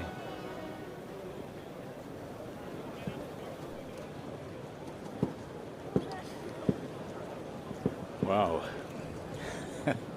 Clarke in the end by 3, but a very comfortable win in the end. At the age of 42, the same age as Mark O'Meara when he won for the first time.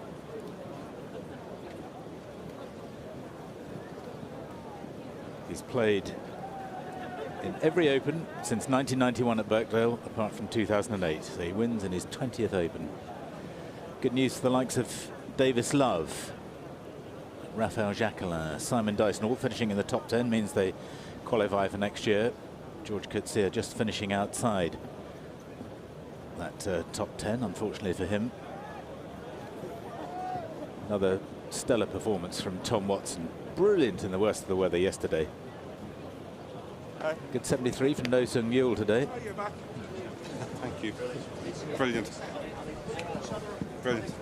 Martin Hardy saying well done. He works for ISN. Took a long time. We got there in the end. George O'Grady, the chief executive of the European Tour, saying well done.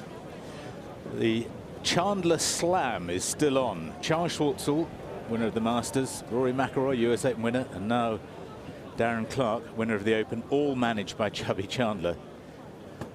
A lot of people thought he might have a winner this week, but they didn't expect it to be Darren Clarke. It might have been McIlroy, it might have been Lee Westwood, it might have been Ernie Els. Chubby manages a lot of big names. Happy times in the ISM camp.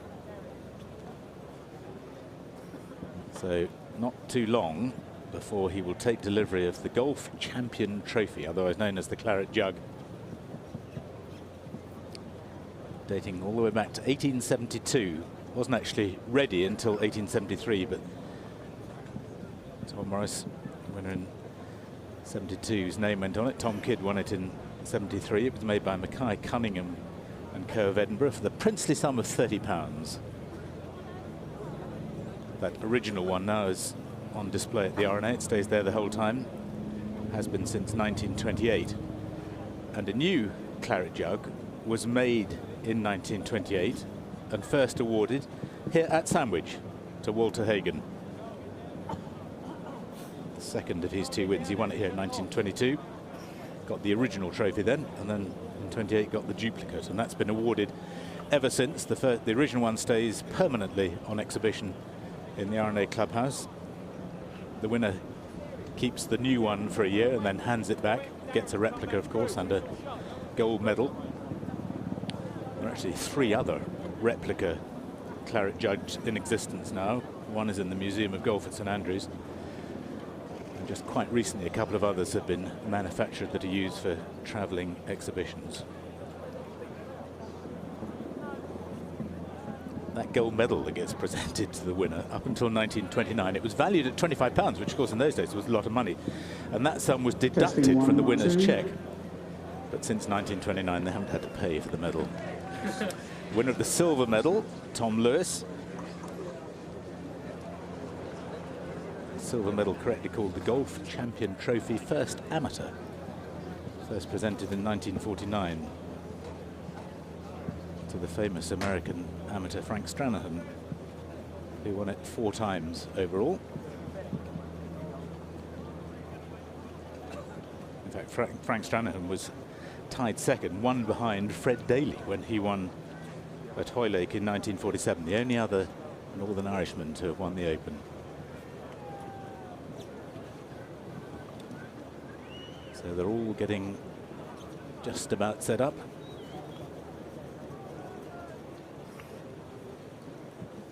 For Peter Dawson to make the presentation, the Chief Executive of the Royal and Ancient.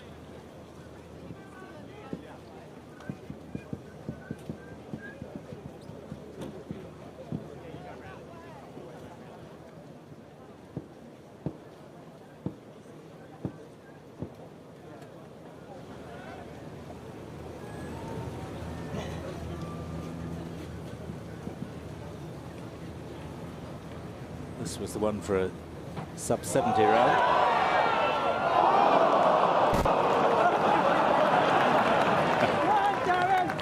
He was so in control.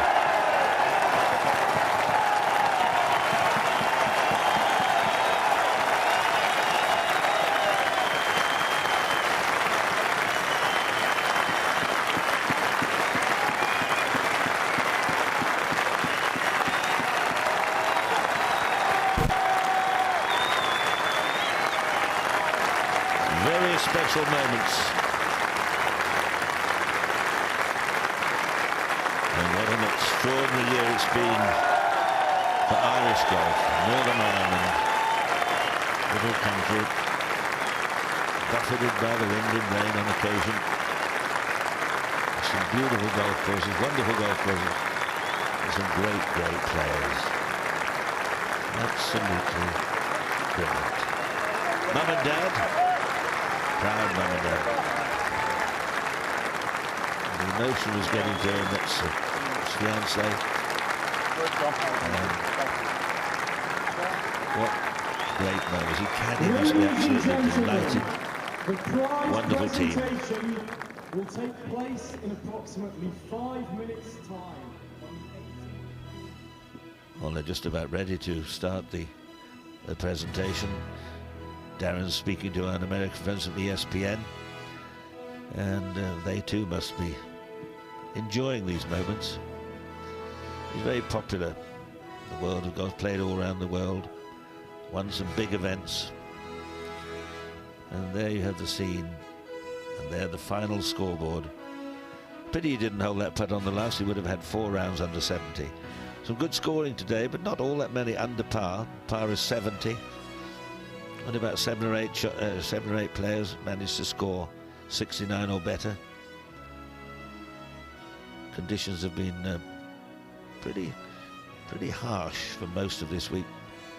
Some rain squalls that lasted a long time yesterday, but today it was more or less the wind, strength of the wind sweeping across the course, making it hard work. Rory McIlroy there, and he's with a 73. Miguel Jimenez as well. There's the leading amateur, young Tom Lewis, 74, 9 over.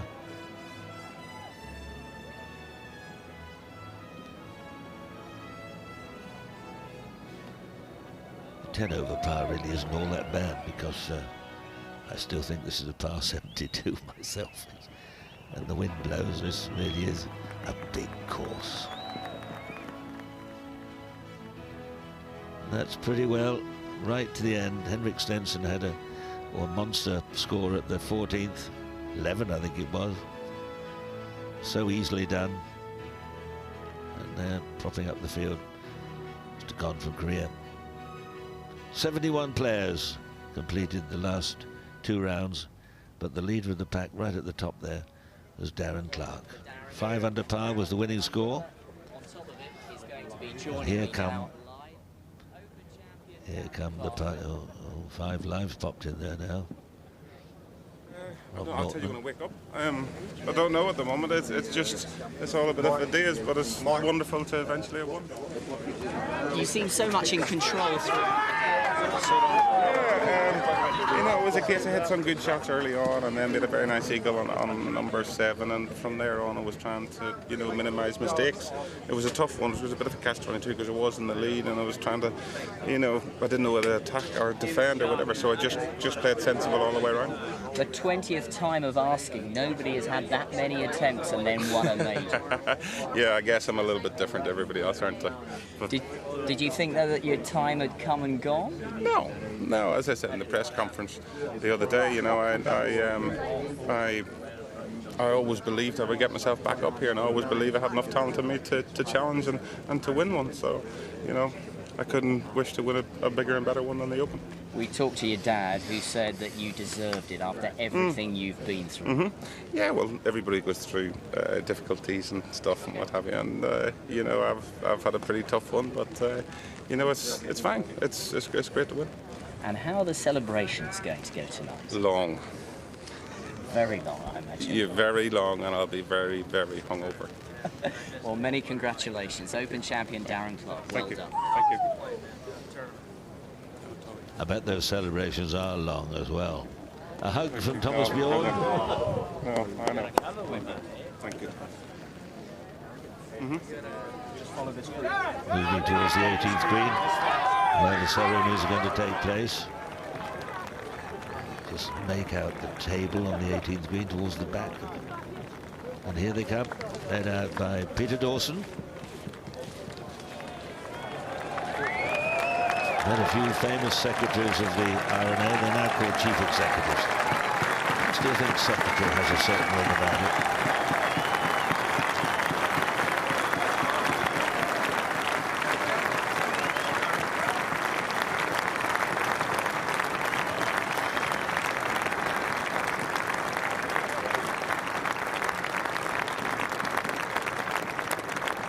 Peter Dawson moving round to the microphone to start off the announcements.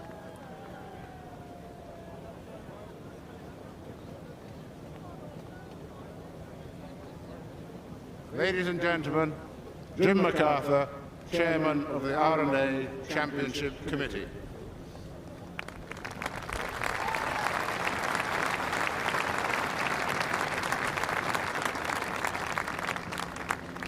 Ladies and gentlemen, welcome to the presentation ceremony for the 140th Open Championship, and for the 14th time here at Royal St George's.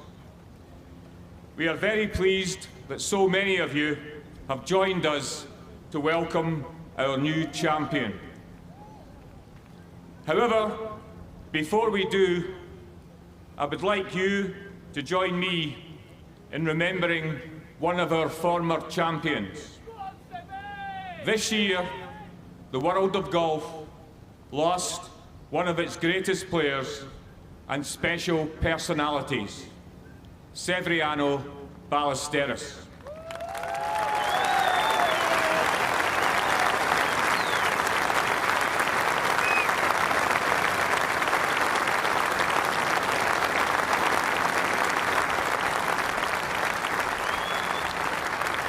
He was known to us all as Sevi.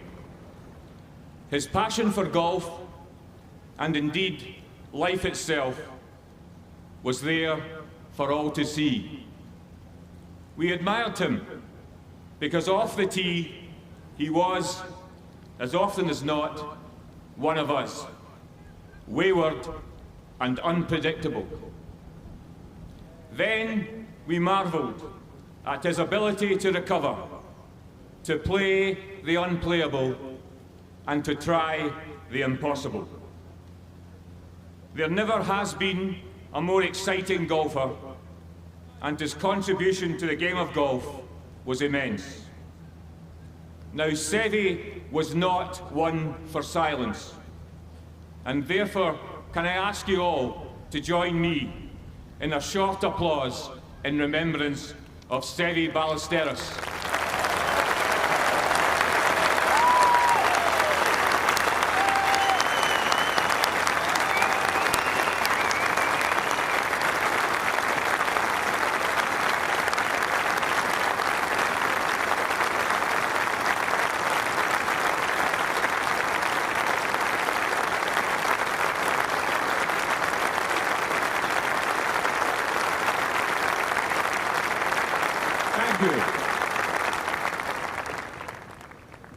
Once again this week, Royal St George's has proved itself as a true Open Championship test. And I would like to take this opportunity of thanking the captain, committee and members of Royal St George's for hosting the championship and for all their help and assistance in making this an Open Championship to remember.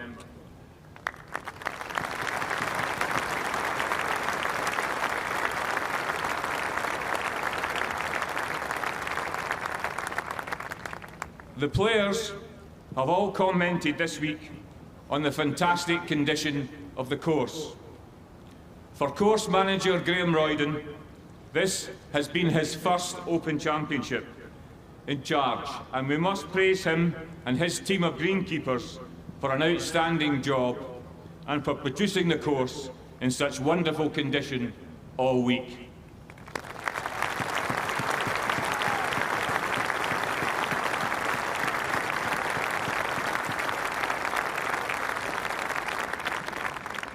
Now, we could not stage the Open Championship without the thousands of volunteers who come from all over the world to undertake a huge range of necessary and important jobs, many of whom return year after year to do so.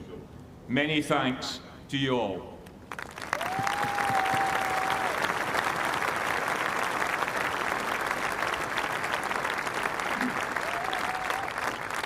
I am sure that many of our spectators will agree that Royal St George's is a wonderful venue, providing many natural vantage points with great views over the course and the golfing action.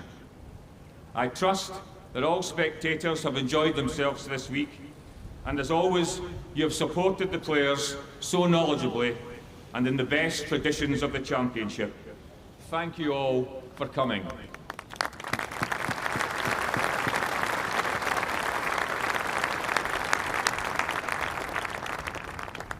The Open Championship is all about excellent golf and the best players in the world competing against each other on the finest courses.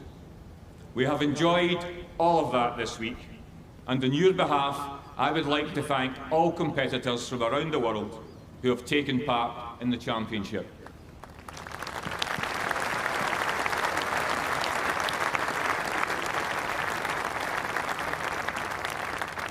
I will now ask Peter Dawson to announce the prize winners and Edward Demery, the captain of Royal St George's, to present the prizes.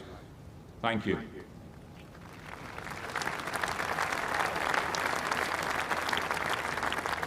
The leading amateur and winner of the silver medal from Welwyn Garden City is Tom Lewis.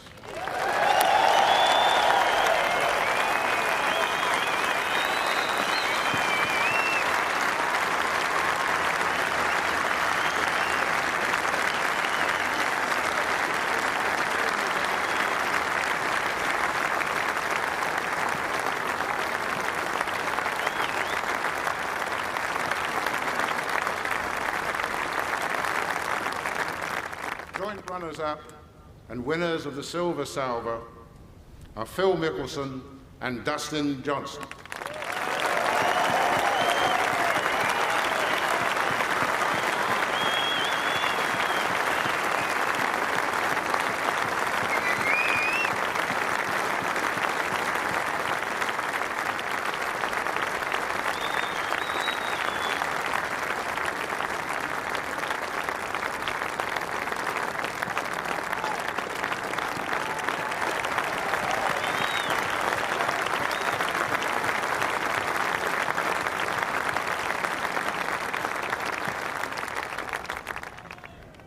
score of 275, the winner of the gold medal and the champion golfer of the year is Darren Clarke.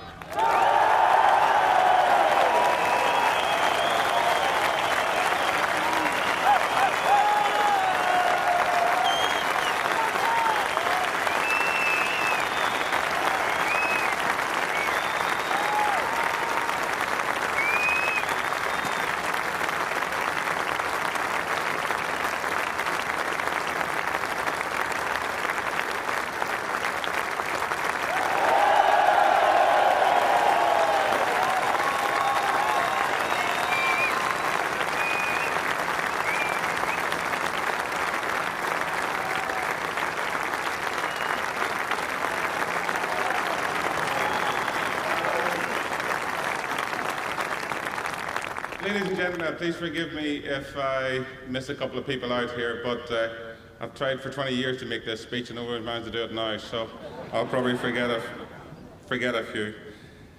But it's been a long and bumpy road. I've had good things happen to me, bad things happen to me, but my game in my head were always sort of this way.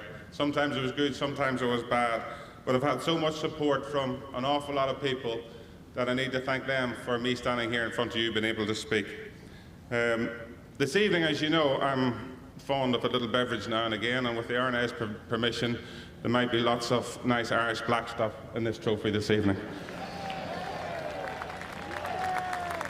I want to thank, as I touched on there, more my mum and dad and my whole family and Alison, my fiancée, for all their never-ending support. And to some of you, I may know, there's somebody up there watching that as well. So to everybody, thank you very much.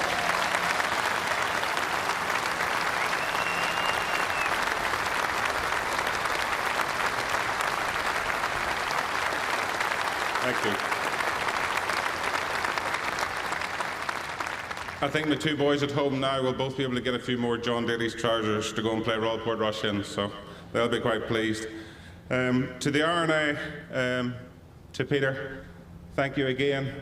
You've done a fantastic job on the golf course. All the players have been delighted with the golf course. I know the last time we were here in 2003 it was very, very penal. This time I think you got it absolutely perfect, and that was reiterated amongst all the players. Thank you very much.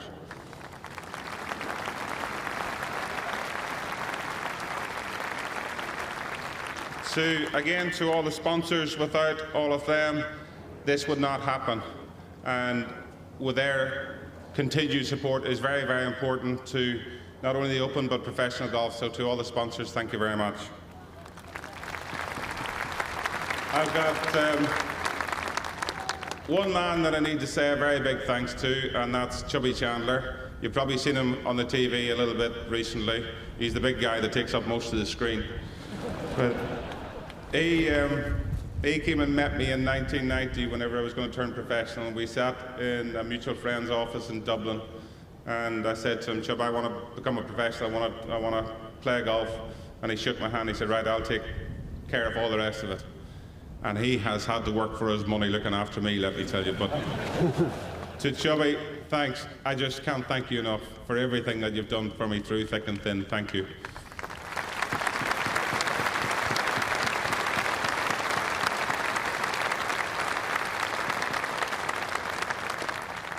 There's so many people that I want to thank for all the times that people have spent with me. My coaches, Pete Kahn and Ewan Murray and Bob Rotella and Mike Finnegan. The list goes on because I've been a very hard guy to coach over the years. But to all of them, thank you very much.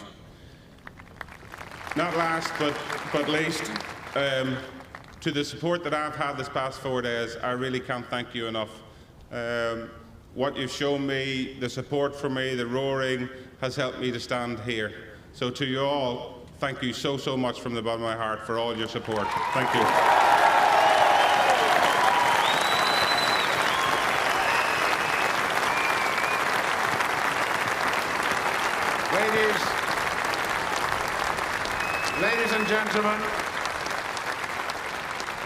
Ladies and gentlemen, that ends the presentation ceremony. Please travel home safely. We look forward to seeing you again next year at Royal Lytham and St Anne's Golf Club for the 141st Open Championship. Please now welcome Darren Clarke, Open Champion.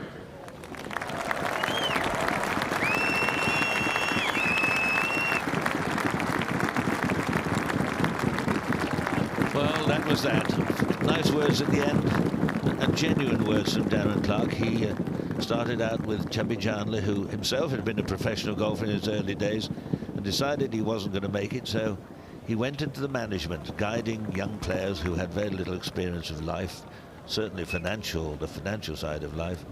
And, well, it took him a few years to get going, then suddenly he built up this great stable of players, and at this moment he's got the creme de la creme of world golf. They all happen to come, or most of them, from this small country, Northern Ireland, and they're all full of fun. The great thing about the champions that have come out in the last 14 or 15 months, they enjoy life at different ages, different age groups, and I think they're all in their own different ways contributing to the world of golf in a huge fashion.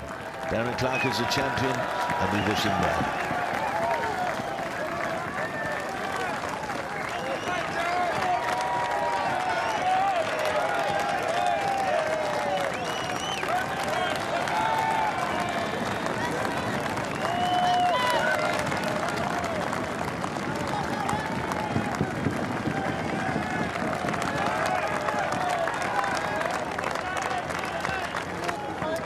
Oh, what a great day, what a great week.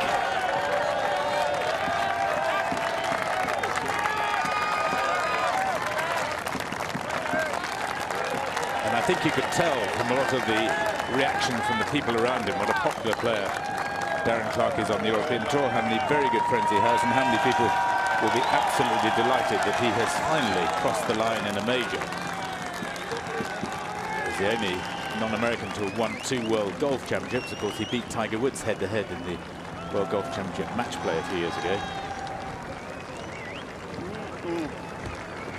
Now he has the biggest one of them all. And that trophy is going to take a hammering. Brilliant performance from the 20-year-old Tom Lewis from Welling in Hertfordshire, where Nick Faldo came from. Joint first-round leader with a 65.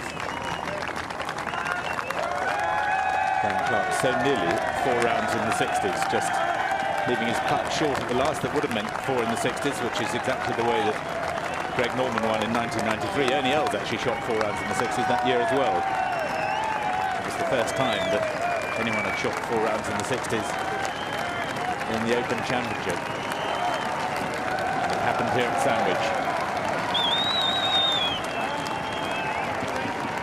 Long history of great golf here, dating right back to 1894 when J.H. Taylor was the first champion.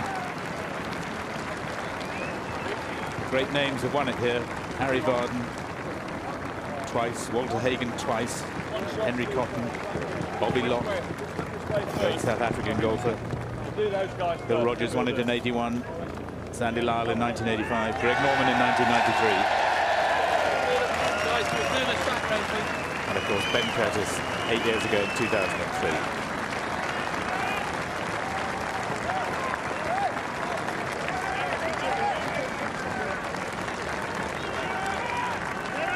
And for 6 majors in a row, no golfer from the United States of America has won a major.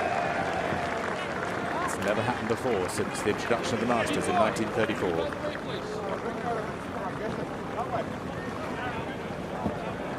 He was tied second at Troon in 1997 when Justin Leonard won. You may remember he shanked his tee shot, the second tee. He was tied 7th at St Andrews behind Tiger in 2000, and in Lytham he was tied 3rd in 2001 behind David Duval. I'm sure that many people thought, even if he didn't, that his chance had gone. But it just goes to show you the value of experience. We've seen it so much this week with so many senior golfers, shall we say, doing so well. Most notably, of course, Tom Watson at the age of 61. Gave an absolute masterclass in the foul weather yesterday. But Darren Clarke too knows how to play this sort of golf.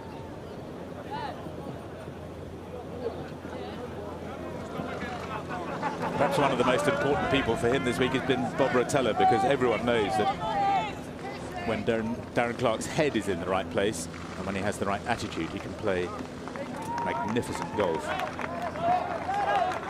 And as you said, he owes so much to Chubby Chandler. It's a relationship not unlike that between the late Mark McCormack and Arnold Palmer, who signed a deal back in the early 60s, which was the foundation of the International Management Group. They didn't sign a deal, they shook hands. It was the start of a lifelong relationship with Mark McCormack and Arnold Palmer. It's a little bit the same with Darren Clarke and Chubby Chandler.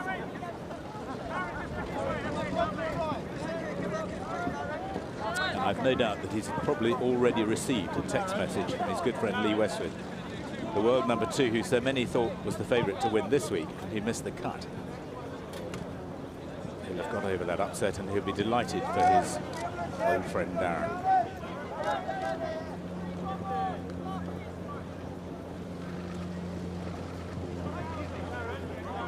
The pictures that will be beamed around the world, newspapers across the world will feature it tomorrow.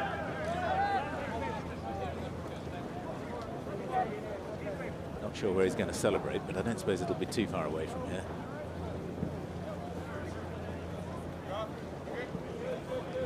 It's not unheard of for Open champions to be back out on the course at midnight, reliving the moment.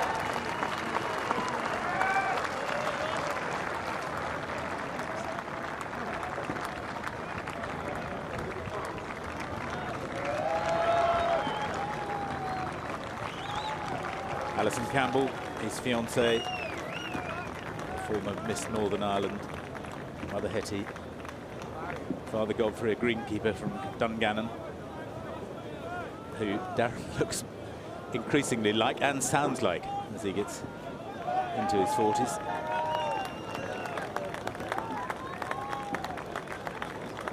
And isn't it just extraordinary? The US Open champion last year, Graham McDowell, Northern Ireland. The US Open champion this year, Rory McIlroy, Northern Ireland. The Open champion, Darren Clarke, Northern Ireland.